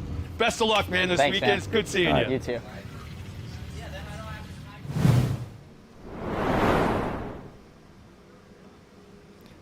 We are back. Check it out right here. You're seeing the track out there. Track crew's getting going as they come in. You see the AOE pace truck there.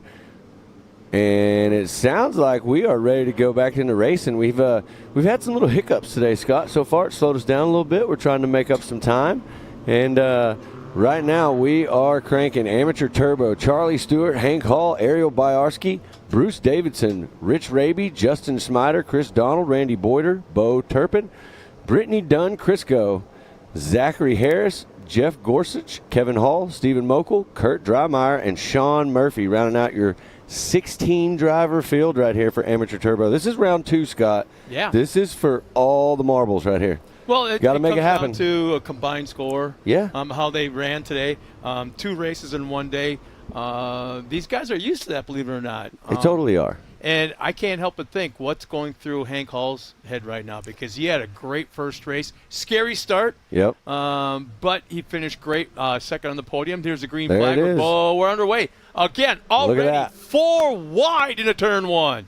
Hank Hall and Stewart back out front, same as we saw before, battling it out. Are we sure we're not seeing a replay? I think this is no.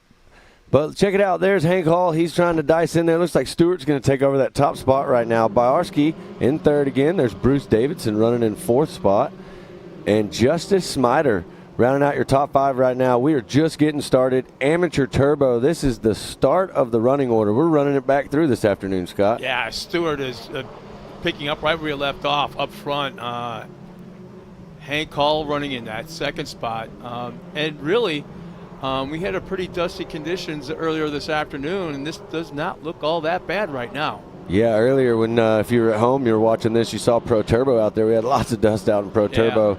Those guys were actually putting down some heater laps and stirring it up pretty strong. But the track crew got out there. They did some work. Now it's looking primo right now for these drivers. And Charlie Stewart is liking the track conditions because right now he's driving a great race. And first, look, there's Hank Hall. And that looks like the 26 of Justice Smider trying to battle it out right there. Yeah, he's that's for your inside, second and third position. Outside, and he's checking out every line. For a second there, it looked like he pulled up alongside. Yep. I had to fall back. There you see Justice going to try to make that inside move right there. He's coming up right on the inside on the final corner. Oh, tucks it behind him. Hank Hall's got the straightaway speed. Yeah, that Can-Am, I don't. Fresh car. I wish I had a chance to walk by their pits and just kind of checked out what these tires are like. Yeah, for sure. I was talking to some drivers earlier, especially the truck, the Pro Light drivers and stuff. The track is definitely eating up some tires. That's for sure. So these guys are out there. When they put a lot of water down, it turns into a skating rink, keeps the dust down, as you can see right there on the screen, but it makes it super slick. You see the track really getting blue grooved right there coming around that big corner. And what's really neat is we talked about tires. Yep. Marco from General Tires here this weekend checking things out, and he is geeked out about the new Pro Light series. Yep. But he's also checking out the UTVs as well because they own Holtrip tires. Yeah. There you see him still battling. That's the battle for second and third you're seeing on the screen right there. There's the 57 of Hank Hall and the 26 of Justice Smider.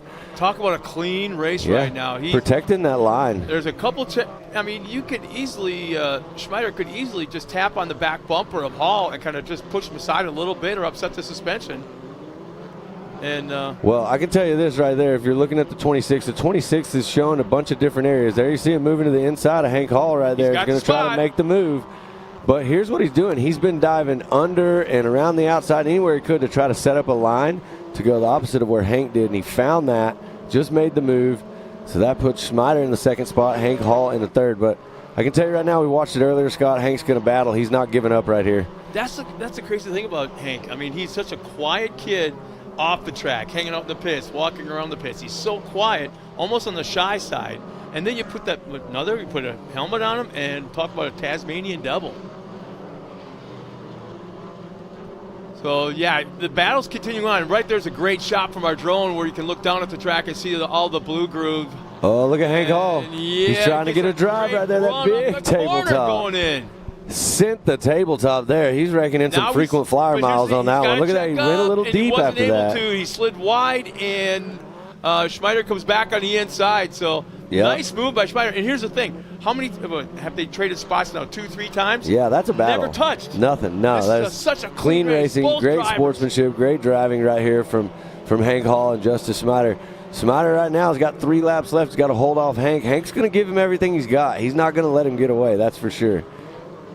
Still out front, the 143 of Stewart, getting it done out there. Got a great lap time with a 123.4. Smider with a 125.8. So you can definitely see the difference right there. Stewart's able to pull away, get that clean track, clean air, and drive his race. When you have a track this dry and this blue groove, probably the biggest factor in deciding how fast you're going to be or not be is single-handedly. It's not the shocks, it's not the springs, it's not the valving. It solely rests on the shoulder of the tires. Exactly. When it's dry like this, it's all tire. Yeah, we talk about this all the time. We try to tell people, it's not about making tons and tons of power. It's about tires and suspension. Yeah. If you can dial those two in, you can go around the track faster than most. So, and that's what I was talking to some drivers earlier. I was listening to Tom St. Peter talking about Code's car, and they're going to do some suspension work on that car. And everybody's always constantly evolving, getting better, getting faster. But right now, your leader, the 143, is Stewart. Just took the white flag. Looking pretty smooth. A second ago. Yeah, I mean, it's hard to beat a guy like Stewart when your fastest lap time is 2 seconds faster than anybody else on the track. So that's very impressive, putting in a flawless drive up to this point, looking real smooth out in front, great cornering. How many times, I don't know if you follow NASCAR at all, but how many times this season have you heard clean air? Clean Lots. Air, clean air. It doesn't necessarily have to be no dust. Clean air is there's nobody in front of you. That's you right. can run the exact line that you want. Right now, Charlie Stewart is There doing it just is. that, and there's the checkered flag. Checkered flag is out. So there's the 143 of Stewart comes across. And look at this. After a long battle, Hank Hill makes the move. Oh, yeah. I think unofficially, He Hank might- Hill moved back up in the second spot around Smider. That's going to be impressive. I bet. Yeah, 2-2. I bet That Miss- might be I bet Miss him. Pam Hall's doing a jumping jacks happy down there right dance. now. Yeah, she's excited.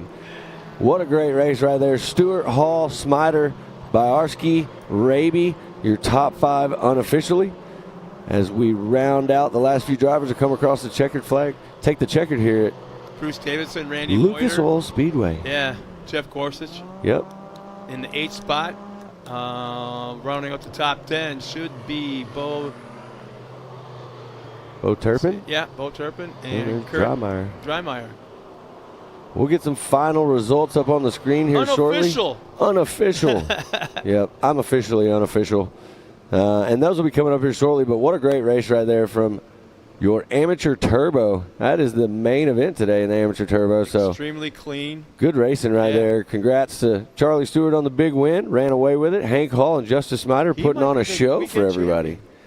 He might Yeah. be the weekend winners. Could possibly be. 2-2. Look at this place out here. If you're at home looking at this, all I know is there's a beautiful lake to the left right there. There's an awesome big massive track right here in the middle. We got oval You know how racing many coming up guys later tonight. Talked about, not about the racing, not about the car setup, not about tires. We're talking about fishing last night. Yeah, I know. There's this one guy that I think he's the producer or something. Oh, yeah. Supposedly he packed his Snoopy pole and he's Well, gonna he's go. got a Snoopy and what were those? Yeah, bobbers. He's got a cane pull. He's got a Snoopy pull. And there's our unofficial Amsoil results. Charlie of the Amateur Stewart Turbo. taking the top spot. Hank Hall in second. Justice Smider in third. There's Ariel Bawarski in fourth. And there is Rich Raby rounding out your top 5 right there. Bruce Davidson, Randy Boyer, Jeff Gorsuch, Bo Turpin, Kurt Drymeyer. That is your top 10 right there from Amateur Turbo. And it sounds like we have, as we go back to the second page, we got Brittany Dunn Crisco in that 11th spot, 12th. Zachary Harris, Chris Donald, 13th. Kevin Hall, Stephen Moikel, and Sean Murphy will round out the 16-car field. I also heard he blew the cobwebs off and dusted off. He's got one of those Ronco poles that are like this long. Yeah. Fold in half. Like telescoping. Yeah. Yep. He carries it in his backpack. Yeah. Snacks, he's ready. Well, there you see the youth drivers making their way out on the track right now. And that is going to be the youth limited 6-day. But hey, check it out. I believe we've got Miss Pam Hall with an interview with the winner. Let's send it down to Pam right now. Thanks, guys. I'm down here with Charlie Stewart. You have had an amazing weekend. First place earlier on in race number 1, first place again in this race. How do you feel right now? Feel great, actually. Going 1-1 is pretty awesome for my second short course UTV race. And just ran out there and had fun. Had a good race. So do you think the track was completely different from your race earlier this morning to now? Oh, most definitely. It's a little bit drier, a little bit dustier, a little bit rougher too in the really long corners. There's a bunch of holes, but overall it's great track. Well, congratulations, unofficially up here in the number 1 spot for the weekend. We'll see you later on at the podiums, but congratulations. Thank you. Matt and Scott, back to you. Thanks a lot, Pam. As we get ready, as the cars are coming out again, we're doing a land rush start. Yep, land side rush by start side. for This our is probably youth. the safest thing for these kids. I've always said, you've heard me say this a million times, I know, but the most dangerous position or job in short course off-road racing is a corner flagger for this. Yeah. Kids that young don't know what that left brake pedal is for. Yeah, know it can always get Western here with the kids. You never know what they're going to get. Luckily, we're looking at this field of kids that are out here right now. This is youth limited 6 to 8, so 6 to 8-year-old kids. Not long, man. I got mine's 4. My little boy's 4, and he'll be coming up here soon. We're going to get him ready hopefully soon and have a good time. But right now we've got Easton Helms, Luke Anderson, Paxton Shamblin, Blaine Singleton, Atlee Yoshimoto, Alexander Walraven and Nolan Hartzell getting lined up right now on the track. There you see them. These are some young drivers out here. Like I said, 6 to 8 years old. So if you are out here, you're at home, you got to cheer these kids on super big. They are the future of our sport out here. We talk about it all the time. There you see Luke Anderson pulling in the box, one of my favorite racers out here. I mean, the kid is just full of joy every time I see him. He's always happy. He's having a blast. Shout out to his parents working so hard to have him out here. And Luke, man, go get him right now. There's Singleton, the 98. There's Atlee Yoshimoto, and that's 612. And there is Walraven in the 118. And they're all side by side. He's watching this now. Our flag man is going to look at each driver, give him the thumbs up. He's calming him down right now, but watch him. He'll point at each driver, give him the thumbs up. They will respond. You're going to see it. That is so cool. You're going to see the young drivers respond back to the flagman that they're ready to go as well. Yeah, you'll see it here. He's about to start walking down the line. There you see it. He's going to thumbs up. Everybody's good. Check this out. Here we go. Green flag coming at you right now. There it is. And there is our youth limited 6 to 8. They are taking off right there. Already? No, that looks like the 37. Yeah, Paxton Shamblin crew. Whoa, look at the move right there. 111 Easton Helms on the gas. That 111 car looking super fast out there. One thing to remember also with this class is if you're at home watching this, they're going to run a reduced course. They're not going to run the full course in the youth cars. So as you can see them diving into a different section of the track right there. You might have seen it earlier on the parade lap, but there they go. And right now, Easton Helms, the 111, just checking out. Got places to be. Man, if they've done some clutch work, some springs or something, but that car's just got traction and gripping. Yeah, the track looking really good right now. These youngsters are having a fun time. There you see Luke Anderson in that Beko racing car. Back to your leader, the 111, Easton Helms on the gas right now. Look at the size of that lead as he's heading into turn number 1. If he had a mirror, there'd be nothing in his mirror right now. Yeah, I'm curious to see these lap times when they come around here. We'll get them. But right now, it's Easton Helms, Luke Anderson, and Alexander Walraven, 1, 2, and 3 on the track unofficially. I think there was a pass for second coming down the front stretch before turn 1. It looked like Shamblin. I think Shamblin's moved up there. Can't miss that ARD car. It's a beautiful car, and you can see it right there. Luke Anderson still has the second Luke Anderson's still there. You see the ARD car running in third spot, it looks like. So Paxton Shamblin has made the move around Walraven in that third spot. There is the 111 Easton Helms still showing us, another move has been made. So that looks like the 37 has moved up into the second position. That's Paxton Shamblin. Got around Luke Anderson. I called that there must have been a pass, and you called the driver. So, yeah, that happened just before turn 1. Yeah, these youngsters are out here battling, and they are fast. I mean, I'm telling you right now, these kids have no fear in them. They know how to hold that pedal to the floor, and they're making it around this track right now.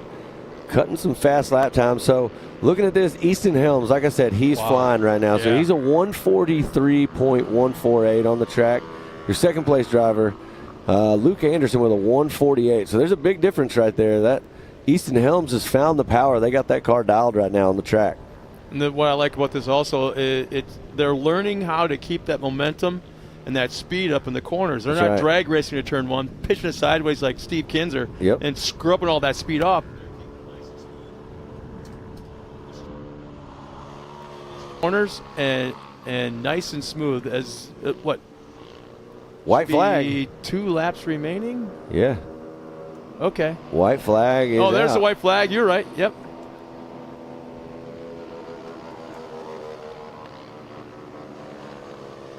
All right, so 4 laps right here for our youth 6 to 8. This is race number 2, main event for them today. Helm still showing us how to get it done. Helm with a 52.5 and Shamblin with a 53.3. So Shamblin finds some speed. The rest of the field behind him a couple seconds off the pace there of the front 2. Yep. So Helms and Shamblin putting on a show right now in this youth limited 6 to 8 race. You can see the hands in the steering wheel. How cool is that? There's the checkered flag. Yeah. Hey, we both Jinx. said it. Yep, Jinx. Easton Helms, he's not jinxing anybody. He's going straight to the front. Takes the checkered right there. Congrats to Easton Helms, and we'll get our second and third place drivers coming through. There you see Shamblin taking that second spot, and it looks like my man Luke Anderson Yeah, going right. to jump into that Yep. third spot. So unofficially, Helms, Shamblin, Anderson, Walraven, and there's Singleton, Team 360 driver right there, coming through looking good. Yoshimoto will be coming through. There's 6th spot, and Hartzell in that 7th spot. So that's Youth Limited 6 to 8. What a great race. Make sure when you see these kids running around in the pits, you give them a pat on the back, tell them what's up. If you're a pro driver out there, these kids look up to you majorly. So coach them on along the way. And we love calling these kids races, and we're stoked to have all these kids out here racing all the time with us in this MAO Short Course Series. All right, we're going to get some unofficial results that'll pop up on your screen hopefully here in just a minute. You know what's neat about the series? We had There it is. There we go. Amsoil unofficial results in that 7th spot. Like you said, Nolan Hartzell, Atlee Yoshimoto, Blaine Singleton, Alexander Walraven in the top 5, Luke Anderson in the top 5, final podium spot in 3rd, Paxton Shamblin 2nd, and Easton Helms will take the win here in round number 2 of the weekend. So nice job by all these kids, actually. Another really clean race. All right, well, while we're getting ready for this next class, we are going to send it to a quick break and a message from our sponsors.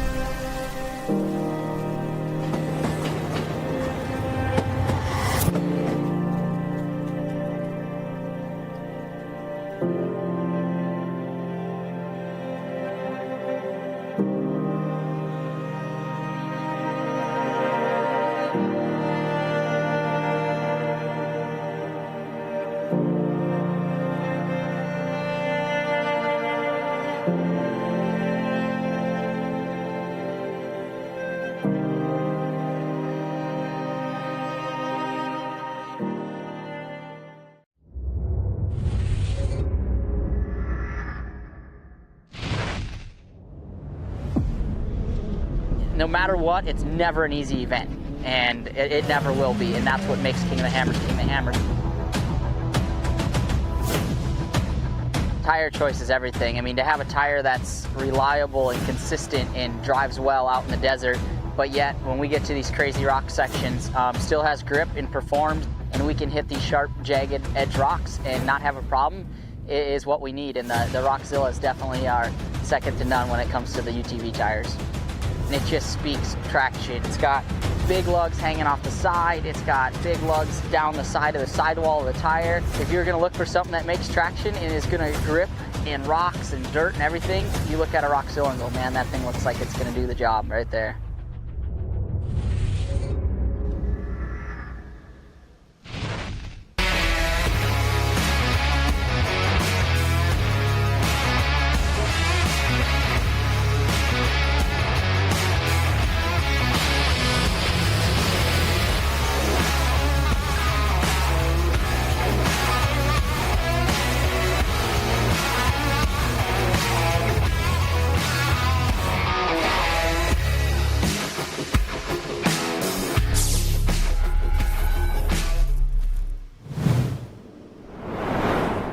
And we're back, everybody. We just completed our first race back, and now let's go to the track side. Pam Hall has got our winner from the last race. Thanks, guys. I'm here with Easton Helms, first place in race number 1, first place in race number 2, unofficially up here. How are you feeling right now? Good. Good. You're a young man, a few words. What do you think about that track out there today? It was fast. It was fun. Who do you want to thank for getting you out here to the track this weekend? My family, UTV Race Shop, and ARD. Well, Easton Helms, congratulations on your unofficial number 1 spot this weekend. We're going to let you go watch your brother, and we're going to go right back up to the booth. Back to you, Scott and Matt. Hey, she got it right this time. Hey, you want to tell you something else? That kid just hit the 2 key words for the weekend right there. Yeah. It was called fast and fun. Yep, exactly. So, we are getting ready to go right now. We've got Youth Limited 9 to 12. So we are going to stack these guys in here, land rush real fast. We got them 7 wide last time. Let's see how wide they get them this time. They'll probably have to do a couple rows here, but yeah, We're going to get them all land rush stacked in there. There you see all the drivers getting piled in right there. This is going to be a good race right here. I'm excited to see this one. So with it looks like you got Declan Shields, Slade Dowden, Tucker Berza, Avery Sides, Miyakato, Alexandra Easton, Camden Ledbetter, Stefano Calagru, Carson Hill, my man, and Addison Calagru all out on the track right now. This is going to be youth limited 9 to 12-year-olds, race number 2. So this is the big one today. There you see your grid lineup right there. Yeah, the Ultimax Performance Belts Youth Limited lineup. Here's 158 Declan Shields, like you had said. Slade Dowden, Tucker Berza, Avery Sides, Miyakato, Alexandra Easton, Camden Ledbetter, Stefano Calagru, Carson Hill. Oh, there's the green. We're underway to turn 1. Talking about hitting the nail on the head right there. We jumped in that one just at the perfect time, but here we go. Who's it going to be that first corner? Alexandra? Yeah, we're going to see as they come around. Right now we're getting a great shot from the drone. Look at all these young drivers just absolutely ripping around that corner right there. So that looks like Slade Dowden in the number 8 right there has jumped into that front spot. You're right. Wow. It looks like 158 of Declan Shields running in the second position right now on the track. Slade actually showing us how to get it done right there. So a nice jump up front for him. That was like Berza running in third. So Berza, the 44 right there, trying to get in there and dice it up too with your leaders. Uh-oh, Slade going a little bit wide in the corner, allowing him to get almost side by side there. Had Declan Shields running the second spot. Let's see, who's that running second or third right now? That is the 44 of Tucker Berza running the third. So there you see it right now on your screen as they come around. It looks like Slade Dowden still leading the way. The number 8 machine charging right now. This is youth limited 9 to 12. They're out here tearing up this track at Lucas Oil Speedway, Wheatland, Missouri. What a place to be today. Beautiful day out here. Sun shining. I've had a great day. Scott, we've got to call some great races. Still a lot left today. A lot of excitement. Right now, all the excitement out here on the track is brought to you by this youth limited 9 to 12-year-old class. And what's neat about this, it's like checking them off right now. Look at the different chassis designs. When you get a camera angle, you can tell our leaders' chassis a little bit lower, a little bit wider.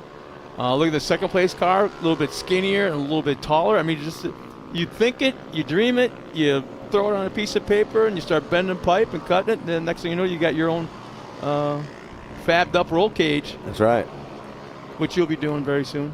Oh, yeah. We're already playing with stuff in the background, trying to get ready. But, you know, we got a long ways to go to catch up to some of these kids. They've put so much effort into their race program. And as you can see right now, the number 8 of Dowden is leading the charge, showing us how to get it done. Shields running in second, Berza in third. White flags should be coming up this time by, yeah. If you're at home watching this right now, I want you to know that these little cars that we're watching right here are just as extreme and built and done right as the bigger cars that you see in the Pro Turbo classes and stuff like that. I mean, these are expensive little race machines, so that's why we are out here trying to highlight these kids and all their sponsors and all of our sponsors that help make this race series go. And you'll see them ticking across your screen up there on the top right. Follow those sponsors, give them some love. They're the ones that support us and help keeping all this stuff going. And there you see it, still no change out there, so the number 8 still just clicking off laps, looking good. Coming around for the last corner, there it is. Yep. Onto the front straightaway. Looks like we're going to have our winner coming across the line in just a sec. Yep, so one more lap, I believe, on this one, and Dowden, still no change. So you got Dowden, Shields, and Berza. And right now, look, all that. Well, there we go. That's how you finish it. Well, congratulations to your youth limited 9 to 12-year-old drivers out there. It looks like, unofficially, I'm going to say that is going to be a Dowden, Shields, and Berza 1, 2, and 3 right there on the track. So that's your youth limited 9 to 12-year-old. What a race right there. Dowden showing us how to get it done, checked out, drove a clean race all the way through. 1, 2, and 3 all really smooth through that. So you've got Dowden, Shields, Berza, 1, 2, and 3. Then you've got Sides and Cotto rounding out your top 5 right there on the track. Alexandra Easton, Stefano Calagru, Camden Ledbetter, Carson Hill, and Addison Calagru rounding out the field in Youth Limited 9 to 12-year-old race number 2. I wonder what the issue is with Carson, because we usually call his name off of one of the front runners, so You he know, must have had issues during the day. At round 1, he did exactly what I thought he'd do. He went to his barber and he got a really cool haircut like mine, and he did great. I remember seeing that on the He stood on the podium. He looked like $1 million. He was a rock star. So I'm going to have to go do a haircut check. Maybe he didn't make it to the barber this time. I'm not sure. Neither did I, so fair's fair. All right, well, looks like our next class getting ready to go. There is your AMSOIL unofficial results for Youth Limited. So that would be the unofficial Youth Limited results. Slade Dowden, Declan Shields, Tucker Berza, Avery Sides, Mia Cotto, Alexandra Easton, Stefano Calagru, Camden Ledbetter, Carson Hill, and Allison Calagru. Great job to all those drivers. Next up, it looks like we're going to dive right into Expert NA. You ready for this? This is going to be a fun one. Looks like they may throw some water out on the track for us for a second. Well, that's going to be good. Well, while they go out there and give that thirsty track some hydration, we are going to send it to a break really fast and get a word in from our sponsors.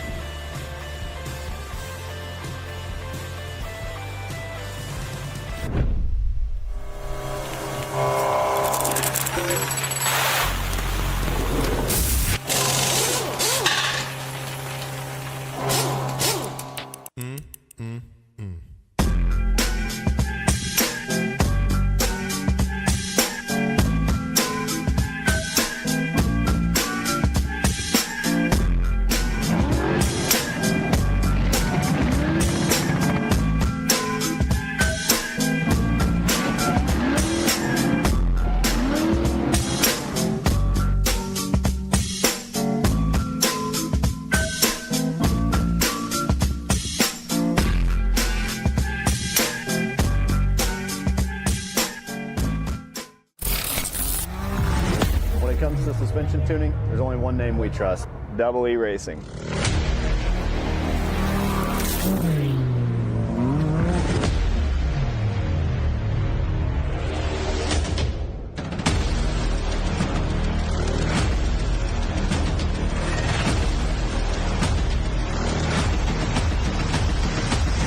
Double E Racing. We help build champions. Ready for any challenge. Maxxis tires can handle even the most punishing off-road conditions.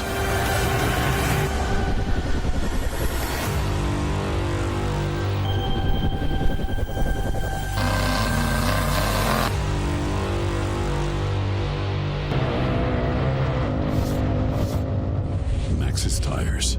Tread victoriously.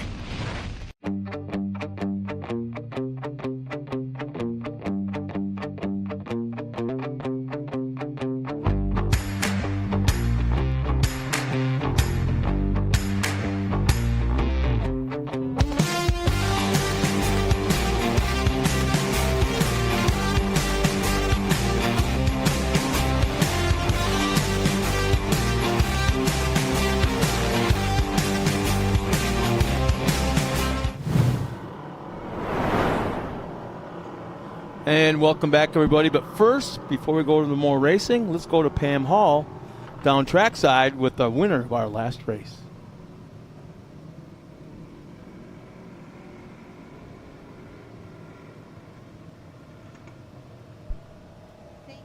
I am here with Slade Dowden, and he just got first place. He was second place earlier. How do you feel right now? I love it out there. I feel very great. I was kind of nervous, but it was fun. But you did amazing out there. Great weekend for you out here in Wheatland, Missouri. Who do you want to thank for getting you out here today, or out here this weekend in Wheatland, Missouri? My mom, my dad, and my sponsors. Awesome. Well, congratulations. We'll see you later on. You are unofficially in that first place right now for race number 2, so congratulations. Thank you. All right, Matt and Scott, back to you. Hey. Thanks a lot, Pam. Big shout out to Slade Dowden right there. What an interview. Progressive, S3, all those boys got to be super happy with the performance he put in today. So that was a heck of a drive. Smart kid. He will thank his mom first. Absolutely, absolutely. There it is. Landon Saffert, Patrick Shamblin, Luke Saffert, Blake Helms, Blake Rankmeyer, Caden Isabella, Roy Navin, Darren Green, Aaron Cuevas, Edward Mangus, Josh Hazel, Keegan Cummings, Everett Boodle, Joel Steinbrecker, Bree Seek, Rick Schroeder, Sharky Philbin, DeBusk. And that is the Optima Batteries Expert NA grid lineup as they're making their way during the parade lap. Oh, we got 3 more. Bill Berger, Brandon Thomas, and Justin Moore. 23-car field. Big field right here, 2 Scott. flagmen right there. You see them on the inside of the exit of Turn 4. I love and how the they've main done that, too. flagman There right it is, there. They're green both flag. throwing it. Well, you see that water. They threw that water out on the track, and it looks like you're going to have both those Saffert brothers going straight to the front right there. So you see those 2 identical cars, identical last names. They're going to battle it out. What do you think happens when you put 2 brothers, 1 and 2, together? Do you think they're the nice to each other? dynamic is dependent upon the brothers. Right. You probably got a couple that are not big fans of each other, but then you got a couple that, you know what, I want my brother to win it this time, and, you know, I who can knows? definitely say that that's not the situation with the Miller brothers. But right now, Landon Saffert leading the way. Luke Saffert in second. There, a great shot of him coming off that corner. There you see, you throw that water down, and you turn that corner into a big old high-speed ice skating rink. I'd rather see this where the guys can at least see as compared to the dust. Absolutely. It's going to be a little bit slower, a little bit skatier, but the thing I'd rather see this for the drivers. Well, the Saffert brothers right now are looking like it's no problem. Same for Shamblin right there. So the 82, 28, and 37 charging to the front of the pack right there. This is Expert NA race number 2. Making it into that top 5 is Caden Isabella right now. 6th through 10th is Darren Green, Blake Renkenmeyer, Edward Mangus, Rory Nevin, and Aaron Cuevas will be in the top 10. He's good. He's due for a good run. Yeah. Aaron Cuevas is definitely due for a good run. Putting in work, does a great job out here. And now he's running that top 10, looking pretty good out there on the track. Definitely probably hoping to make some changes and get a little bit further up in the pack. Let's see if he can do it as this race rolls on. Right now, Luke Saffert making the move, getting up to that top spot. So Luke Saffert, Landon Saffert, Patrick Shamblin. Yep, there'll be 3 laps remaining, just a little bit under 3 laps. What a race so far. There you see Darren Green running right on that bubble. Well, it looks like he might have dropped back some. What happened? Dropped back to 9th. Oh, might have a problem. He's dropping back fast. Too much overcorrection. Yep. Did he go inside I the see tire marker? Cuevas dropped back a little bit too, so I'm not sure what happened right there. Maybe they got bunched up a bit, but back out front, the 28 machine, Saffert showing us how to get it done. He's just smooth sailing. There he goes, flying over that back section. Old Glory flying right above him. No, what a with a great track shot. like this, you see some dust, but they're looking for where the traction is. That's exactly right. And they go inside, they'll go outside. One lap they'll do it the opposite way, trying to find where it is. You can't just tell, okay, there it is, and drive into it. Yep. No, the car will tell you. Yeah, each lap they're definitely learning the track a little better, especially with the fact that they just got water right before this race. You know, and it changes the race. This track is changing all day long. So from what you raced in the first race to your second race, oh my gosh, totally different setup here. So these guys are doing a great job. There you see they're slinging it a little too hard in the corner there. Over-rotated and over-corrected. Would only lose 1 spot, though. Good thing there. Yeah, Caden Isabella throwing it a little hard in the corners. That allows the 37 of Shamblin to make a position up right there. Great racing so far in your Expert NA. Saffert, Isabella, Helms, and Shamblin. So there should be 2 laps remaining this time by for our leaders. Nice and smooth. There you see that FPV drone that you're getting some of the footage from on the screen. Flying right above that car. That's super awesome. Big shout out to our FPV drone pilots that are out here. That's one thing I can't believe you haven't gotten into, because you do everything else so dang well. And that you haven't got into drone piloting. Yeah, I'm not that good. I don't want to run into any of these guys, especially either one of these 2 twin brothers that are leading the charge out front. You know, they'd get a little upset with me if I was trying to get good video and crashed into their race car. So I don't think I want to do that. But right now, I'm just enjoying watching this race. This is Expert NA. Got a couple of laps left out here. And you've got Luke Safford leading the way. Luke Safford with a 1:33.6 for his fastest lap time. Landon with a 1:36.09. So a little bit different there. But I'm telling you, between second and third, they're turning some heater lap times. They're pretty close right there. Yeah, and you could tell that in certain areas the track is drying out, especially in that backstretch over that huge tabletop jump. When you can clear the jump and then really going down, there's some traction to be had there. Yeah, absolutely. And not much wind today, so it looks like everybody that's out there is flying pretty flat, pretty straight when they're coming across. But there is your leader, the 28. Should be the white flag this time around for him. There it is. I see a flag waving. Well, at least the shadow. Yeah, that's all the shadow. I love how these guys, one of the things if you're at home watching right now, it's how cool these guys throw these cars into the corner. They're setting these cars up for the corners to make these. There you see that little chicane you got right there. They're going to throw that car in one way and set it up for the next corner. Some of these guys, you'll see them go outside in right there. Is when they dive into the corner, you can actually see the suspension download on the front end, which helps him turn. They get on the accelerator. It picks up the suspension in the front and squats in the back and gives him rear drive down the straightaway. And you're absolutely working when you're going through those corners. I mean, a lot of these guys have steering quickeners on their car. Oh, we got a car off the side of the track. Can't see who that is exactly right there. But as you're watching, there is the 28 machine of Safford leading the charge. I couldn't tell if that was Nevin or Philbin that was off the course that you caught. Couple more corners right here for Safford, and he's going to take the win in this Expert NA class. Sliding through right there, making it look nice and smooth, getting some traction now. Well, after a race like this, a lot of the drivers, man, they'll be adept at going ice racing next winter. That's right. With these things, just put a couple of studs in the tires, and they're good to go. There it is, checkered flag waving. The 28, Luke Safford, taking the win right there. And that was a big-time dominating win. There is Landon Safford getting that second position. And there is Blake Helms. 1, 2, and 3. That looks like Shamblin coming across right there. And there is Isabella rounding out your top 5 in Expert NA race number 2. What a race right there. So unofficial results, you're seeing some of this stuff come across the screen, and we'll get an unofficial results up on the screen here in a minute. But it looks like Safford, the twin brothers, out front battling it out. Luke able to run away with it and leave Landon. You think he's going to go back and tell Landon he left him in his dust? Man, I can only imagine what that pit must be like. Blake Helms in the 3rd position. Patrick Shamblin in the 4th spot. Caden Isabella in 5th. I'd like to be a parent. Look, there's Mangus Schroeder. My man Keegan Cummings in the 8th spot. There's Green in that 9th spot. And Cuevas rounding out your top 10. Great drive for all those top 10 drivers. So, I don't know how this is going to play out. Unofficially, you know, we're doing some math. Not very good at math. Scott, you're probably not either.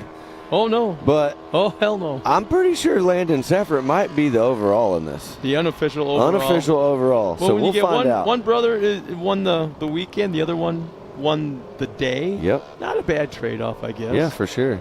But definitely after 3 rounds of racing, Track crew nice little points battle. Track crew doing a great job there. You see my man Gus out there in the infield. He's working? He is the he's my Mid-America hero. He makes things happen out there. There's the Amsoil Expert NA unofficial results. Again, the Safford boys are running 1 and 2. This is race 2, round 2. And Blake Helms in that 3rd spot, rounding out the podium. Patrick Shamblin 4th. Caden Isabella 5th. Edward Mangus, Rick Schroeder 6th and 7th. 8th, 9th, and 10th is Keegan Cummings, Darren Green, and Aaron Cuevas. That's our top 10.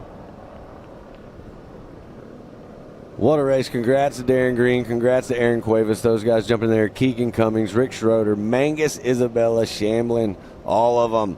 They absolutely crushed it. Rowdy Speaks and Crichton Jordan, 11 and 12th.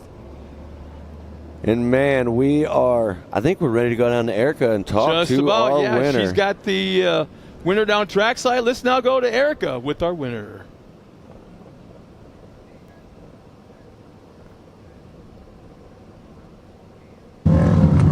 our unofficial overall winner, an expert NA, Landon Safford. Landon, you went 1-2 on the weekend and put in a couple of dominant runs. Just how satisfied are you with these rides?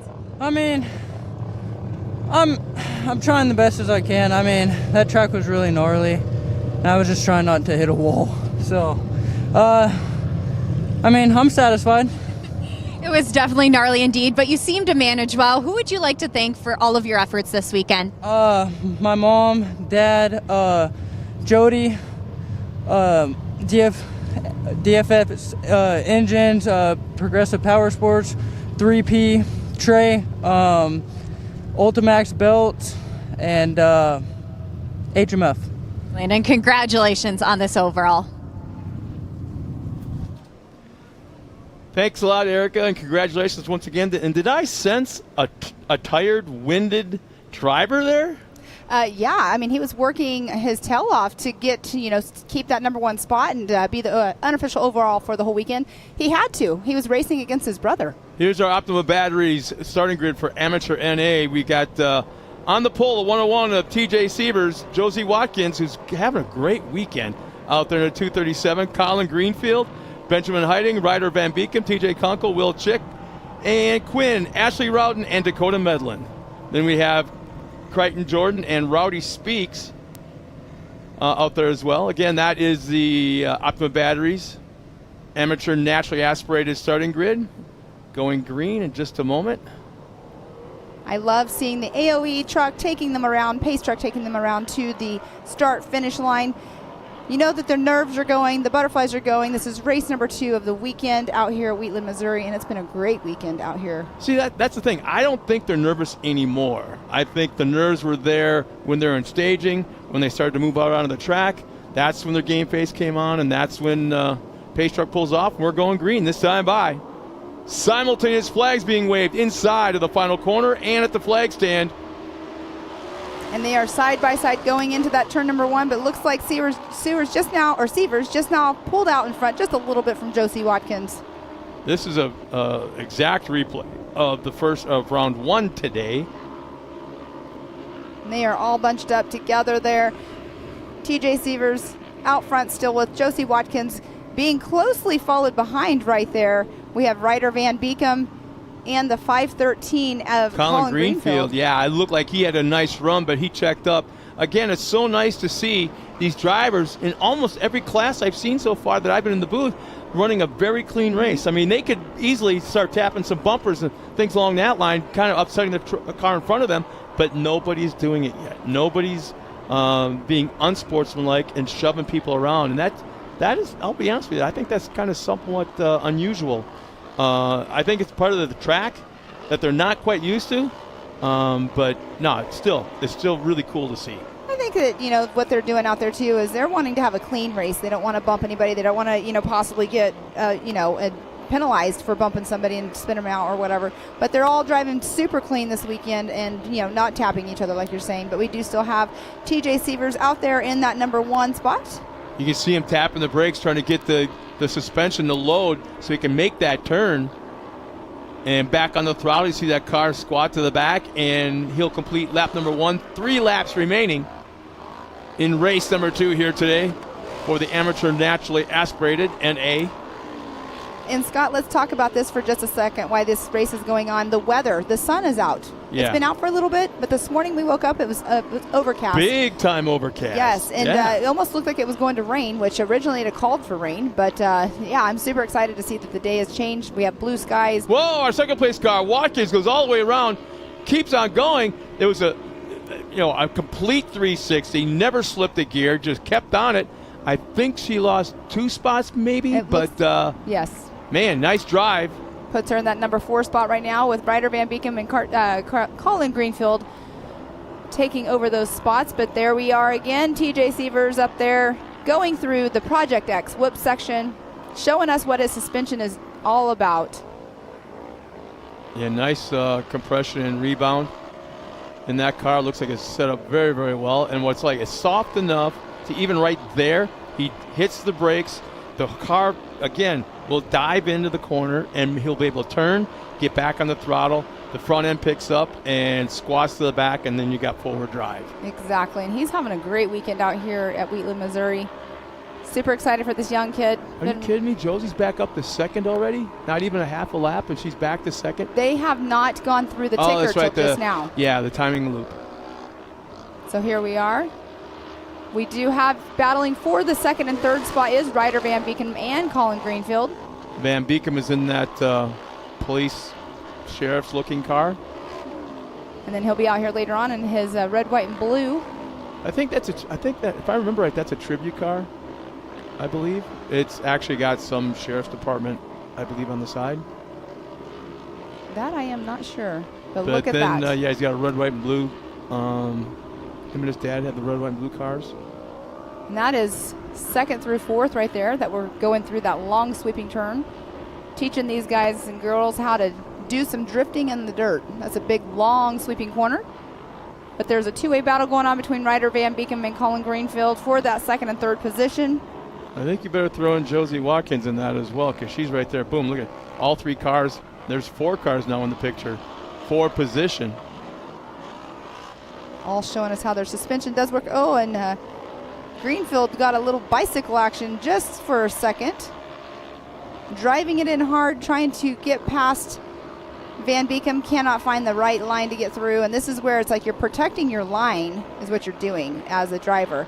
But you also know that you have that person on your tail. You cannot make any mistakes whatsoever. Protecting your line is not exactly the fastest way around. Correct. So if you protect the inside line too much, as the white flag is coming out this time around, if you protect that inside line just too much, they're going to just pile drive you to the outside and take you over. And there was a great battle. Look at that. You can see Greenfield trying to take over that spot from Van Beekem, but Josie Watkins is very close behind and hiding as well. Yeah, look at Sievers. A full straightaway and then part of a turn that far ahead. He is one fast kid. And we were talking earlier about, the RS1s and stuff, how they are center, a single seat, and that center of gravity really makes a huge difference out here on our short course races. One final time up over the, I guess you call it a tabletop even though it's a bridge. I just love watching suspensions work. Right there, he nails the brakes. It squats in the front. Is able to make the turn, gets back on the throttle right away.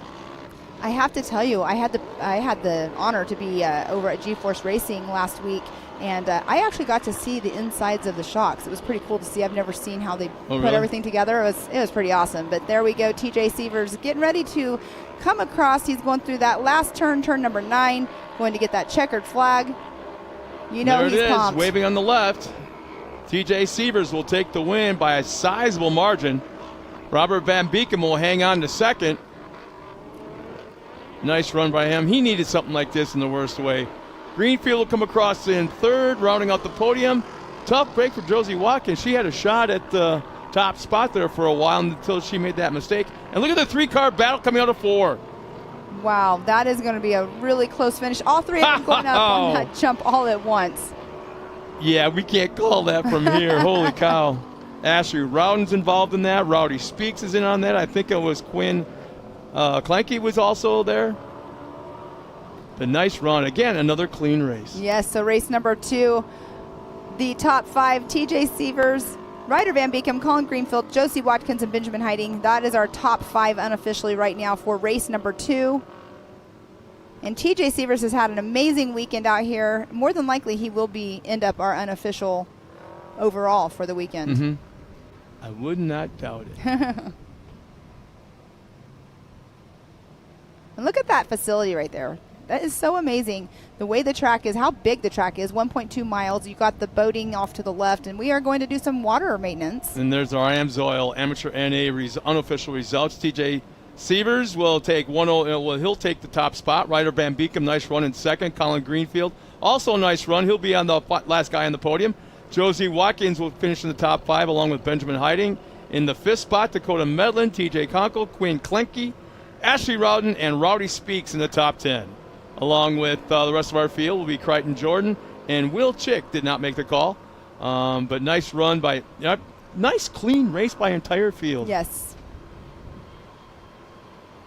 Nice to see that water truck out there. So, Yes. like I told Matt, I'd rather see a slick track where the guys have to work in slippery conditions than a complete dust bowl. Yeah, the dust is not fun to drive through, and that's something that, talking to some drivers out there earlier, the dust is so hard to drive through. But well, it sounds like, Erica's on trackside with our winner, TJ Sievers. TJ Sievers going 1-1 in this amateur NA division.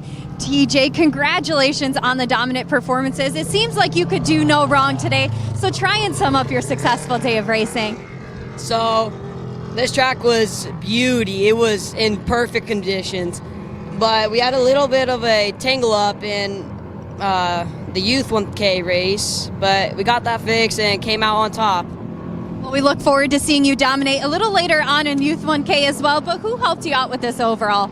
I'd like to thank God for keeping all of us safe during this race. I'd like to thank my parents and supporters for helping me. And I would like to thank Polaris Razor, R&R Steel, Orlando Autobody, Rob Muzzy, MRT, Muscle Wheels, GCI. And that's about it. Congratulations, TJ. We'll see you on out there a little bit later.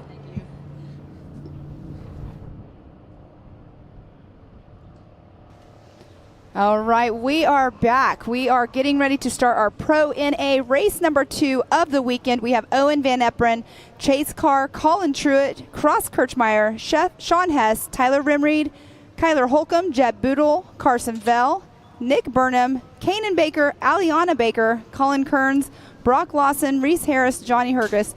It's going to be an awesome race. This Pro NA class is definitely one that everybody loves to watch.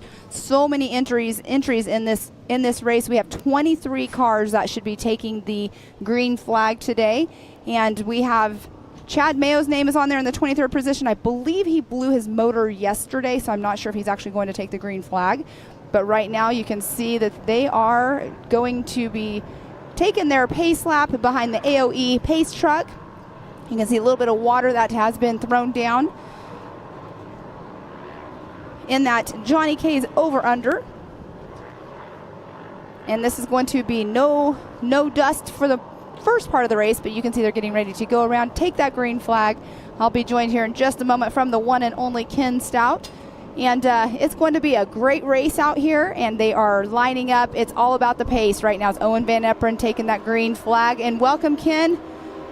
Here we go, baby. They fan them out. Look at that, man. That is awesome. Owen off to another great start here. Slides up high. That's going to open up the door as they all get together. They try to gather it up. I can't believe nobody's crashed yet, but everybody dives into turn number 1. Freshly wet track here, so they were not expecting to slide up like that, but man, that's the difference right there. Those pros can gather that thing up, and they didn't crash into each other. Maybe a little bit of contact, but pretty spectacular effort as they do it again, and this time nearly all the way around. So, wow, exciting stuff there. Chase Carr, I think, in there. Colin Truitt, a couple of them sliding around. Wow, they really went down the exit of turn number 3. That is crazy. This is called car control. Well, not really car control, but the driver's lack of control there. Unbelievable, right? That is pretty amazing to see all of that just happened. But we are on a freshly watered track, and it is slippery out there. We are on Blue Groove, and it when you put water down on top of it, it's like driving on ice. There is no question about it. It is very, very difficult to negotiate. Of course, the dust was just brutal a little bit earlier, but down here, as these guys get them sorted out, the number 913 of Chase Carr doing a great job so far, still up in the front of this pack. Owen Van Eperen's going to have to work for this one a little bit harder. Look at him slide it in there, man. I mean, it is so tough. I can't explain you how difficult that is. The 17 of Colin Truitt also in there. Everybody's side by side. Look at them going at it here. Great stuff. We just need to put some wings on them. They'll be sprint car racing. Right, that is Kanan Baker in there, the Baco back machine, the number 21. He is up high, the whiter car, and looking for a little bit of dry dirt, gets into a little bit of loam. Truitt there just completely flat tracking. Oh my goodness, I cannot believe how much they're slipping and sliding. But back to that start, I cannot believe that not one person ended up taking out the whole field because it was a slippery slope up there. But they're all dirt tracking. A slippery slope. That was a good way to do it, man. And everybody in turn number 3, I mean, somebody spun around 2 or 3 times and nobody collected them. I can't believe it. And they're still dicing for position here. It is a tricky tricky game. You kind of want to put some moisture down in those corners. They're up there chasing it now, up there in a little bit of the loam and stay off of that dry slick. But right there, the exit of turn number 3 down low, I mean, that's where you would typically want to race. That's where they were before, right? And they just weren't expecting it to be so greasy down there. Yeah, it's very slippery for sure. But look at that wind blowing. Look at that flag. So it'll dry out quick here. That's what I was going to say earlier on. At least we have a breeze, so when it is dusty, it's blowing out the dust out of the area, because what we don't want is we don't want it to just sit there whenever there is no breeze. But look, there is battle right there. That is Kanan Baker and Colin Truitt. And then the number 5 of Owen Van Eperen. They are all just battling it out. Yeah, and how about that in front of Owen? Owen picking up that win in the first race. Chase Carr finished up second in that first race. Chase Carr now leading. So in terms of the overall, Chase Carr would be the overall winner as it stands right now. But a lot of racing yet to do here. This one should be a full 5-lap race, and Colin Truitt all the way around. He was trying to save it and just was not able to do so. He did tap tires as we were watching with Kanan Baker, but just made it where he could not go all the way around and keep going on it. All right, Chase Carr right there coming through. We have 3 laps remaining. Kanan Baker making his way up into second place here. Great run for the former champ for sure. There's the 5 car of Owen Van Eperen trying to pick his way back forward. I believe that was a 75 car of Cross Kirchmeier that he is behind. Cross Kirchmeier currently in third. So Chase Carr had a bad line, and they ended up catching up to him. So, you know, that's why line choice is so important here. But you have a line, but when you water the track and it's this slippery, it might be completely different when you go back out there. I finally see a taker down on the bottom. I was curious if anybody would try it, because if there's a little bit of grip as this thing starts to dry out, it's so much shorter around. You might find yourself some real estate, but didn't look like there was much of a difference down there just yet. And all of the drivers that we've been talking to, they're saying tire choice is definitely key today, because like MRTs, they have 2 different kinds of tires that you can run, and so they're having to choose which ones that they want to have the grip out here because of the water. Good battle right there. That is Kirchmeier and Kanan Baker were going at it side by side through there.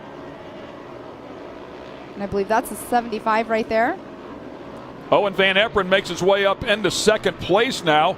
Might have been just a tick of contact. I think Owen Van Eperen slid up and lost second place, and now the lead, it looks like that's going to change too. I believe that's Kirchmeier, who might have just jumped into the lead.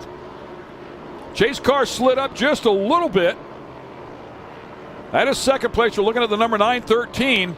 Looking to find out if this, in fact, is Kirchmeier who's taken over the lead as they come down the stretch here. 2 laps to go. Cross Kirchmeier doing a great job. Chase Carr in second. Owen Van Eperen in third. A difference of 1 point between Chase Carr and Owen Van Eperen for that overall. Owen Van Eperen all over the back of him now in that battle for second place. We have 2 laps remaining in this race, and it's anybody's race right now because everybody's slipping and sliding all over the place still, but it is drying out already. We're seeing dust now. Yeah, well, they're all running up high trying to stay out of that moisture, right? And now you can see him come down one lane. Contact right there between Chase Carr and Owen Van Eperen. Got into the back of him a little bit. Needless to say, a ton of smoke out of that one. That one's done. Not in contention for the lead here as it stands. We'll go back up and find our leaders. Kirchmeier gone, but this battle for second is also for the overall. Well, what an insane race going on right here. A little bit of mud all over them, so it's hard to make out who exactly they are until they go across that start-finish line. Cross Kirchmeier had a good first race too, finished 4th, and wow, what a save right there out of Chase Carr, but he cost him that position. He got passed by Owen Van Eperen. That should be enough to secure Owen the overall here if he can hang on to it, but we're not done racing yet. Another lap yet to go after they finish this one up. Man, watching them take those corners and setting up so early for the turns, I almost feel like I'm watching the Pro Lights race because of the way that they set up for the turns here. That is exactly right. As the white flag comes out, here we go, ladies and gentlemen. Final lap here for the Pro NAs. Great job for Cross Kirchmeier. Nice lead there. A little bit of breathing room. Owen Van Eperen with some work to do if he's going to win this one. Robert Van Beekem jumps up into the top 3, and that's what Van Beekem does. He'll struggle, and all of a sudden he puts a race together, and he will charge to the front. And Van Beekem just got out of racing, and now he's back in racing again. No, yeah, that was also Robert. runs That in was not Robert earlier. I'm sorry. Well, Van Beek, Robert, he also runs in the turbo category as well. So as we watch him here, that is the number 913 of Chase Carr, who was leading this race. Had a moment there, and unfortunately has now fallen down a little bit deeper into fourth. And that's why you can't try to pre-celebrate for sure, because there's always something that can happen. But the battle right here, look at how close Van Epperen's getting to Kirchmeier with only a few turns left to go before they get that checkered flag. Yeah, they sail through this rhythm section. He's right there. Van Eperen going for it for sure. Goes up high, looks for some grip. See if he can get some speed here up over this jump, but now ends up in the wet. That's going to cost him a little bit of distance. He's okay here for the overall because Kirchmeier finished up fourth, but that's not what he's thinking about right here. He's thinking about nothing but one thing, and that's winning. Exactly. Right now, though, the way they're running, unofficially he will be the overall winner as long as he can stick where he's at right now for the weekend. But you know what? Winning this race is awesome, but look at this. It looks like Kirchmeier is going to come across for race number 2, the winner getting that checkered flag. Awesome job. Great job for Cross Kirchmeier. Great driving for sure. Hats off to all of these drivers for dealing with those conditions at the beginning of this race for sure. Keeping their cars clean and raceable. Owen Van Eperen crossing in second, so a first and a second should be good enough to secure the overall for him for round number 2. And he won the overall in round number 1, so your points leader for sure. Robert Van Beekum, a great effort there as he started off pretty deep in the pack. He finished up 18th in the race this morning. So he stayed out of all of that mayhem, charged to the front, all that experience that he has in the wet, and was able to come from deep in that pack, 18th, to come up here and finish in third. So a spectacular run for Robert Van Beekum. Pretty cool stuff. And then Curtis Kirchmeier as well. So they're both Kirchmeiers there inside of the top 5, and Chase ends up in 5th. And you were saying about experience and what happened at the beginning of that race, that goes to show you why they're in the pro class, because they have the experience of racing. They kept it clean. They were going up and sliding up towards the wall, and not one person had any incident, and everybody kept on going. And it really is a difference. You're absolutely right, Pam. I mean, their car control is unbelievable.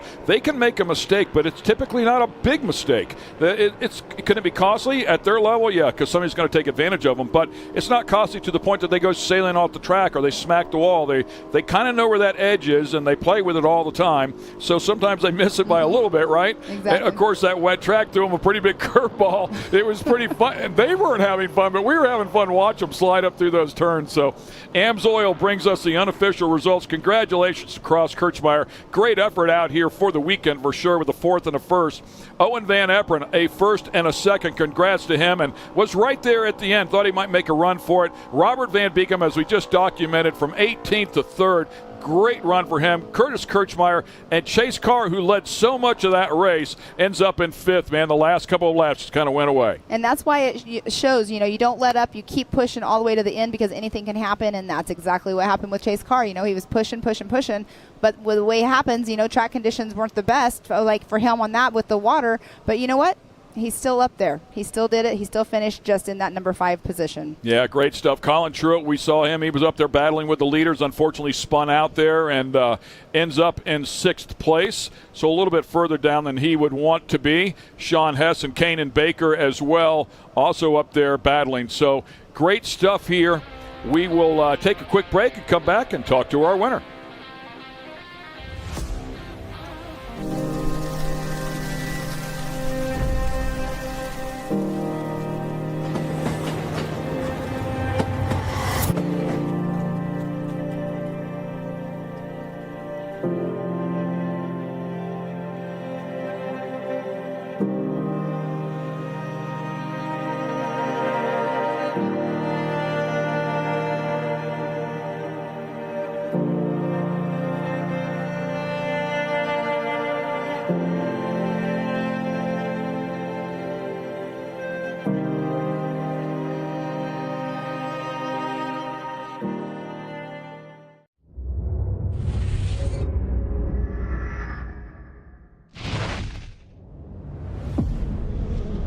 No matter what, it's never an easy event, and it never will be, and that's what makes King of the Hammers King of the Hammers.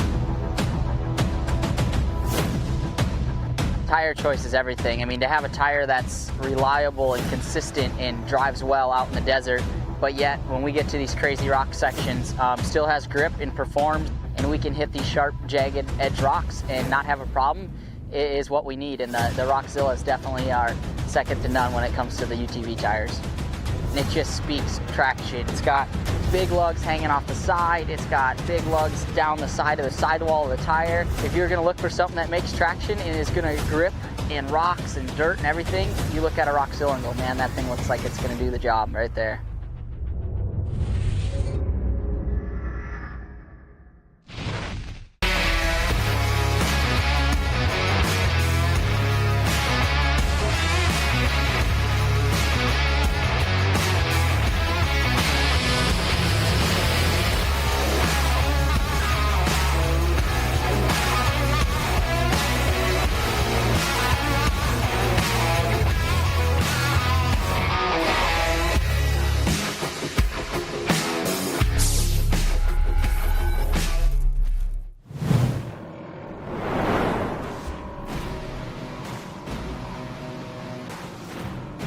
And we welcome you back here to Lucas Oil Speedway, round 2 of the MAO Side-by-Side Championship Series. We apologize. We will not be able to bring you the interview for Cross Kirchmeier. We are under tight time constraints here. We need to be done here by 4:30 this afternoon is my understanding. So we've got to roll this next race, and the women's NA starting lineup looks like this, courtesy of Ultimax. So we have in that number 1 spot, Josie Watkins. Number 2, Camber Kirchmeier. 3rd, Leslie Yoshimoto. 4th, Irie Bailey. Brooke Singleton, Alicia Graham, Annie Schroeder, and Crystal Rowden. Getting ready to take that green flag. They're getting brought around by the AOE pace truck. We will have 7 cars starting this race this afternoon for race number 2 of the women's NA class. And we will go back to a 4-lap race here for this particular class. The pros are staying at 5, so we'll have another 5-lap race for the Pro Turbos, and of course the Pro Light race is scheduled for 10, and hopefully we'll be able to hang on to that as well. We'll know as that is the last race of the day. They throw the green flag. Race number 2 for the women's NA category. Winner of round 1 out here a little bit earlier was Josie Watkins. Congrats to her on that one, and the 237 pitches it in there once again. That is Josie Watkins. Up in second place was Camber Kirchmeier, and then Leslie Yoshimoto finished up the podium. And right there you can see some taking the high line, some taking the low line. Which one is it going to be this time? That low line just paid huge dividends right there.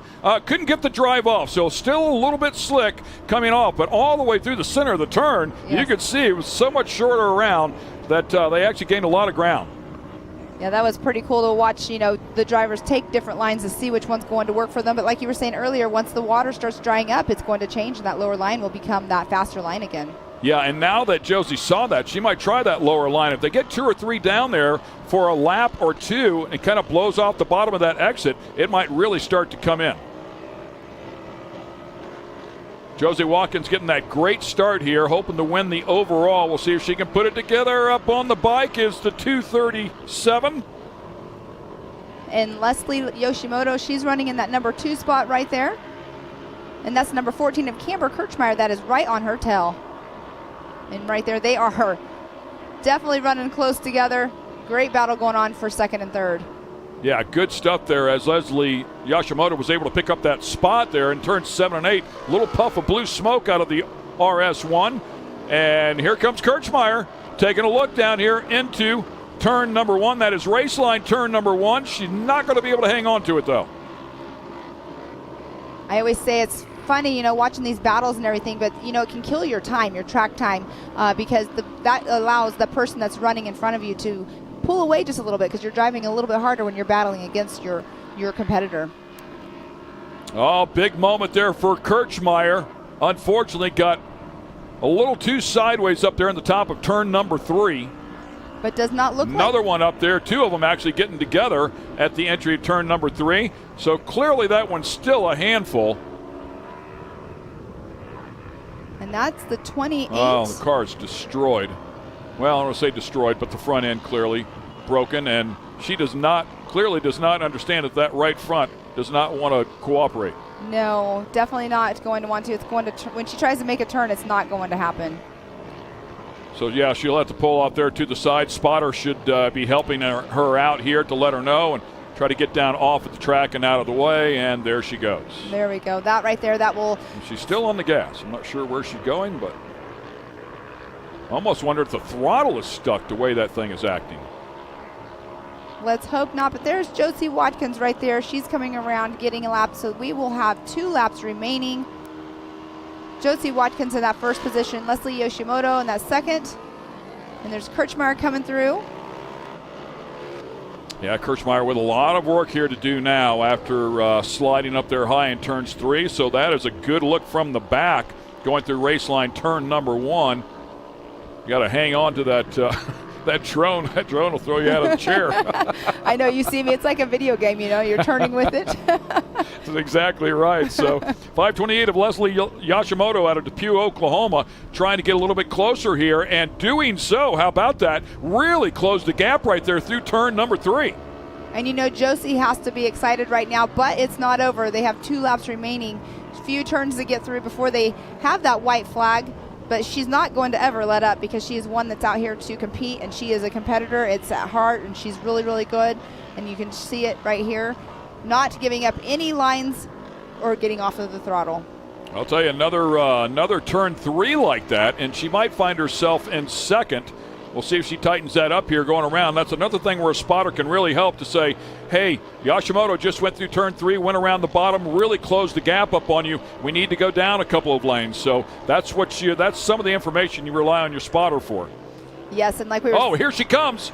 Here she comes. Oh, contact. And contact right there. So Josie was up high and then started back down. You've got to wonder if the spotter said, hey, she's coming up on your left-hand side. Either Josie did it intentionally, tried to come down and block, or just ran out of some drift and naturally came back down. We don't know. We're not driving the car, but that's some of the instances that go on in racing, and it looks like Leslie's going to go out front.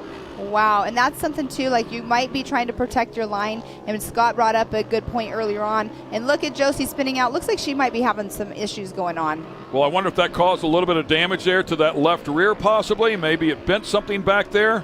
She's in danger of losing the overall here. If she could have hung on to second, she would have still won the overall, as Leslie had finished third, so it would have been a third and a first versus a first and a second. But now Josie Watkins falling a little bit deeper in the pack. Yeah, that is so unfortunate that, you know, racing incidents happen. It's racing. They have, I always say, when you put your brain bucket on, is what I call it, your helmet, when you put that on, it's all about racing, and you're just out there. Everybody's out there to win it. 5:28 right there. That is your leader, Leslie Yoshimoto. Coming through the final couple of turns here, has really done a great job of hanging on to this thing. Closed up a lot of ground through turn 3 2 laps ago, and now looking to put a button on this second race. How cool is that view right there? The drone going through the tunnel with them. Yeah, I love super it. cool. I was wondering if it could sail through there, because I don't know if it lost, connectivity with the base. But beautiful job here for Leslie and Leslie Yoshimoto. Awesome job there. Camber Kirchmeier hangs on for second. We'll see if Josie Watkins can hang on here for third. She does not. Brooklyn Singleton will come across the stripe first. Even if Josie Watkins finished third, the tiebreaker would have gone to Leslie Yoshimoto, because it would have been a tie with Leslie finishing third and then first and then third for Josie. And of course the tiebreaker goes to whoever finishes first at the second race. So great job for Leslie Yoshimoto. Should be our overall winner here. We'll take a look at Camber Kirchmeier. You know what? I take that back. I don't know. I'm curious to see how this ends up, because Camber finished second and second. So again, if that comes back to that's a score of 4 and 4, so that would be a tie. I think the tiebreaker would go to the winner and Josie Watkins. So how about that? The top three, nearly a three-way tie here. That would go back to finishing order. Wow, and Josie Watkins did end up coming through and getting the checkered flag in that number 4 position. But we do not have a Crystal Rowden, did not come through, Irie Bailey or Alyssa Graham. So those 3 did not finish the race quite yet. And there, Crystal Rowden just crossed the finish line. But what a race. That was a nail biter right there. It was kind of crazy, wasn't it? It was back and forth. But, the fresh water on the track and making it slippery for the ladies. I mean, it was great driving by all of them in that women's NA. And there's the unofficial results right there with Leslie Yoshimoto in that number 1 spot, Camber Kirchmeier 2nd, Brooklyn Singleton 3rd, Josie Watkins 4th, Crystal Rowden in that 5th position. And those are our top 5 finishers of all 4 laps for the women's NA class. And we thank AMSOIL for that results board. So once again here, a lot of racing yet to cover, as we do have a hard deadline by the end of the day. So we're going to keep chugging along here. We'll take a quick break, pay some bills, take care of some sponsors, and we'll be right back.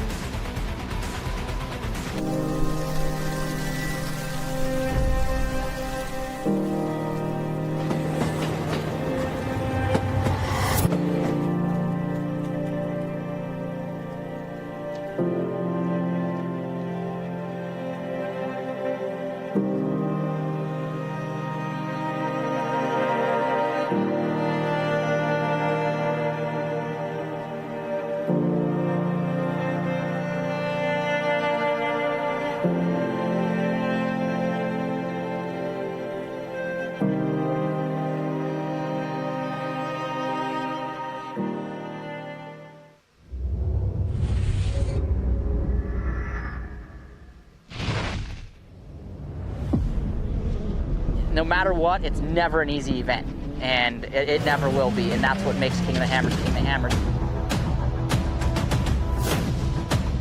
Tire choice is everything. I mean, to have a tire that's reliable and consistent and drives well out in the desert, but yet when we get to these crazy rock sections, still has grip and performs, and we can hit these sharp, jagged edge rocks and not have a problem, is what we need. And the Rockzillas definitely are second to none when it comes to the UTV tires.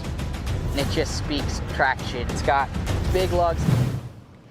And we're going to jump out of that commercial because our Erica Allred has our winner down there, and we want a chance to talk to Leslie Yoshimoto. Great stuff there for Leslie. Let's get it down to Erica. Leslie Yoshimoto, our unofficial women's NA overall winner. Leslie, it all came down to those final few laps. What were you finding out on course today that allowed you to secure the race 2 win and the overall? It was definitely slick out there. Really just trust in your car and trust in whoever you had on the headset, to watch. It was good competition. I mean, Josie Watkins, she's so fast, but I love the class, and just trust in your cars. And I'm slowly learning that, but it was a good race, I thought. Well, you certainly handled everything with ease. So who would you like to thank today? Definitely Yoshimoto Sports, 323 Dirtworks, Moto 6, my husband. He keeps all the broken parts together. My 4 kids that cheer us on. Everybody watching at home. And everybody that helps. So we have a lot of people that help get parts and stuff like that. So congratulations, Leslie. Now go celebrate your win with your team. Thank you. Super cool stuff. 2023 second at King of the Hammers gas race, 2022 second in women's and amateur NA points. So, Josie Watkins is a real tough player for sure. So congratulations to Leslie Yoshimoto for beating such a tough player out there and bringing home the overall. That's a great weekend as we take a look at our Vet 40+ NA starting grid courtesy of Ultimax. We'll have everybody out here. Looks like a total of 8 cars lined up for this second race. Winner of the first race went to Jason Everhart. Finishing up in second, Rick Schroeder, and in third was Bill Berger, the bulldozer. Here we go. Car number 16 leads them all to the stripe. Jason Everhart. Yes, we have Rick Schroeder in that 978 in that second position. That was behind there. Terry Lackey, Bill Berger, Jeff Johnson, Austin Sides, Todd Brimreed, Randy Clifton, Mitch Truitt, and Everett Boodle. Yeah, this track really coming in nicely now. This is going to be a great race. Should be plenty of grip here. The sun out there pounding on this thing. A couple of races now complete. Still looks like turn 3 might be a bit of a handful, but a good run from the center down.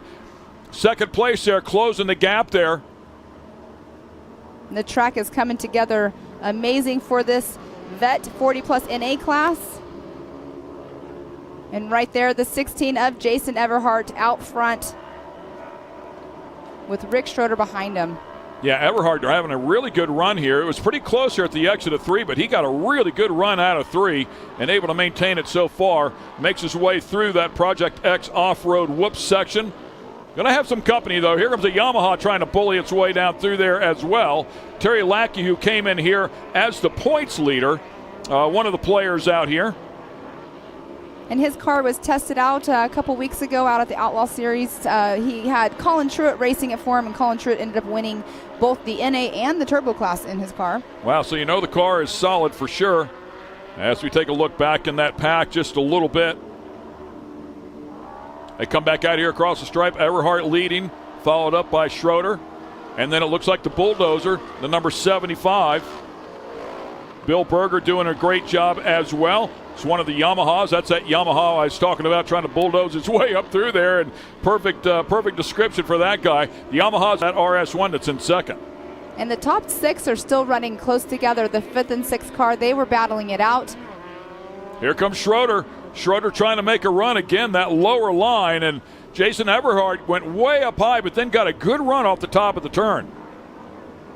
And Jason is no stranger to this racing game at all. He's been around other styles of racing out here, Sun Racing out here as well. And I'm pretty sure he built that car. I was going to find that out last night for sure, but he's also building cars as well.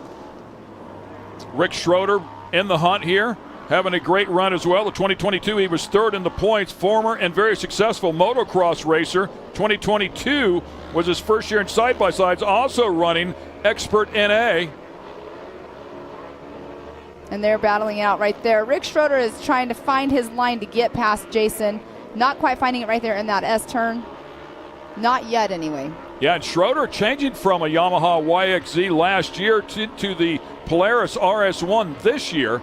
So he knows exactly what's going on behind him in that YXZ. By the way, his wife is a 4-time world and 10-time national champ in extreme cowboy racing. Huh. How cool is that? That is and pretty she was cool. scheduled to race out here this weekend, but the way the schedule laid out, they didn't have anybody to watch their kids. They were going to all have to race back to back, so they had nobody to watch their kids. So they said they'll adjust next time and bring somebody along with them. But she's excited to come out here and do some racing as well.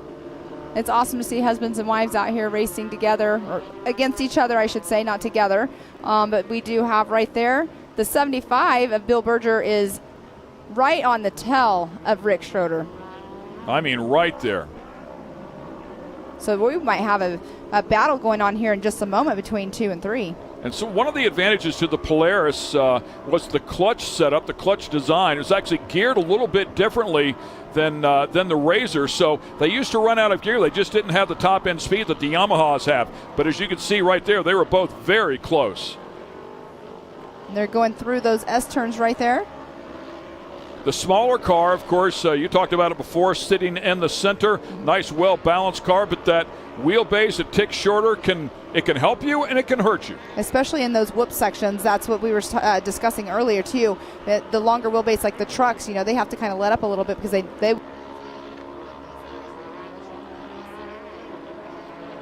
Yeah, I know it's exactly what you're saying there. You watch the Can-Ams get through there, and it just looks like butter for the most part. They handle so well. A little more wheelbase in them.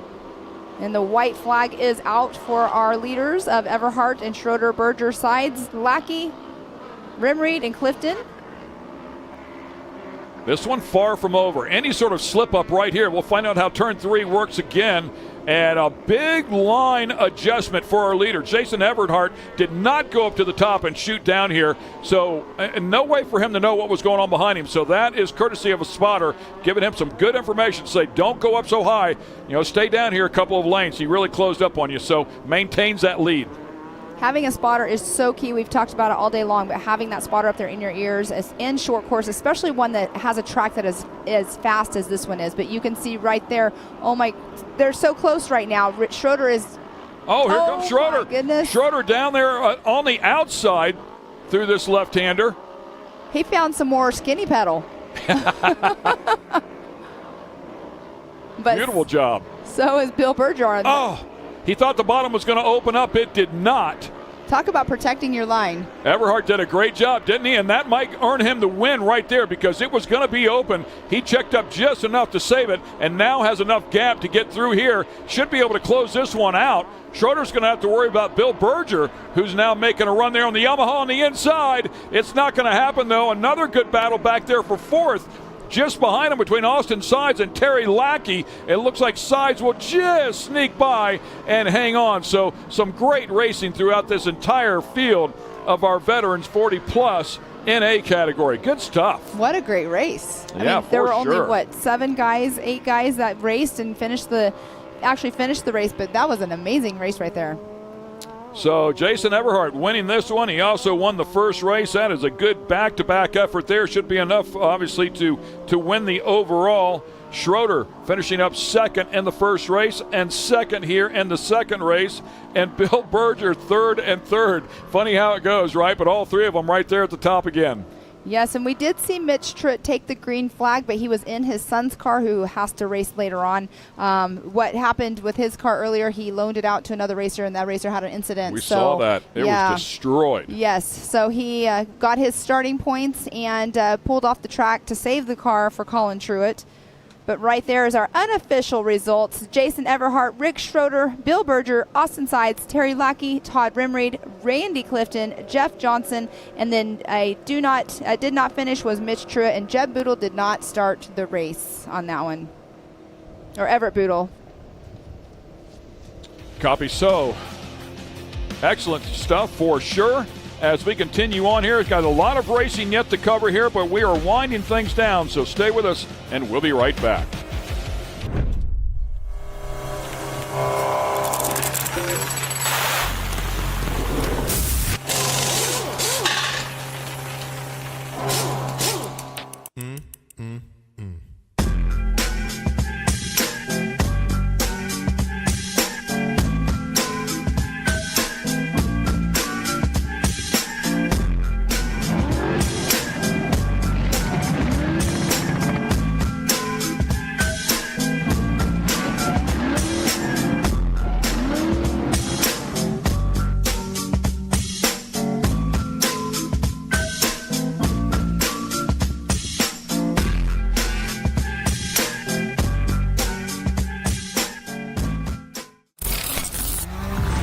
When it comes to suspension tuning, there's only one name we trust: Double E Racing.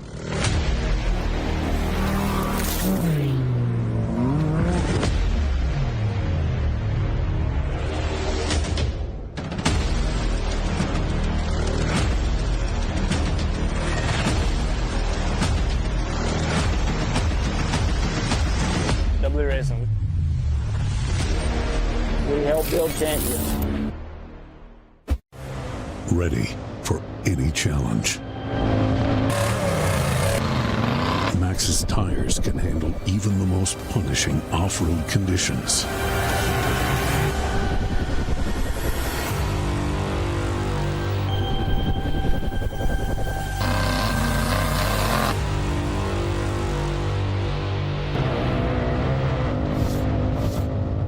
Maxxis tires. Tread victoriously.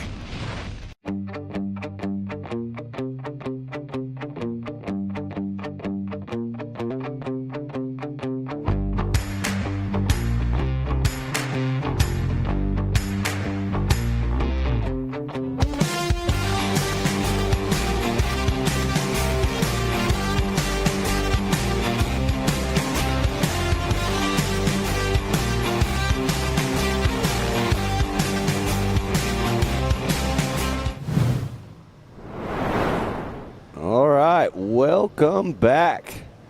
And here we go. We're going to get this next race underway. It looks like Youth 1K's out there on the track right there. There's your grid lineup. Ryder Van Beekum, Irie Bailey, Riley Jones, Damian Shamlin, Ty Lukemeyer, Dylan Jacobson, Hubler, Arnold, Poppert, Sewers. And it looks like we got a few more drivers out there. They're getting them lined up and ready right now. If you're just tuning in with us, my name is Matt Edmondson. This is my buddy Scott Rain. We're going to be in here with you for a few of these races coming up, and then we're going to jump out of here and get ready for some big-time then we're spectating. Closeout races. Yeah. We get to spectate, and then we got awards coming up here just a little bit at the Ford Bronco stage right here. But right now, the Ultimax belts line up. There you see the second page, R.J. Tremblay, Will Chick, Everhart, Caraway, and Easton. That'll round out your Youth 1K field right there. And there you see that AOE pace truck right there. They're getting this Youth 1K class going.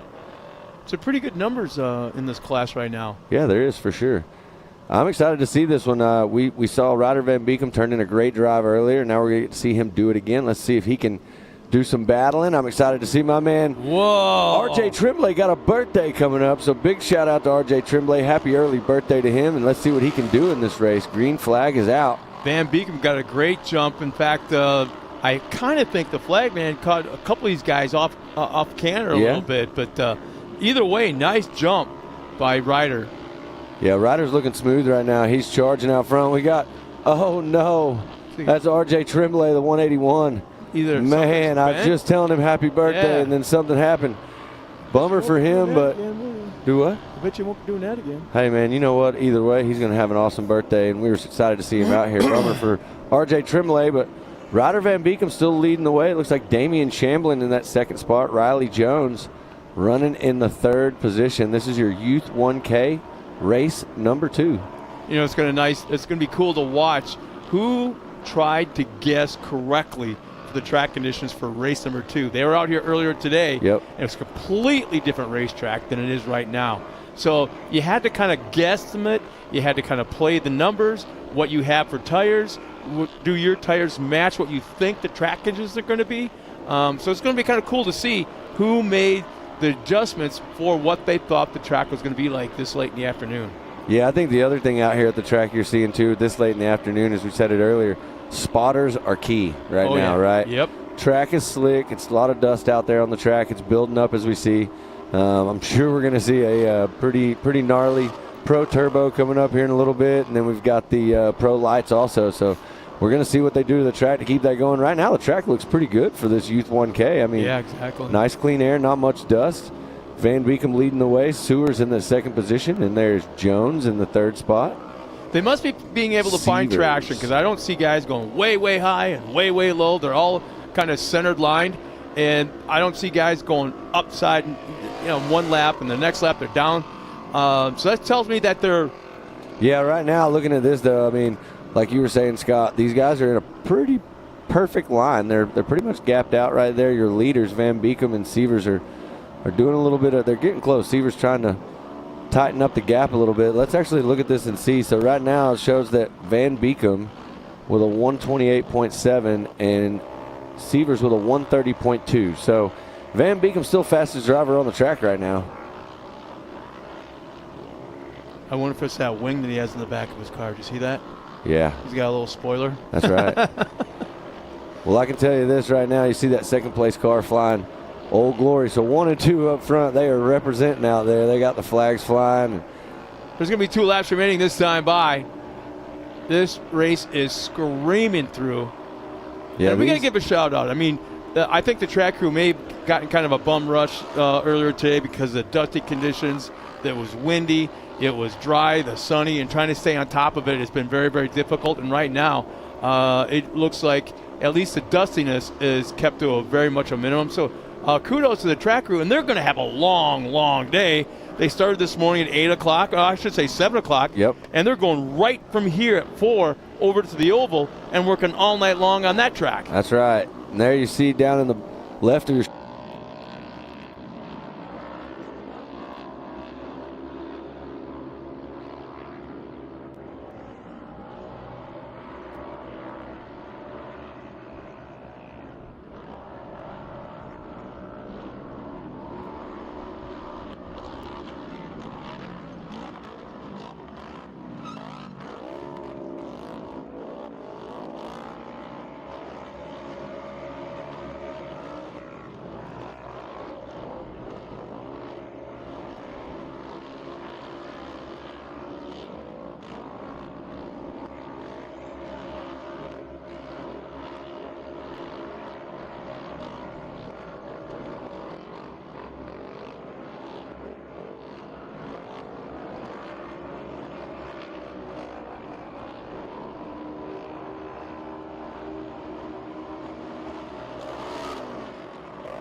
That gives the unofficial win to Van Beekom.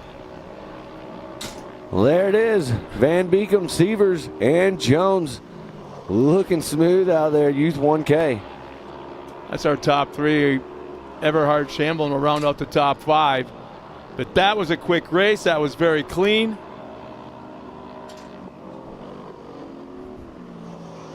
As the rest of the field comes through, the checker flag as well.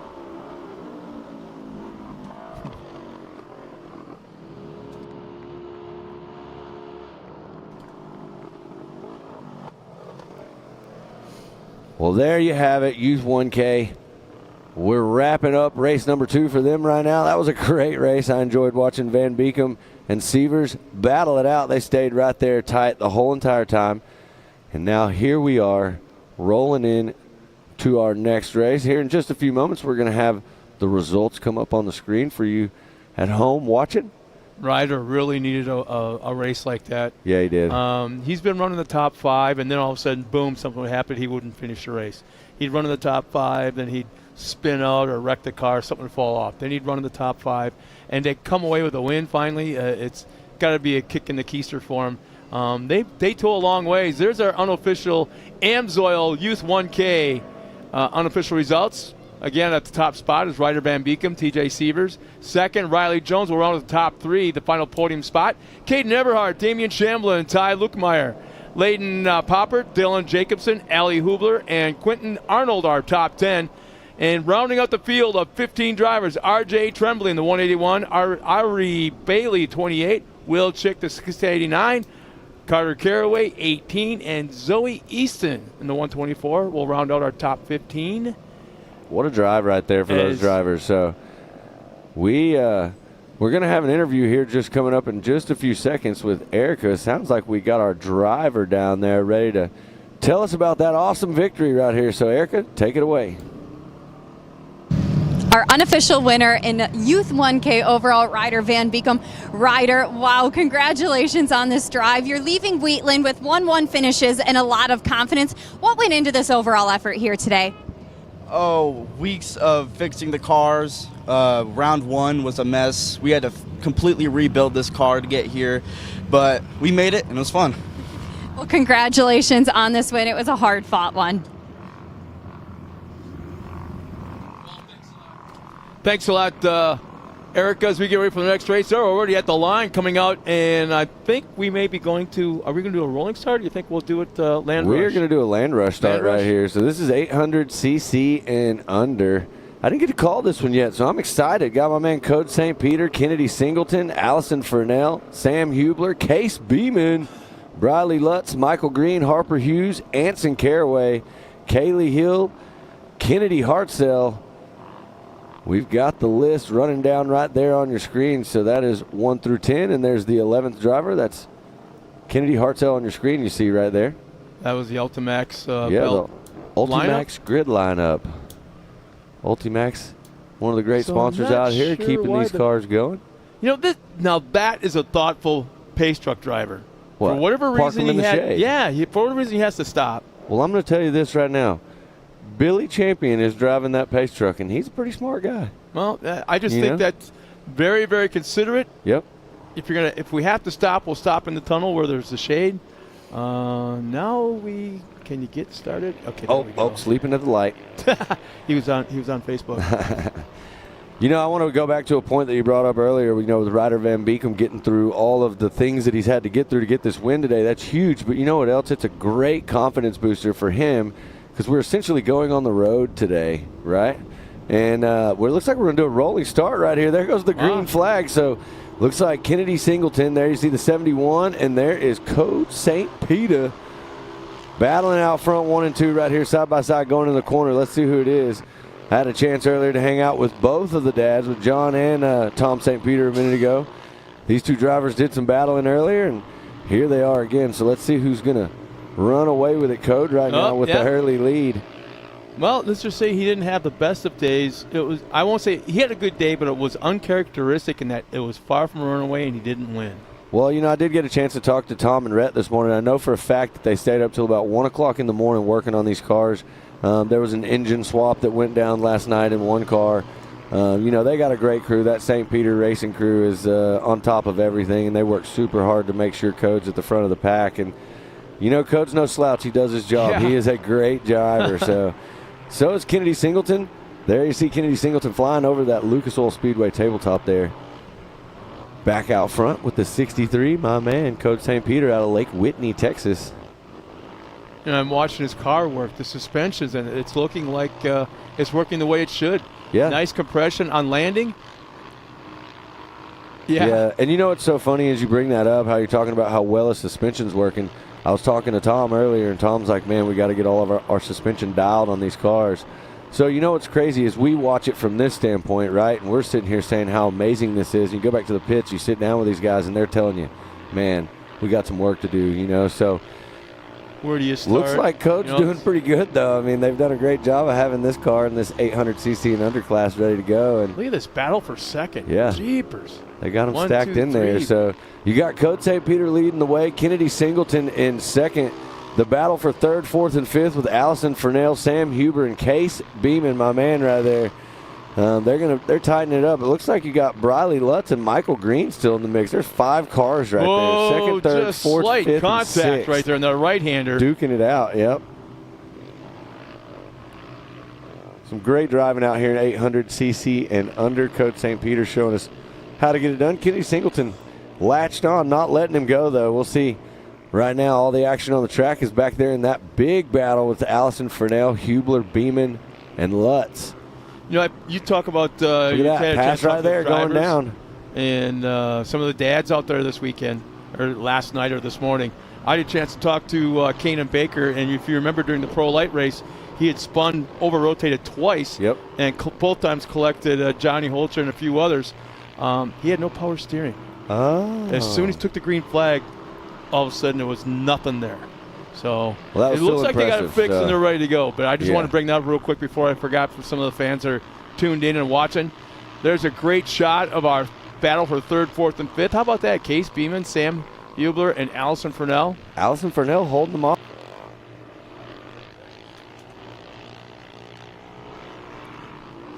So, they're still battling back and forth. We have 2 laps remaining as Code St. Peter crossed the start-finish line. 2 laps. Oh, yeah, Code is just doing what he does best, getting out front, holding it pinned, and trying to run away with another race. Kennedy Singleton hasn't let go, still hanging on tight to Coach. He's only 1.1 behind. So if you notice the effect of traveling, of over-rotating in a corner, it scrubbed off so much speed, and just like that, in about 100 feet, third, fourth, and fifth were just connected. Well, just by that one move by Furnell. I want to talk about something impressive right here on your screen. You see Kennedy Singleton right there in that Team 360 Mid-America Outdoors car. And then Code St. Peter, there he is. Well, looking at these lap times, Code with a 1:35.7, Kennedy with a 1:35.6. So she's got the fastest lap on the track right now. Go, girl. Has not let go of Code right there. Code's driving. I'm sure Tom's telling him. Right now, Tom and Red are telling him exactly where Kennedy is. Spotters are playing a big part in this for sure. So Kennedy tightening it up right there through the corner. Yeah, she ran a little bit tighter line, about another half car width to the inside. So she's running a much tighter line in the curves. And there's another example. Code went a little bit wide. She made up a little bit of ground. Now it's a 2-car length gap back to second. And there she went. She scrubbed off. She over-rotated at the exit, lost traction, and now she's back to about a 6-car length. Well, I know one thing. I had a chance to talk to John earlier, and they were telling me that their goal for the season in this class is to beat Code. That's what they want to do. That's what they've set their sights on. White flag is out, so one more lap. And I'm telling you right now, she's doing a great job. She is driving that car very, very well, representing her sponsors to the fullest. So is Code out there, but this is going to be a battle. I'm expecting to see this turn into a good race all year in this series, in this 800cc and under. Even with let's see. There it is. Yeah, so there's Sam Hubler. We had some position changes. Sam's moved up into the 3rd spot. Allison's dropped back to 4th. Well, it looks like they're dicing right there. Oh, we got an over-rotation in the corner. Look at that. That was some good driving right there by that driver to dodge the 28. I'm not exactly sure who that was. The 26 there coming through. That's Hubler. And it looks like Case Beeman that got a little sideways coming through the corner. Look at how big this corner is with these cars coming through. That is a massive high-speed corner right there. Yeah, it picks up a lot, and they're headed now towards that big That is a tabletop booty. jump in the backstretch. To give you guys some context on how fast this straightaway is and how big that jump is, I think we said it earlier, but some of the pro drivers were hitting close to 100 miles an hour coming down that back straight into that tabletop. Yeah, and that's a 180-foot Yeah, jump. it's massive. For yeah, some of these pros. you're getting some frequent flyer miles back there if you're going from one side to the other. So right now, Code St. Peter still charging. The gap has not changed, about 1.554 back to Kennedy. But the checkered flag is going to come out this time around. There you see it waving for my man, Code St. Peter, the 6'3" out of Lake Whitney, Texas. Look at that. And there she is, Kennedy Singleton, absolutely on the gas at 71. What a great race for Kennedy right here at 800cc and under. Awesome, awesome drive. Now let's see how this shakes up. Furnell, Hubler, and Beeman, they've been battling it out. Got a little bit of time left. One more corner. I see someone trying to make a move. That looks like it's going to be Hubler trying to do whatever he can to get around Furnell.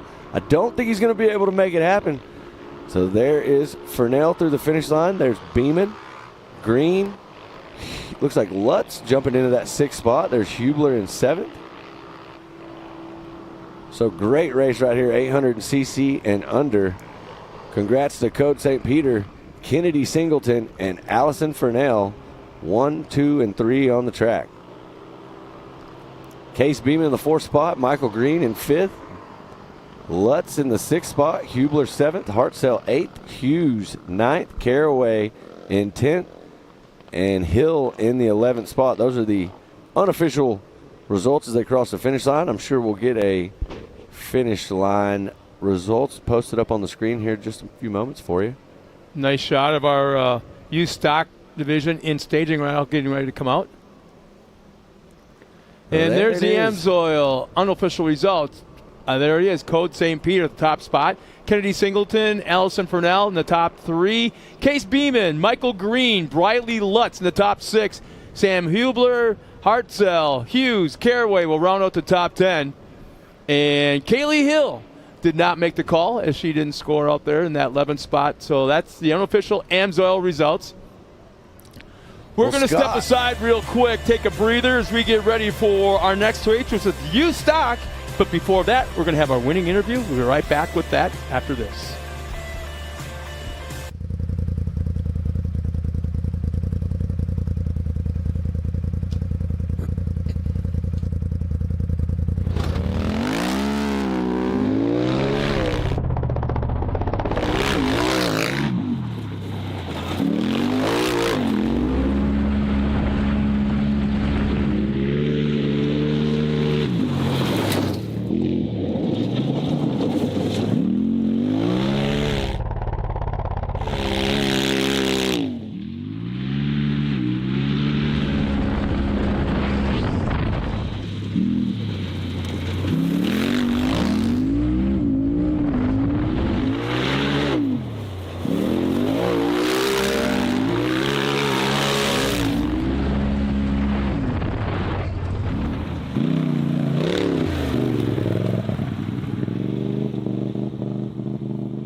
And we're back, and it sounds like we're hearing that my lady Pam down there has got the winner, Code St. Peter. She's got some words for you. Code, take it away. I am here with Code St. Peter. He's getting ready to go get in his race car for another round. But you won overall right now, unofficially, for the weekend. How do you feel right now? Really good. This track is really fun, and I want to come and race here again. Awesome. Well, congratulations. I'm going to let you go so you can go get all strapped in. We'll see you later on at the podiums, but congratulations and good luck out there, bud. Back to you guys up in the booth.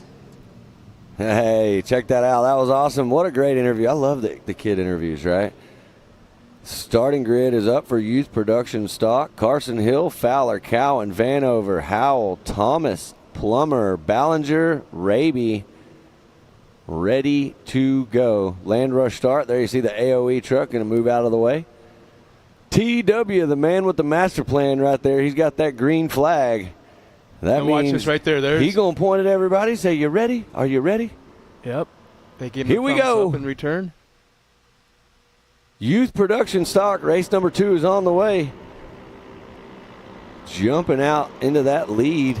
It looks like Lane Plummer is going to be leading the charge right now. So race number 2 for this youth production stock class. We're moving right through this day.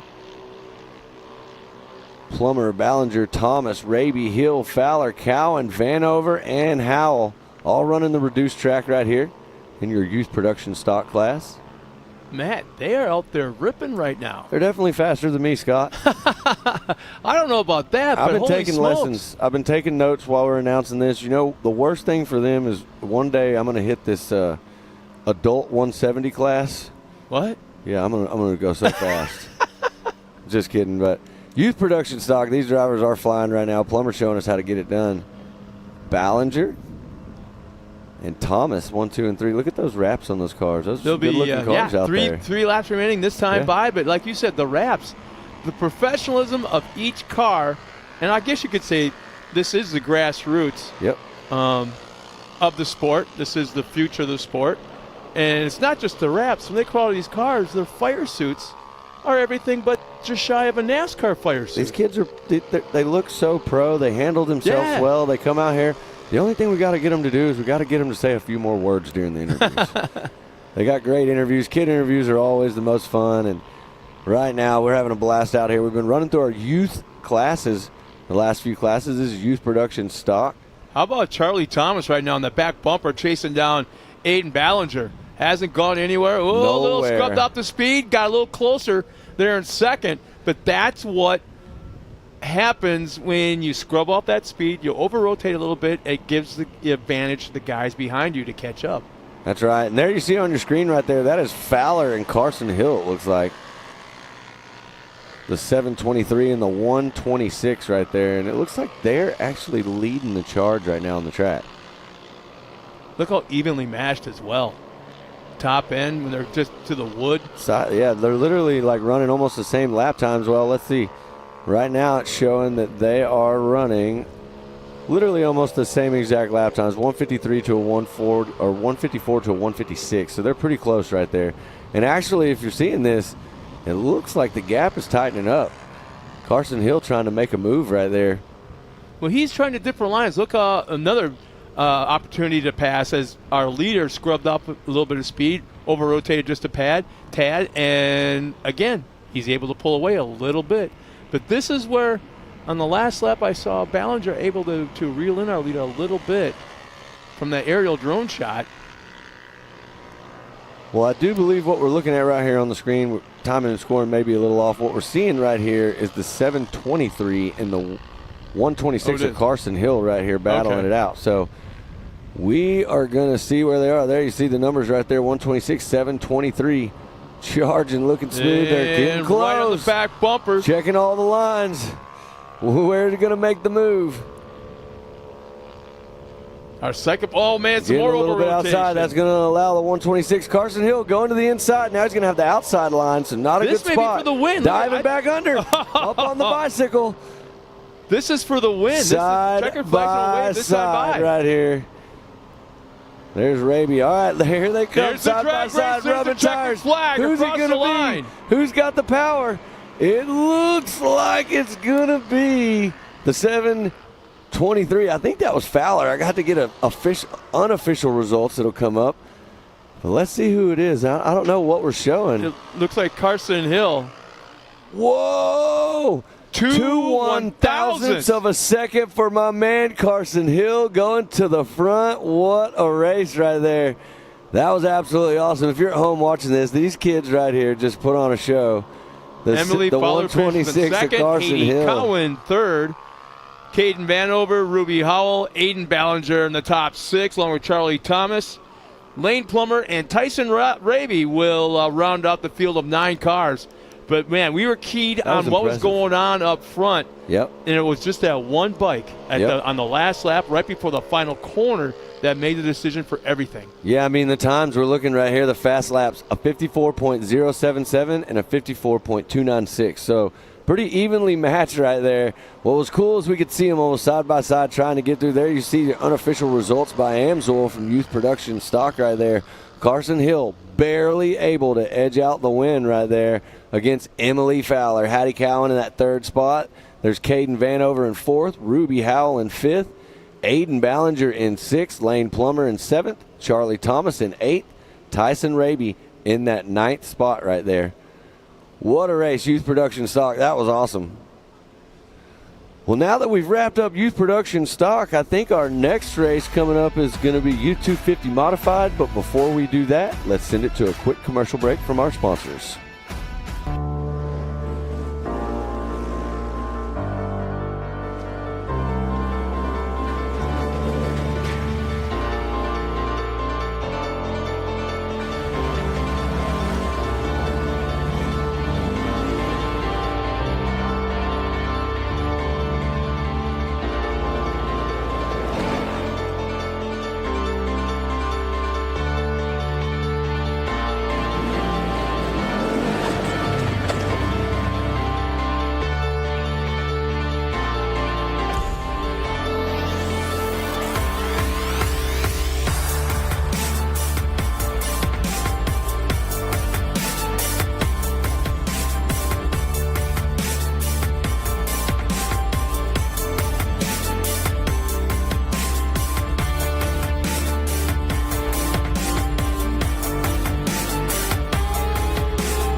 Welcome back, and I hear, Scott, that we have Pam Hall down there with the other coolest haircut on the property, the winner of that last race by a very tight gap, my man Carson Hill. Pam, take it away.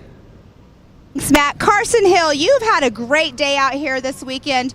You were first this morning in race 1, first in race 2. How do you feel right now? Feel really good. So what do you think about this track out here? It's really smooth. It's really fast, and yeah. I just asked you too when we were off camera. I said, "Are you ready to move up into a bigger car?" And what was your answer? It was yes. So who do you want to thank for getting you out here this weekend at Wheatland, Missouri? I want to thank Keller Williams, the Hill team, Full Tilt Wrap, Chewy's, Tomcat Aviation, Cityscape Home Mortgage, 51 Rentals, Frisco Title, and Beard Stitch. I forgot. I interviewed you before, and you had those on your arm. And that is the best thing I've ever seen, is having your sponsors on your fire suit so you can read them off your arm. Yeah, it is. Was that your idea? No. Well, great job out there. You are unofficially in that #1 spot for the weekend out here for round 2 of the Side-by-Side Championship Series. Carson Hill, have a great time. We'll see you later on up at the podiums. Thank you. All right, back up to the booth. Yeah, Carson right there talking about it, man. That was super cool. Here's the replay. Let me look at this finish. If you're at home watching this, you talk about a battle right here. Right Rocked there, it up that on 2 decided wheels. it. That gave the 126 there all the time he needed to make this pass. But look at this, side by side, neither one would lift, wheel to wheel, all the way through the finish line. That was awesome to watch right there. Yeah, can you imagine the parents at this moment, the moms especially? Going crazy. Oh, Going yeah. crazy, for sure. Right at the line like that. So that was awesome. So what do we have next, Scott? I believe we got the Youth 250 Modified. And I heard a rumor that U250 Modified is going to get to run the entire course this race. Well, we kind of left it up to the dads. Oh, the dad. I heard the dads all say yeah. It was pretty much unanimous. Yeah, they all want to run the big track. So before we come on with the next race, the Youth 250 Modified, beautiful picture of Old Glory and the rest of the facility. Let's step aside real quick for a few words from our sponsors. And coming back next, once again, the Youth 250 Modified.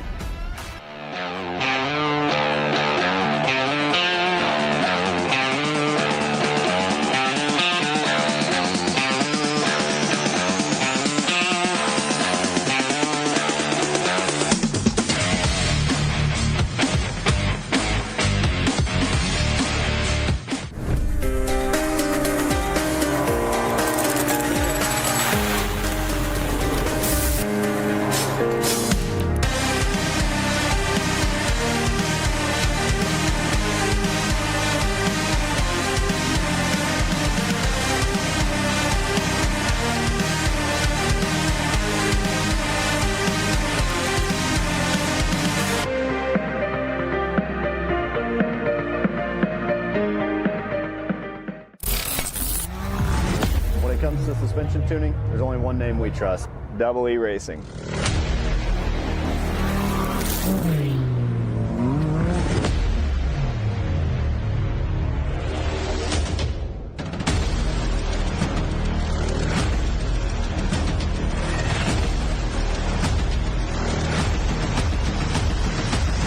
Double E Racing. We help build champions.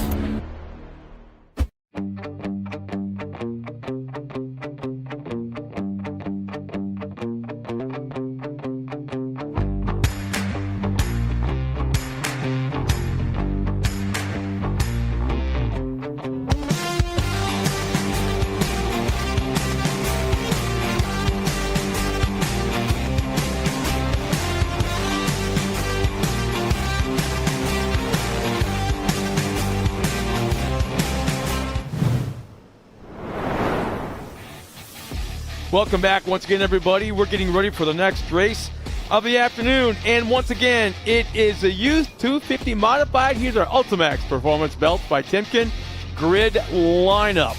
On the pole, it's going to be hard to beat if he's actually on the pole, will be the 258 Declan Shields. Code St. Peter right alongside of him in the 63 Paxton Yashimoto.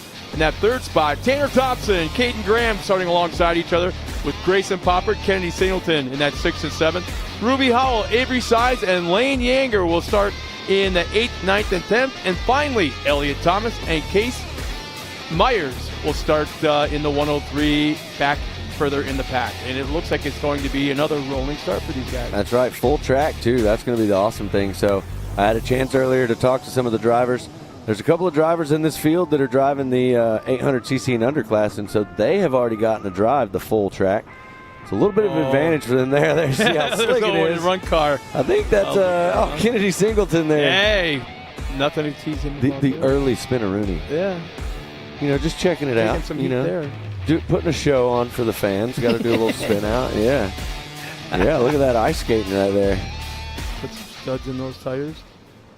So here we go, getting ready to go. We're going to get that pace truck over and out of the way. It looks like they're going to do a land rush start right here. There you see TW standing down there with his flag. Well, this ain't such a bad thing, though, when you think about land rush starts. Pam and I were talking about it earlier where I got a soft spot for land rush starts. Yeah. But I'm not a big fan of the multiple rows. Yep. If you got 10 cars, start them 10 wide if you're able to. If you got 20 cars, start them 20 wide if you're able to. It's the thing. Going into turn 1, there's a long stretch going into that turn, so there's separation. It gives them the opportunity to separate. Some cars are going to be faster than the other, and the inside line might be a little bit more wet or slippery than the middle lane. Who knows? Yeah, exactly. But there's all those factors that will add up to the separation going into turn 1. And then you throw into the driver aspect of it. Yep. Okay, who's going to lift, who isn't? That's exactly You right. know, if I want to race the rest of the race, I'll probably be the one to at least burp throttle a little bit and come back to battle you the next lap. Yeah, there's tons of strategy in this. I see TW putting in work right now, straightening that car out. Y'all just didn't know he was Hercules. But right now, on the front row, there you see Coach St. Peter. There's my man Tanner Thompson, MAO ambassador. I believe, is that Tanner? I may be wrong on that. Yeah, that's Tanner. Yeah, in that 4 spot, number 21. That's him right there. Yep. I got to throw it out to him real quick. He actually sent me a message and wished me a happy birthday. Oh, hello. Trying to get there it is. Oh, TW getting out of the way. There you see Coach St. Peter getting a little sideways. It looked like he was spinning coming off the start right there. Tanner had issues at the start, so he'll fall back to the 4th, 5th, 6th place. All right. Well, there's a spin out right there. That helped out Coach St. Peter. Puts him right there. But it looks like we're going to see who that is here in just a second. Someone's diving to the inside of him right there. Looks like Tanner Thompson running in that 3rd spot.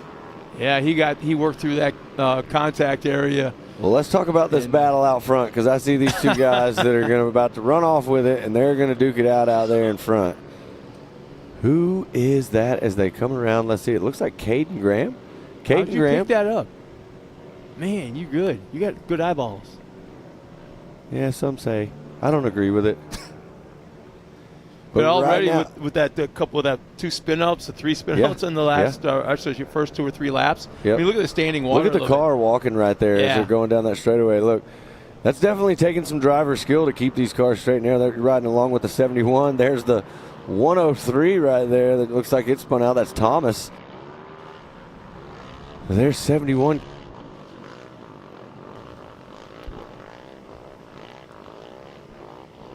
Youth 250 Modified still fighting that battle. Got down at the bottom of the hill right there and trying to get out of it, but I think that the slick stuff is. Now I don't know if he can get the slick stuff has tamed one right there. Yeah. Oh, look at this. There's the 228 going for a little slide also.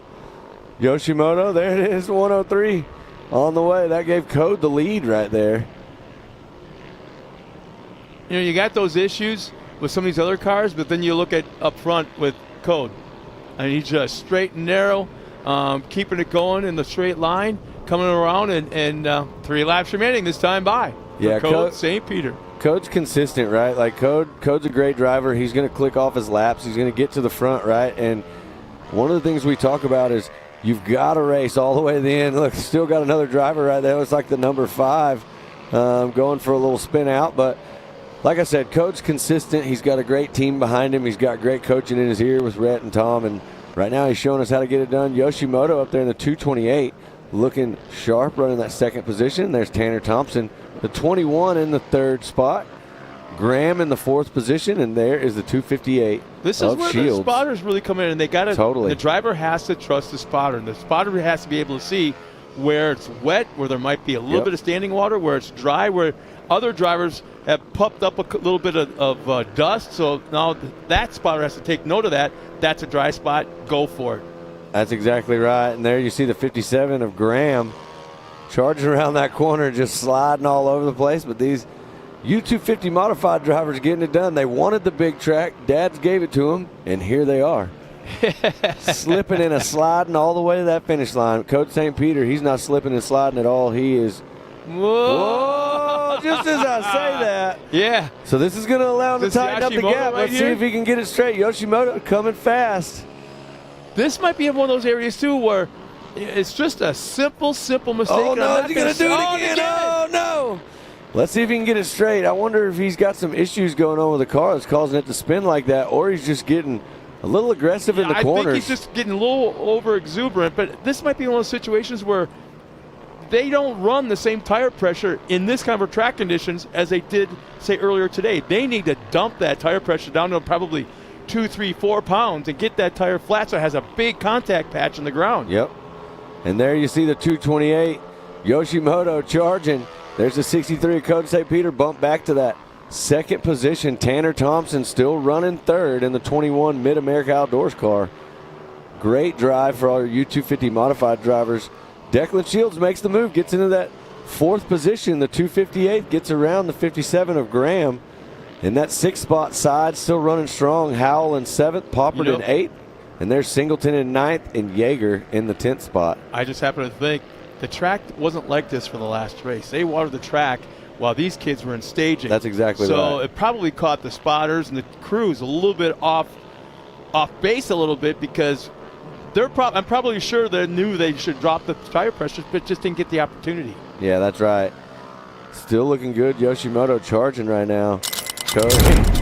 Instant replay action. Here we go. Code St. Peter. There you see him in the 63 orange car. St. Peter Racing goes around, knows he's going around, so he stays in the throttle, spins it all the way. Yeah. He could have pulled right out in front of him, but he didn't. He waited. Code's a great driver. Yeah. He's a smart driver. He's paying attention, and look, he's catching up right now. So Code's made up some time. He's got a little bit of time left on the track, and we're going to see. So right now, it looks like Paxton Yoshimoto with the fastest lap on the track, a 150.4. Oh, boy. Oh, no. Here we go again. That's all right. There's a little bit of time. He saved Cole it is right fast. there. Yeah.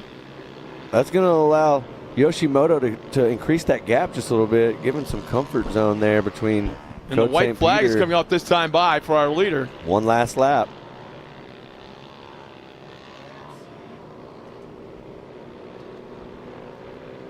That Code's not that far back. There's a white flag. What is he? 8, 9, maybe 7 car lengths back? Look at the speed right there as they charge around the track to get.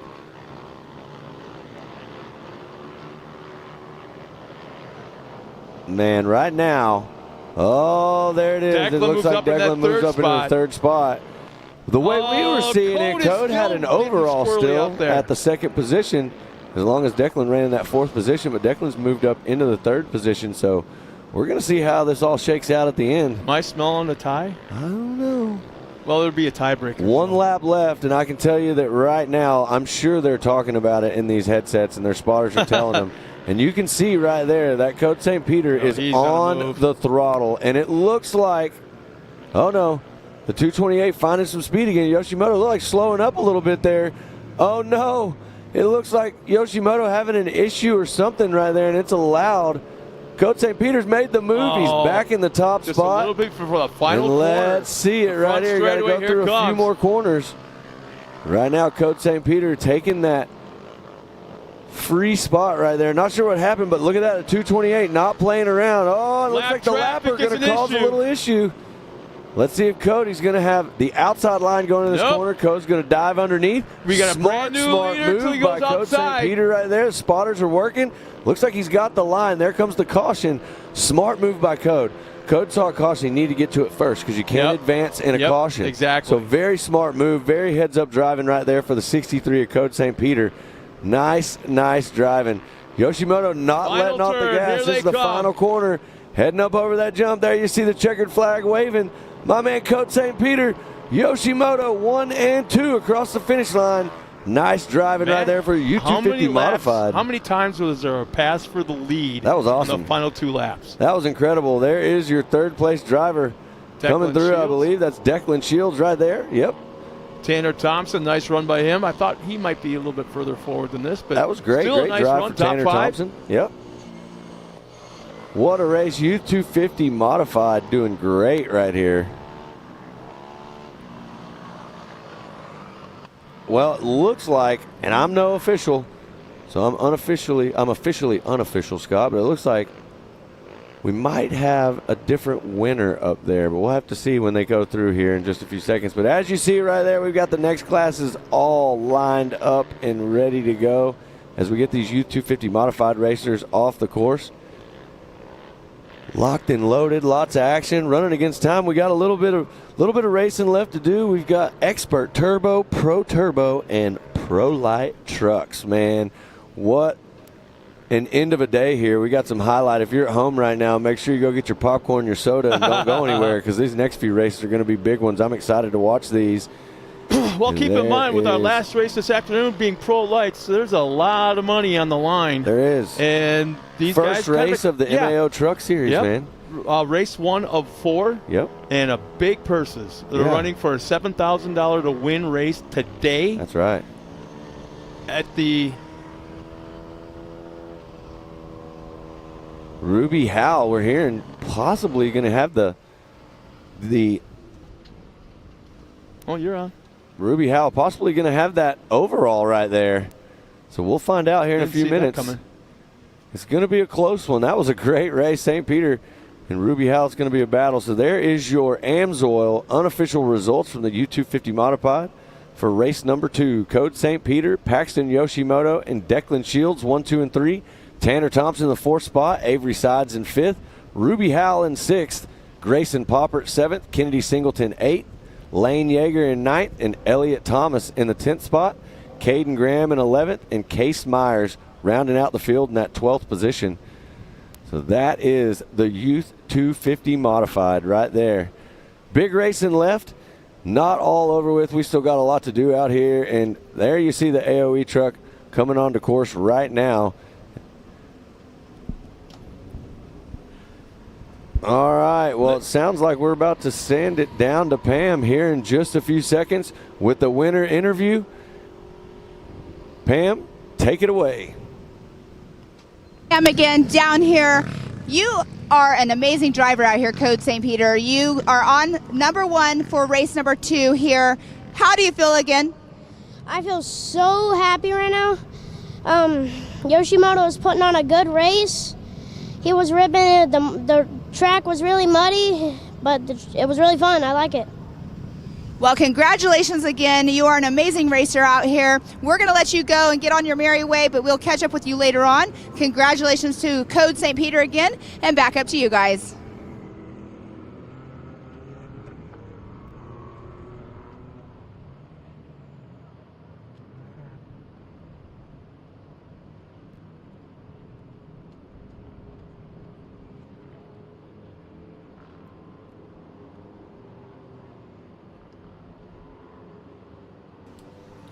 There we go. Ultimax Performance Belts by Timken. This is the Expert Turbo lineup.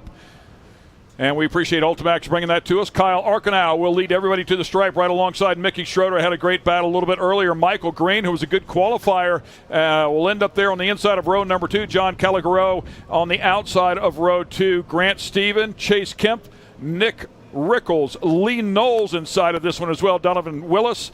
And Kendra Hoop, one of the ladies that had a really good run a little bit earlier today. Yeah, we really watched her do some great stuff there. And how about that? I did notice a car that we saw earlier in the turbos that was a loaner. So it's kind of cool to see that. We also got Matt Hecker, Austin Braden, and Rusty Pipes. He's got maybe another loaner car there, but Keith Person and Dan Hill. Yeah, great stuff, man, as we bring them out here, the Expert Turbo category for their second race of the afternoon, of course. And we'll get a winner here, and they'll tally up the points, and eventually we'll have an overall, of course. Well, busy race, a busy class. Great stuff for sure inside of this category. Definitely looking excited for it. Looks like the AOE pace truck is now pulled off the track, and we are green, green, green. Stand on the throttle. Here we go. And listen to those turbos pull up as these Expert Turbo clouds come sliding around. Turn number 1. They got to flick it back with a right-hander. Brings them one around, and we're going to go big sweeper turns here again. Looks like it's looking pretty good there. Track's dried out a little bit. I know they did some maintenance earlier, and looks like it's perfect condition. Not seeing a lot of dust yet. Yeah, that track is great right now. A couple of them sliding up as they race really hard towards the back, man. Take a look at the size of this class. It is huge for sure. 25 cars in that first race a little bit earlier today. Kyle Arkenau ended up on top, followed up by Schroeder, Green, Calagru, pretty much the way they started here in this second race. That's what that first race is for, and look at them pitch those things sideways, man. Pretty cool stuff right there out of the 444 car. Definitely a great slide around there through the Project X off-road whoops as they make their way up and around here. They're going to get that little back through 6, 7, and 8 again, flicking the cars, and woo, it's a little slick through there. You see them literally sideways. Oh, a little over rotation. Yeah, good stuff, man. Look at everybody getting through there. I mean, these drivers are right on the edge of being pros. A little bit of contact there, but all good so far. Nobody crashing each other, but everybody fighting for position as we watch them come across the stripe here. Mickey Schroeder with that 444 got a great start here to take over the lead, followed up by the first race winner, Kyle Arkenau. Looks like he slid way up to the top there in turn number 1 as they make their way back to turn 2. And John Calagru's in that third position there with Chase Kemp in the 113. But it's the 444's machine. Look at the little separation we're starting to get here early on in the race. They're really trying to get this separation so they don't. They're going to run this all the way to the checkered flag. I know when we get to the pro lights, we're going to do the comp caution, but these guys will run a hard 4 laps. Yeah, great stuff, by the way. Mickey Schroeder, our leader, was second in the points in 2022, grabbed a couple of wins along the way, a total of 4 podiums. He's looking to get one here today, early on in this 2023 season. Now, one of the things here with the moto style, I'm going to call it format there, we talked about this with the top positions and the lowest numbers. So you get a 1 and a 1, you got a 2. You get a 1 and 3, that's a 4. So you want to get the best positions out of race 2 to back up your race 1 finish. Oh, and a big moment right there for our leader. Schroeder gets in trouble. It's going to cost him a spot, but only for a second. And how about that?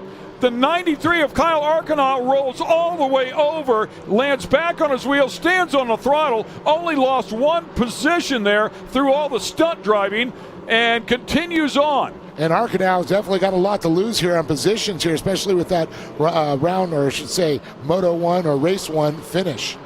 Yeah, I mean, he's a shot at that overall, right? And Schroeder as well, by the way, who had a great outing at round number 1, finished up 3rd overall in the points. So he's hoping to double up on this here today and see if he can keep that mojo going. And contact right there. That is the 57, by the way, of John Calagru, and Kyle Arkenau trying to get that spot back.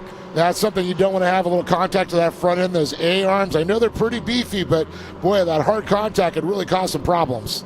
Yeah, that is exactly right. They cannot take much. It does not take much to bend them and get that front end out of the line just a little bit. And Amsoil is going to give us a replay right here of what happened. So a change for the lead right there. Schroeder just fallen to second. Then it was Arkenau that goes for a ride up and over. And then that allows Calagru to go from 3rd into 2nd right here. Kyle Arkenau gets right back in the throttle and starts battling hard to try and get that spot back. And I'll tell you, those big tractor tires will reach out and grab you sometimes, and that one definitely took Arkenau for a ride.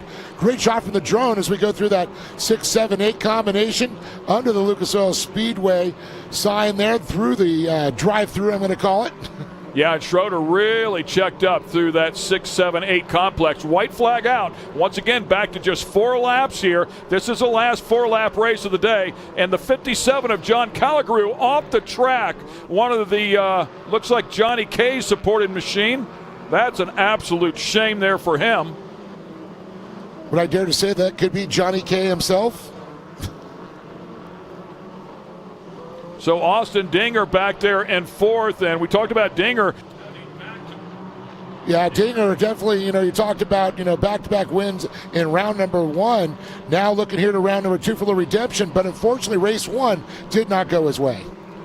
Yeah, exactly. So that's exactly what's going on there. So Dinger trying to recuperate here after a tough race 1, getting off to a great start in round 1 as they complete this final lap. Good little hard run through there into the Project X whoops one more time here. You see the little buzzing drone there getting some killer shots as they come through there. And there's a look at the number 88 car. That is Austin Dinger out of Fort Worth, Texas, 29 years of age. Had that great round 1 at MAO. Currently sitting P4 here. And it looks like we're in a local caution there. There's a car stalled on the track there just in one area. Back up to our leader up front. Coming to that checker flag here. How about that, man? Checker flag is out for the 444s. Beautiful job there for Mickey Schroeder, taking advantage of that one. Second one across the stripe is going to be the number 93 car of Kyle Arcanal. Good job for him as well. Chase Kemp currently or was in third. Austin Dinger is going to get by him right at the very end. So how about that? Austin Dinger, who finished 15th in the first race, comes back up, redeems himself for a third place finish here. That'll certainly help him out in the points big time as he continues to chase that championship. Yeah, unfortunately, we'll not see a podium this time around, but some great jobs. Kemp, unfortunately, got pushed down to fourth there. Then you got Michael Green running in the top 5, followed by Donovan Willis, Randy Clifton, Lee Knowles, and it looks like Cooper Stewart and Blake Helms, the top 10 drivers in the 111. Huge class here, as we talked about before. Some 25 drivers inside of this one. It was the same way for round 1. It was actually our largest class here when you get up into the faster turbos for sure. So it's going to be a vicious battle. And the people coming up out of amateurs that want to try this level and cutting their teeth, and then the ones that are just about to go pros, hanging back just a little bit. So it puts on a great show. It's a great group of racers for sure. Mickey Schroeder up there, courtesy of our AMSOIL unofficial results board here in the Expert Turbo. MAO Side-by-Side Championships for round number 2, followed up by Kyle Arcanal. And then Austin Dinger doing a great job there. Congratulations to him to dig back up out of 15th place. Chase Kemp and Michael Green, who qualified so well, hangs around in the top 5. He has to be happy with this weekend. And, of course, it's all official versus a 30-minute post, any tech or any protests. So that's why it says the AMSOIL unofficial results up there. Lee Knowles down in there as well in the 8th position, one of the MAO ambassadors inside of this category.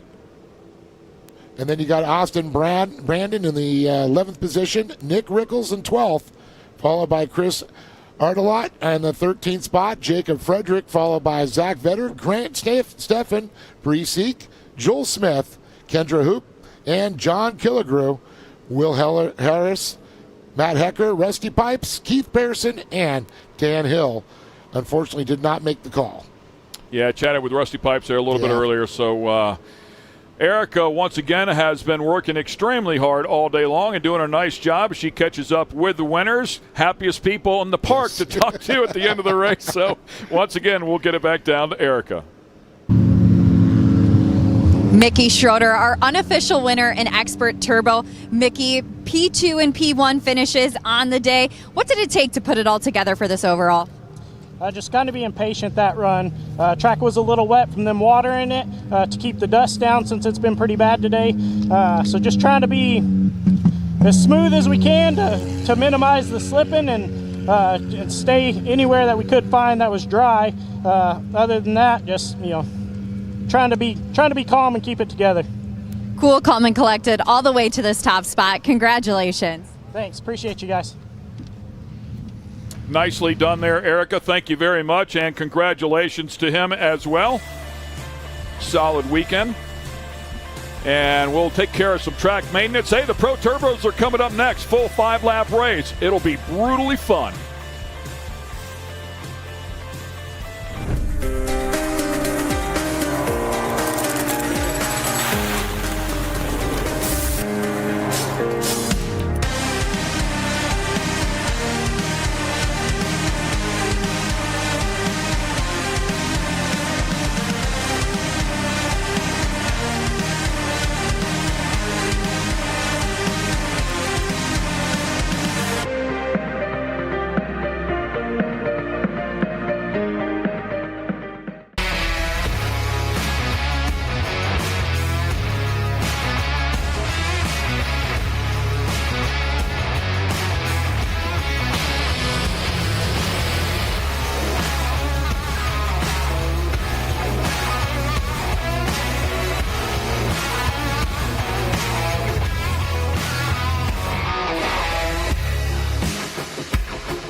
And once again, welcome back to Wheatland, Missouri, here in Lucas Oil Speedway for round 2 of the MAO Side-by-Side Championship Series.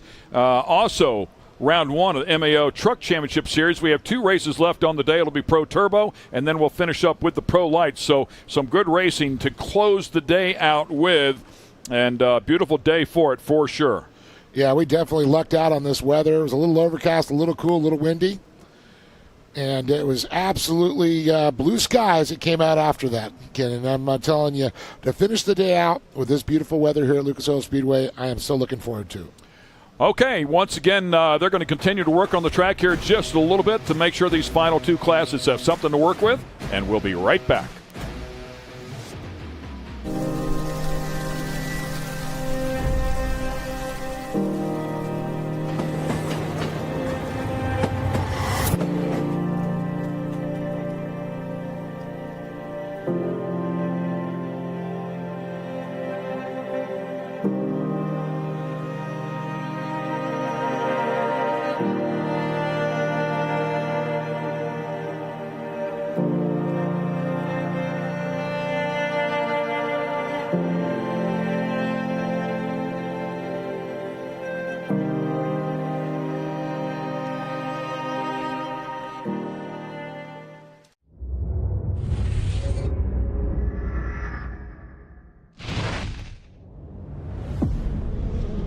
No matter what, it's never an easy event, and it never will be, and that's what makes King of the Hammers King of the Hammers. Tire choice is everything. I mean, to have a tire that's reliable and consistent and drives well out in the desert, but yet when we get to these crazy rock sections, still has grip and performs, and we can hit these sharp, jagged edge rocks and not have a problem, is what we need. And the Rockzillas definitely are second to none when it comes to the UTV tires. And it just speaks traction. It's got big lugs hanging off the side. It's got big lugs down the side of the sidewall of the tire. If you're gonna look for something that makes traction and is gonna grip in rocks and dirt and everything, you look at a Rockzilla and go, man, that thing looks like it's gonna do the job right there.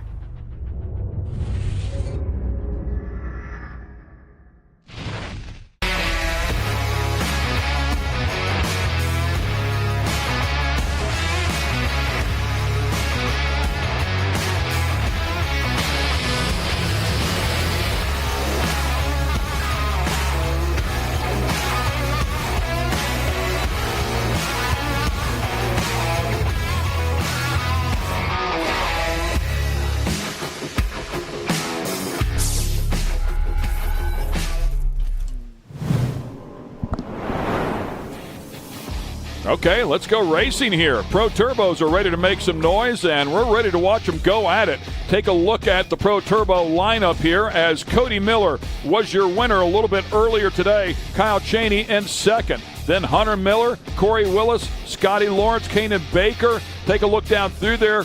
Rimmer Reed, also Zach Beavers. Look a little bit deeper down in this field. You're going to see some big names as well. Cash LaCroix, the 14-year-old, right there with Robert Van Beekem. He qualified number 1 in his group. Scott Champion, the reigning champion inside of this category. Tim Farr, who was in a wreck, had a big incident back there in 23rd. So a couple of extremely fast guys starting off in the back of this pack. Green flag flies. Full 5 laps here is what we're told for the pro category. And let's get it on, man. Let's go. I bet you there's going to be a nice little battle going on between Cody Miller and Kyle Cheney. Once again, these guys really put a show on.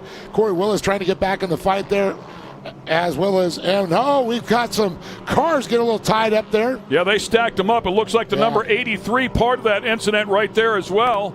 So a bunch of them making it through. A handful of them did not. A couple of them way up to the top there. The Talladega turn number 3 just kicking the dust out. And they sail it up over the tabletop. Yeah, these guys are really moving through here. You know, it's 120 feet from that takeoff to the landing, and we'll see them doing that at least, if not a little bit more, which is insane. I love seeing this over, under jump, how they're coming up here. That's the Johnny Case. Over under jump, and then through the Project F. Boom! Oh, right in the back. Cheney says, "Hey Miller, I'm ready to go, man. We're lap number 1. Not going to take me long to catch you here." And of course, we talked to Cody at the end of that last race. These guys have been battling hard for years. Cody makes a bit of a mistake there. I thought Hunter was going to get underneath Cheney. Hunter loses a spot. Cody hangs on to the lead. Cheney there in second. and I believe that might have been Kanan Baker that knows Corey Willis that picks up third place. Yeah, Willis made a nice move up in that position. He got a little shuffled back from that race 1, so now he's looking for a little redemption right now. But I'm curious to see how this goes with Cheney and Miller right now. Speaking of Miller, Hunter Miller, I see having a little battle back there for 4th with Baker, who you just mentioned. That's exactly right. Yeah, Corey Willis finished 4th in that first race, currently sitting 3rd. We talked about him and how much better he's become over the past couple of years. 2-3 years have really developed nicely. Both guys going for a ride there. Hunter Miller and Kanan Baker all the way around, all the way up by the wall in turn number 3. Will lose a ton of time. Does get going again without crashing the car, and it looks like damage there. I think the right front has failed, so he might have smoked that wall when he slid up to the top. I think you're right. I can see that thing sitting a little low on the right front there into the grass. But I'll tell you right now, it's the 22 of Cody Miller. Oh, yeah, there's some major damage. There is no A-arm attached to that wheel. Yeah, what a shame there for Kanan, who finished 6th in the first race. Yeah. As we continue on here, we go back up to the front. There's that blue plaid roof that we were talking about before to distinguish between Hunter Miller, if you can see the top of the cars, and of course his brother as well, Cody, who has the yellow plaid roof. And can't always see those roof lines, yeah, of course. I know, that's what I'm saying. If you see the roof, it might be a bad moment, you know? Right. Yeah, somebody's pedaling on the bike. Yeah, I know a few guys that should sell some sponsorship on the bottom when they get pedaling that way, too. That's exactly right. That's another moment for sure, right? As we take a look at the two Can-Ams, again, Cody Miller out front, and that is Kyle Cheney right behind him, mirroring every move. These guys have raced each other so much, they know what the other is going to do. The thing is, can they take advantage of it? And they can trust each other on this. So they know when they're going to go in. They're not going to do a dirty move on there. And that's one of the things, when you're at these high speeds, you got to be able to trust the drivers you're with. And this is the pro class. You got to be qualified to be in here, especially these guys are very qualified up front. Cheney, a multiple champion there for sure, and Cody Miller, he knows how to put it on top of the box. Yeah, I mean, these guys are not afraid to get elbows up. There will be some contact here, and no question. I mean, the emotions run high here, but they know what it takes to get past the other. It's so difficult to do. Cheney trying to look to the inside again, but Miller just keeping that nose down just enough where there's no daylight. Now here's the critical into that 6, 7, 8 corners that we talk about. And this is where Kyle made his pass before. Yeah, and Cody just struggles in that right-hander for whatever reason, but he definitely learned his lesson when he got passed by Kyle Cheney in that first race. So he'd rather check up and block that low line, which is exactly what he did, and it leaves Kyle no place to go. Yeah, he's going to have to get on the binder. It's going to also get him off his pace, too. Sometimes it's a little strategy goes in to rattle the other drivers that way. A little brake check here and there can just set the whole pace. Way up high, man. Cheney not able to take advantage of it there on the exit of turn number 1. Down into turn number 2. Cheney up beside him now, but he's going to be on the outside here again. Can he set him up to go outside in? And it looks like Hunter protects the bottom, and Cheney gets a little bit loose, loses some real estate. Yeah, I was going to notice that rear end stepped out definitely on him there, and then when you get that tire spin, you get no forward momentum. So Cheney's got to get this set right back up again due to the fact that now Cody has a little bit of breathing room. If Cody can get his marks and not go wide going into that 6, 7, 8 that we talked about. He's had trouble struggling in that right-hander. Let's see if Kyle can get in there and set it up. Here we come. Right off the Project X whoops one more time. Yeah, closes right back up. I think Cheney's a little bit faster to stay this close. Cheney's definitely got a car. There's no question about that. And if he can get out front, I think it'd be tough for Miller to get back around. With that said, that's exactly what happened in the first race. He did get past Miller. Miller got right back past him. So don't count either one of them out here. Both of those cars pretty equal. And, you know, Cheney's not afraid to stick a toe in the water there when he comes by. Yeah, he will put that nose He'll up. body slam you. He's okay with all that. Yeah, do not leave any daylight is what Cody's going in his head right now. That was Cash McCoy, by the way, off of McCroy, by the way, that was off the pace there. Just what looked like was going to be a great weekend for Cash LaCroix.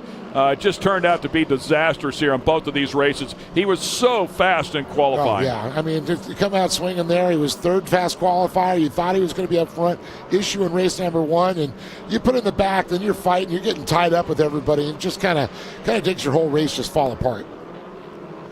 Yeah, these two still going at it here as laps wind down. 4 laps in the book. White flag is out. I'm pretty sure we're working the last lap here. These two, we'll see if Cody can hold him off. Here comes Cheney again, looking to the inside here. It's going to flick back to the jump here.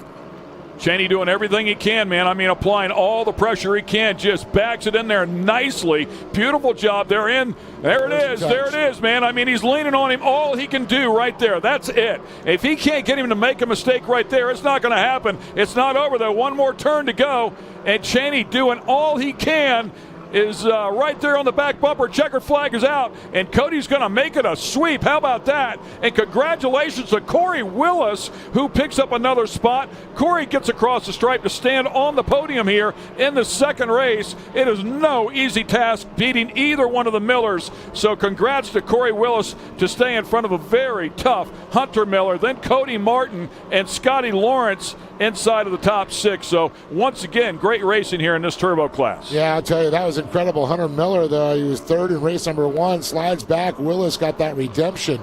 But so many great drivers that compete in this Pro Turbo. I'm just blown away at the numbers. I mean, there's so many cars out there, so many things, it could just go crazy wrong. Big class, great turnout here.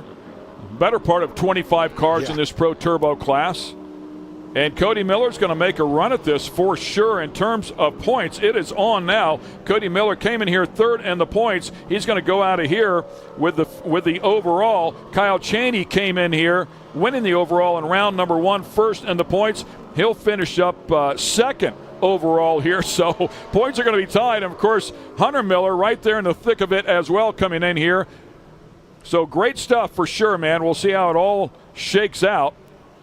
Rest of the field coming across the stripe and getting recorded there, and with that 25 vehicles. So here's the AMSOIL unofficial results there. Cody Miller, the 22, takes the top spot.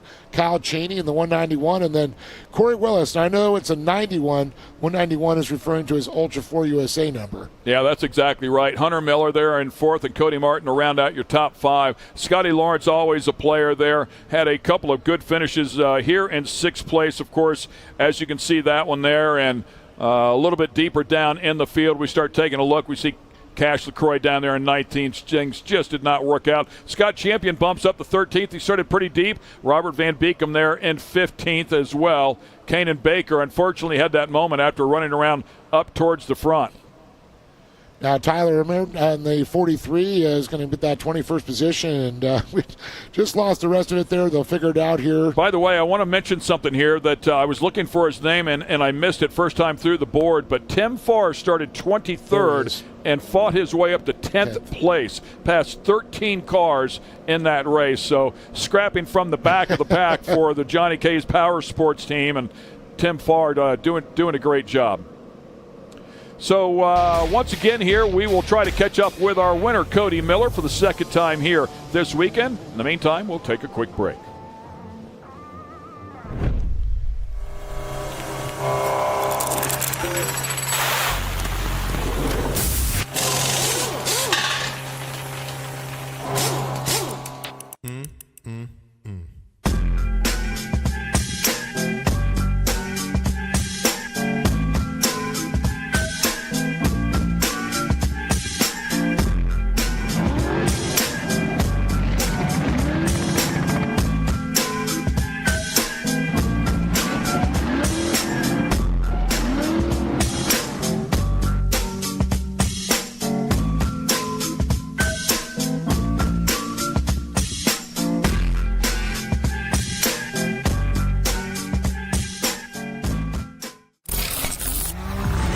When it comes to suspension tuning, there's only one name we trust: Double E Racing.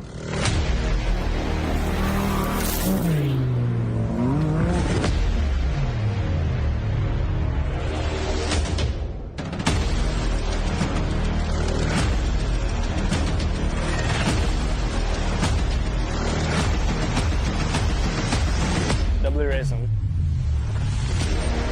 We help build champions. Ready for any challenge.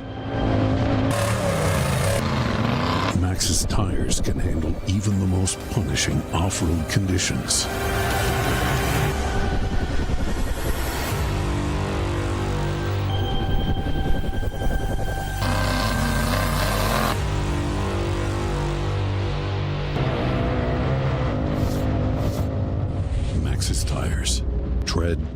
victoriously.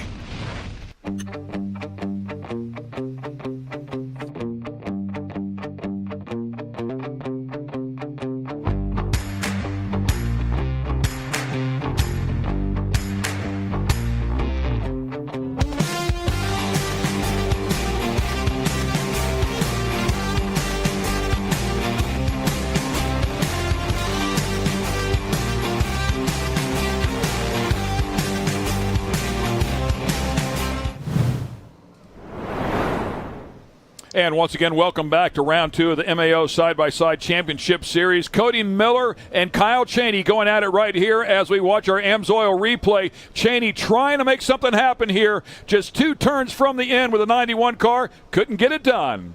Let's get it down to Erica, who's with our winner. Cody Miller, our unofficial Pro Turbo winner. Cody, despite being under fire and receiving constant pressure, you were able to rise to the occasion and capture 1-1 finishes today. What was your thought process as you were playing defense to a hard-charging second place a majority of that race? Yeah, I knew that Kyle was right behind me, and he had a completely different tire setup than I did once again. They watered it right before we got out there, so I knew that it was going to be really slick in places. So I was literally just searching for the traction, and I could see a little bit lighter color in certain areas of the track, and that's exactly where I tried to stick my car every time. And the Maxxis SC1 tires really hooked up. Raceline wheels were doing a great job.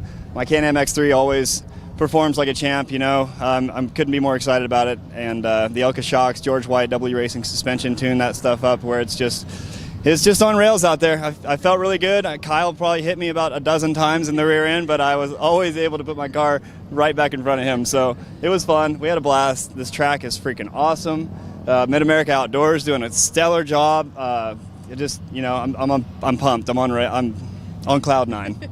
As you should be. Congratulations on that 1-1 and well-deserved overall. All right, thank you very much. Looking forward to the next round. Thanks a lot, Erica, and congratulations to Cody Miller here once again. Certainly a threat to win this championship here this year. We'll take a quick break. When we come back, the last race of the day. Ladies and gentlemen, we're going to turn the pro lights loose.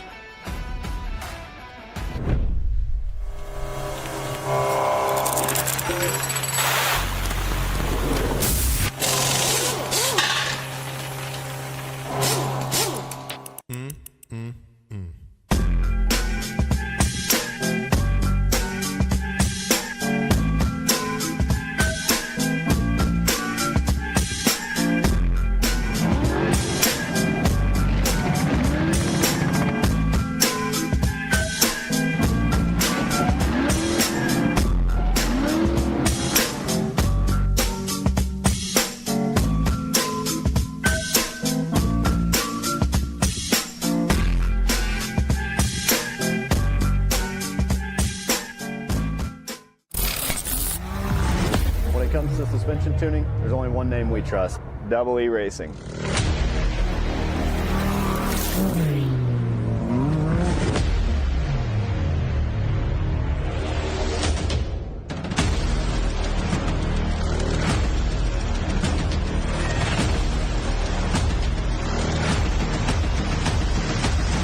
Double E Racing.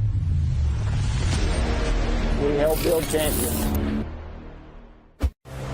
Ready for any challenge. Maxxis tires can handle even the most punishing off-road conditions.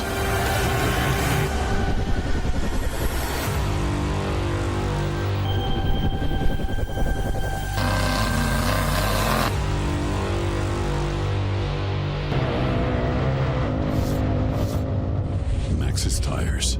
Tread victoriously.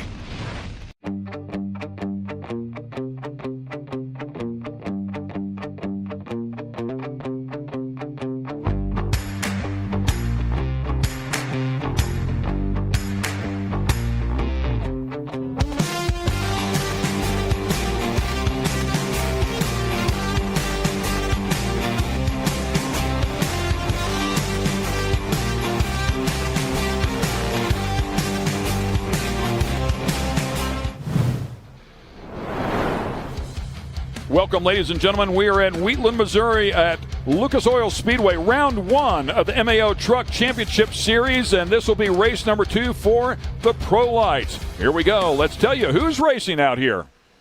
Well, we got Jake Cunningham, who's going to be at the end of the field there, and he had a little bit of get off there we saw in the qualifying section.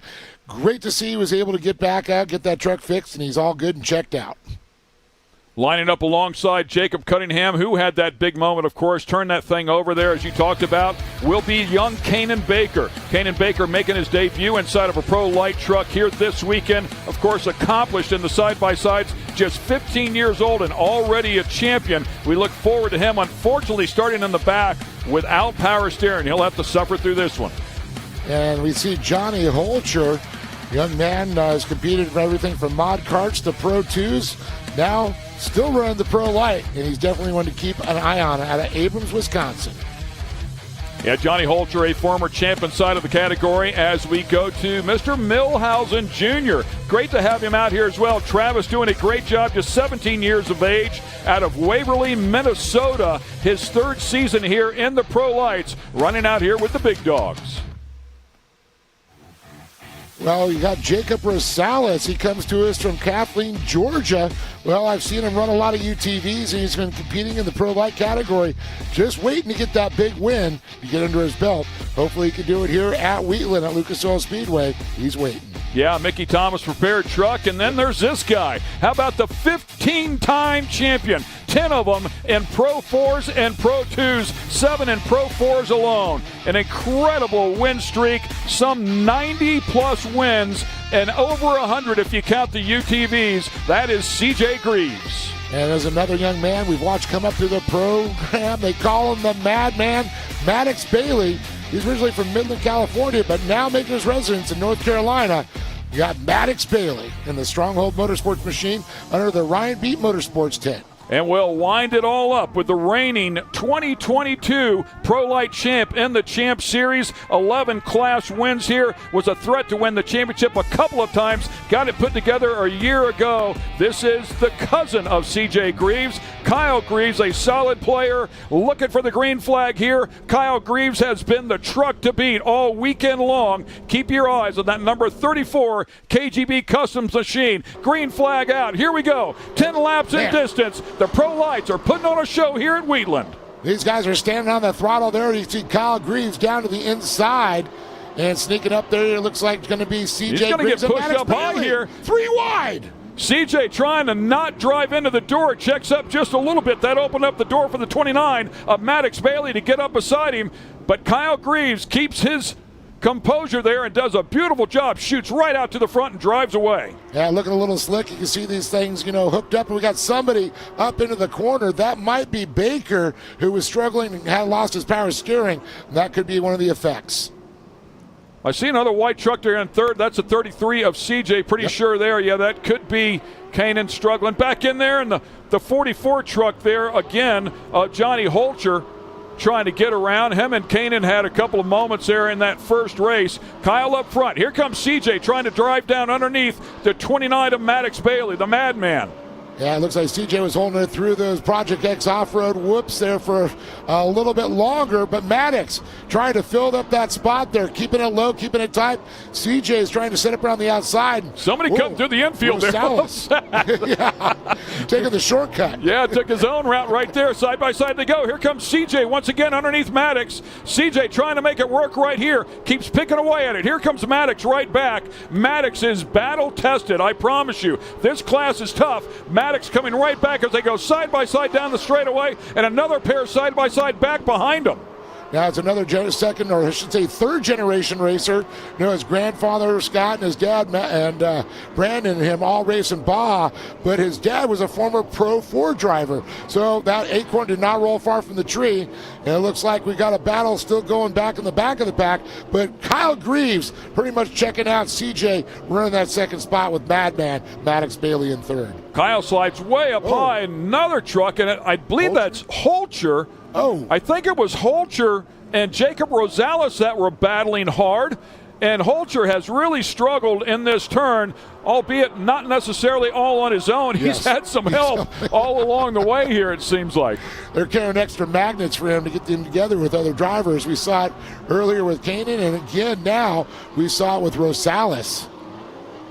So we should talk about the Greaves boys here. They are cousins, not brothers, and CJ kind of missing that one right there. Opens up the door. Let's see if Maddox can make him pay. Maddox is right there to try and get back around him.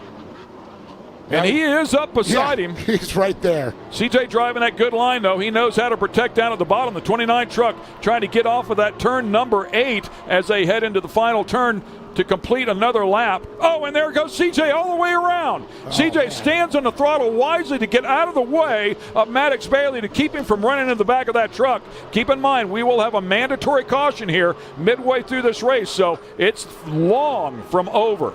Yeah, definitely. One of the things that you see a lot with these guys is the fuel-injected trucks. Where CJ, he's carbureted. Do you think that's going to be a little bit of effect there? You know, having a problem. It definitely could be some driving issues right there. Maybe it just did not respond whenever he went to throttle. I think another thing you might want to think about is it's been 10 years since he raced a Pro Light truck, and he's used to running a Pro 4 truck where on a loose track that front end will dig out. It's pretty difficult to spin one out, certainly of his experience.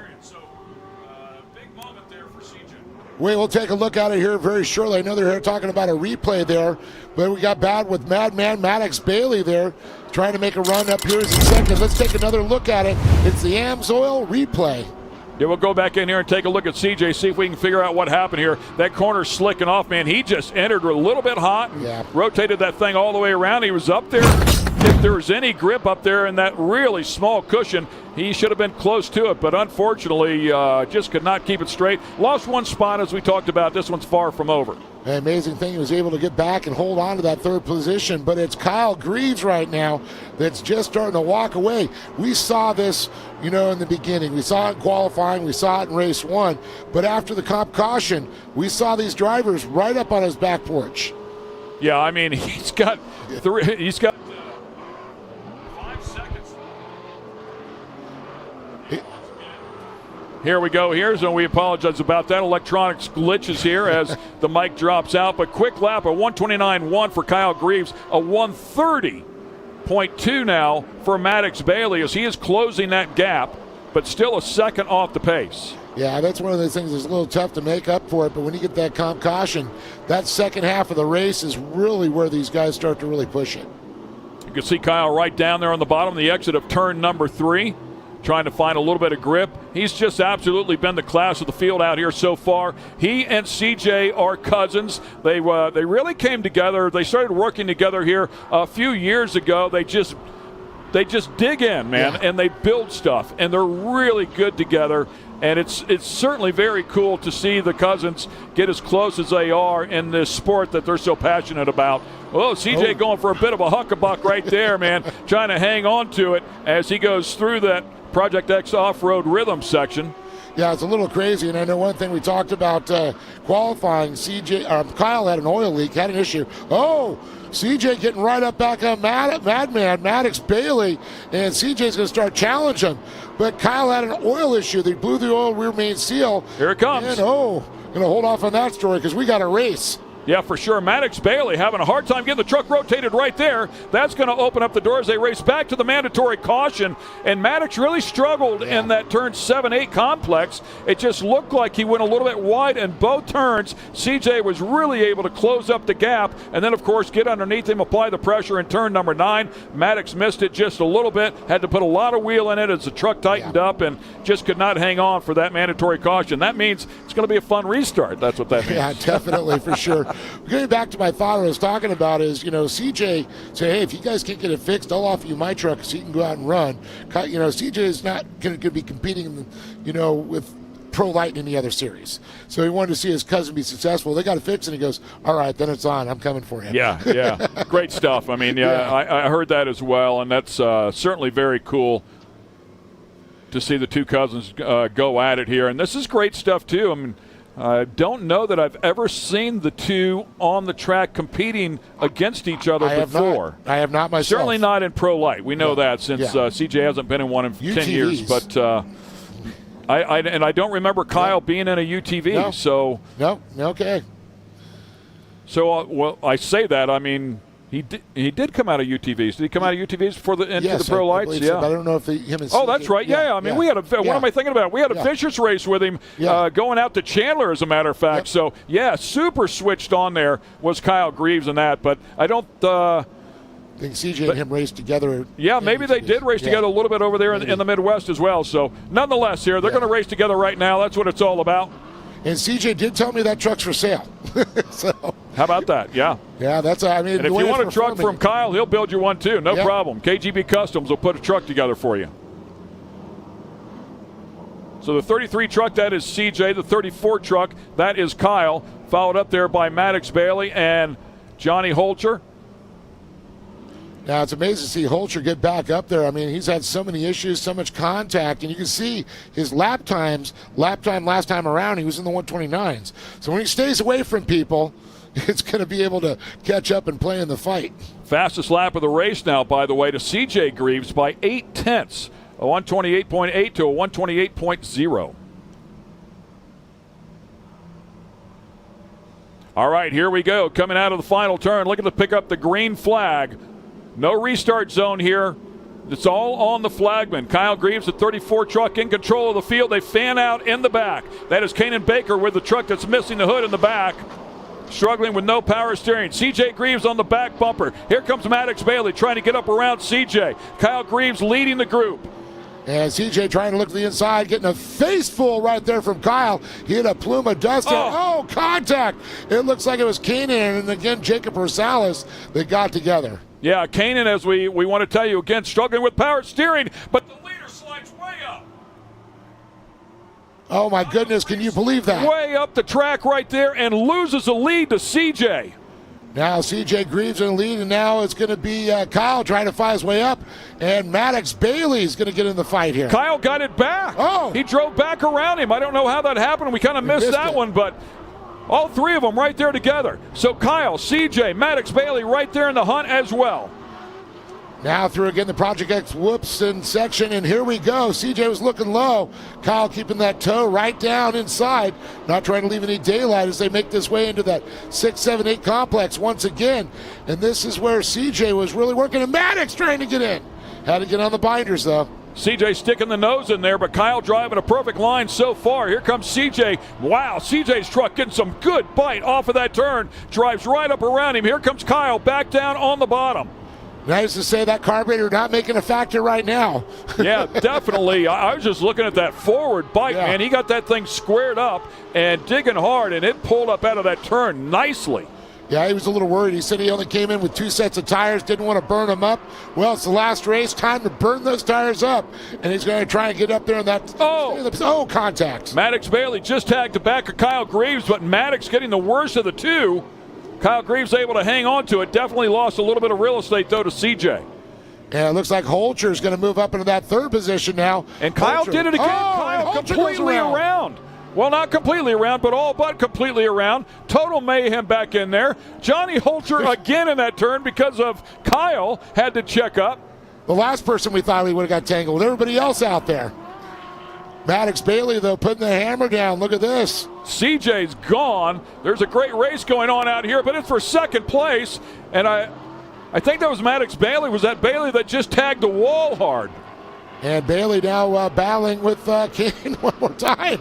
Kanan Baker, no power steering. He's up battling for a podium position right now. Yeah, and if you've seen his arms, I mean, they're just like pieces of spaghetti. You know, they're spindles. He's a little dude, man.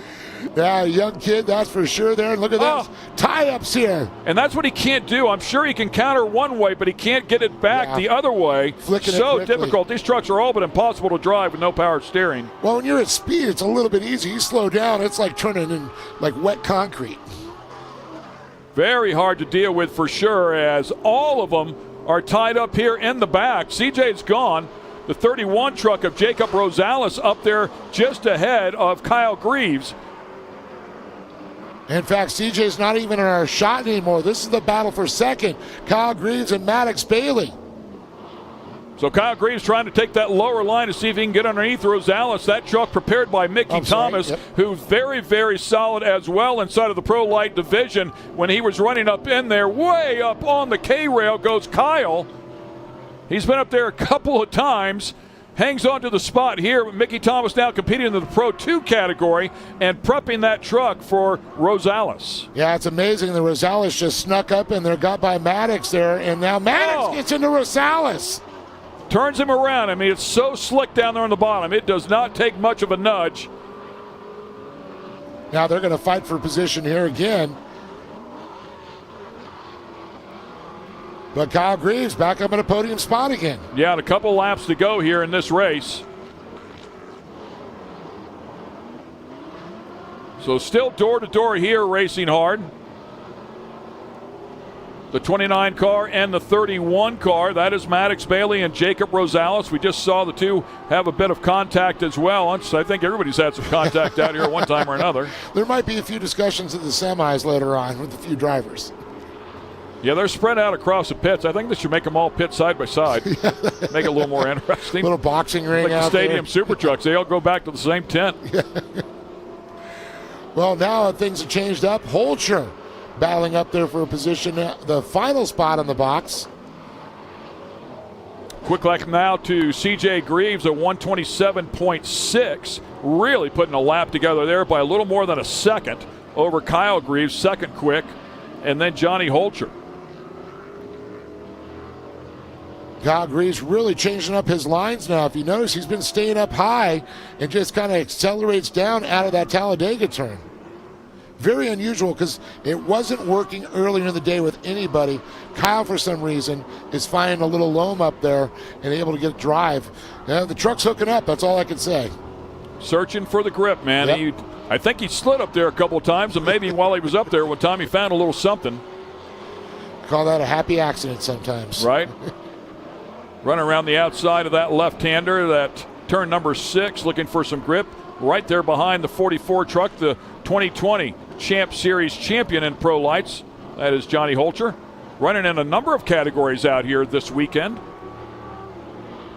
Yeah, competing in the UTVs we saw for sure, and a little struggling there, but not struggling right now in the Pro Light, even though he had so much contact. The white flag has come out for CJ. Now it's Kyle Greaves and Johnny Holcher's turn. Yeah, and there's a look at CJ. Talking about him before, such an accomplished racer. Of course, that is the son of legendary Johnny Greaves, multi-time champ, over 100 wins in the pro categories up there in Pro 4. And CJ Greaves definitely a chip off the old block, and Dad will proudly tell you, I can't compete with him. You know, he's faster than I am, and that's what a father wants for his son. 90 career wins in Pro Light, Pro 2, and Pro 4, way over 100 with UTV wins, 10 championships, 7 in Pro 4, 3 in Pro 2, has at least 4 more in Pro UTVs, but none in Pro Light. He does have 10 wins in Pro Light, though. Don't think he doesn't know how to get it done. Certainly proved it here. Worked on the truck, did a little bit of testing inside of this thing, brought it out here, and boy, he has put it together and found a ton of speed here in this second race. Yeah, definitely. I mean, that is just incredible, though. I mean, fortunately, he was third in race number 1. If we go to the moto math and unofficial, a 3 and a 1 is a 4. Kyle Greaves, so far, could have a 1 and a 2. That's 3. That's still the lowest out of all these drivers. That is exactly right. So CJ making his way through turn number 9, looking for the checkered flag here. It's going to be a Greaves sweep. 1 to Kyle, 1 to CJ. Waiting for Kyle to make his way across the stripe. Here he comes. A little bit of pressure right behind from Johnny Holcher, but it's going to be Kyle Greaves who should grab the overall here, as you talked about, Dave, with a first and a second. So congratulations to him. CJ finishing up with a third and a first. And 1 point separated for the overall, and yeah, one more 360 just before the checkered flag. A little showmanship there by Madman Maddox Bailey there. Put it on for the fans. So Johnny Holcher there to fill out the podium positions, followed up by Maddox Bailey, then Travis Milhausen Jr. And we'll round up the rest of the field here as they make their way across. Kanan Baker and then Rosales and Cunningham to make their way across. So we'll take a quick break and we'll come back and talk to our winner.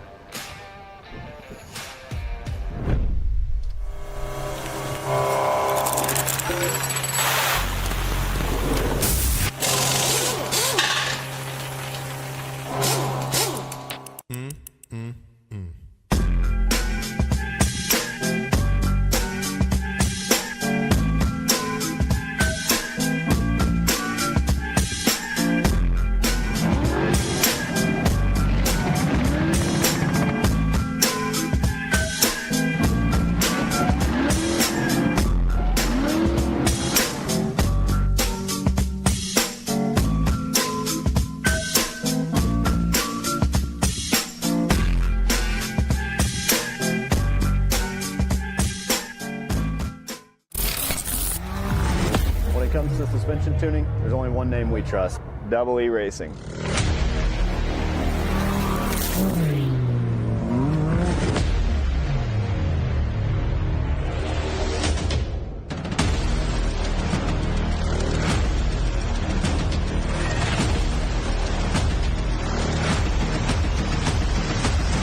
Double E Racing. We help build champions. Ready for any challenge. Max's tires can handle even the most punishing off-road conditions.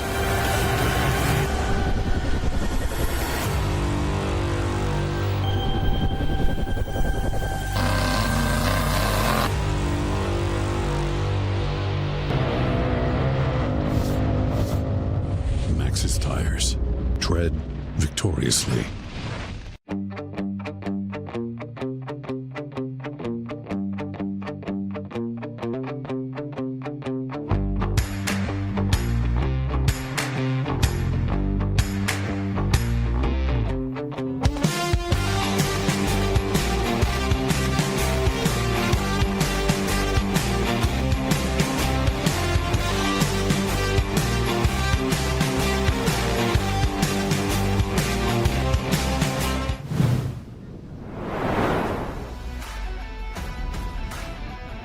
And welcome back to round one of the MAO Truck Championship Series. Round one of the MAO Truck Championship Series has been brought to you by our partners, Raceline Wheels, Amsoil, Rugged Radios,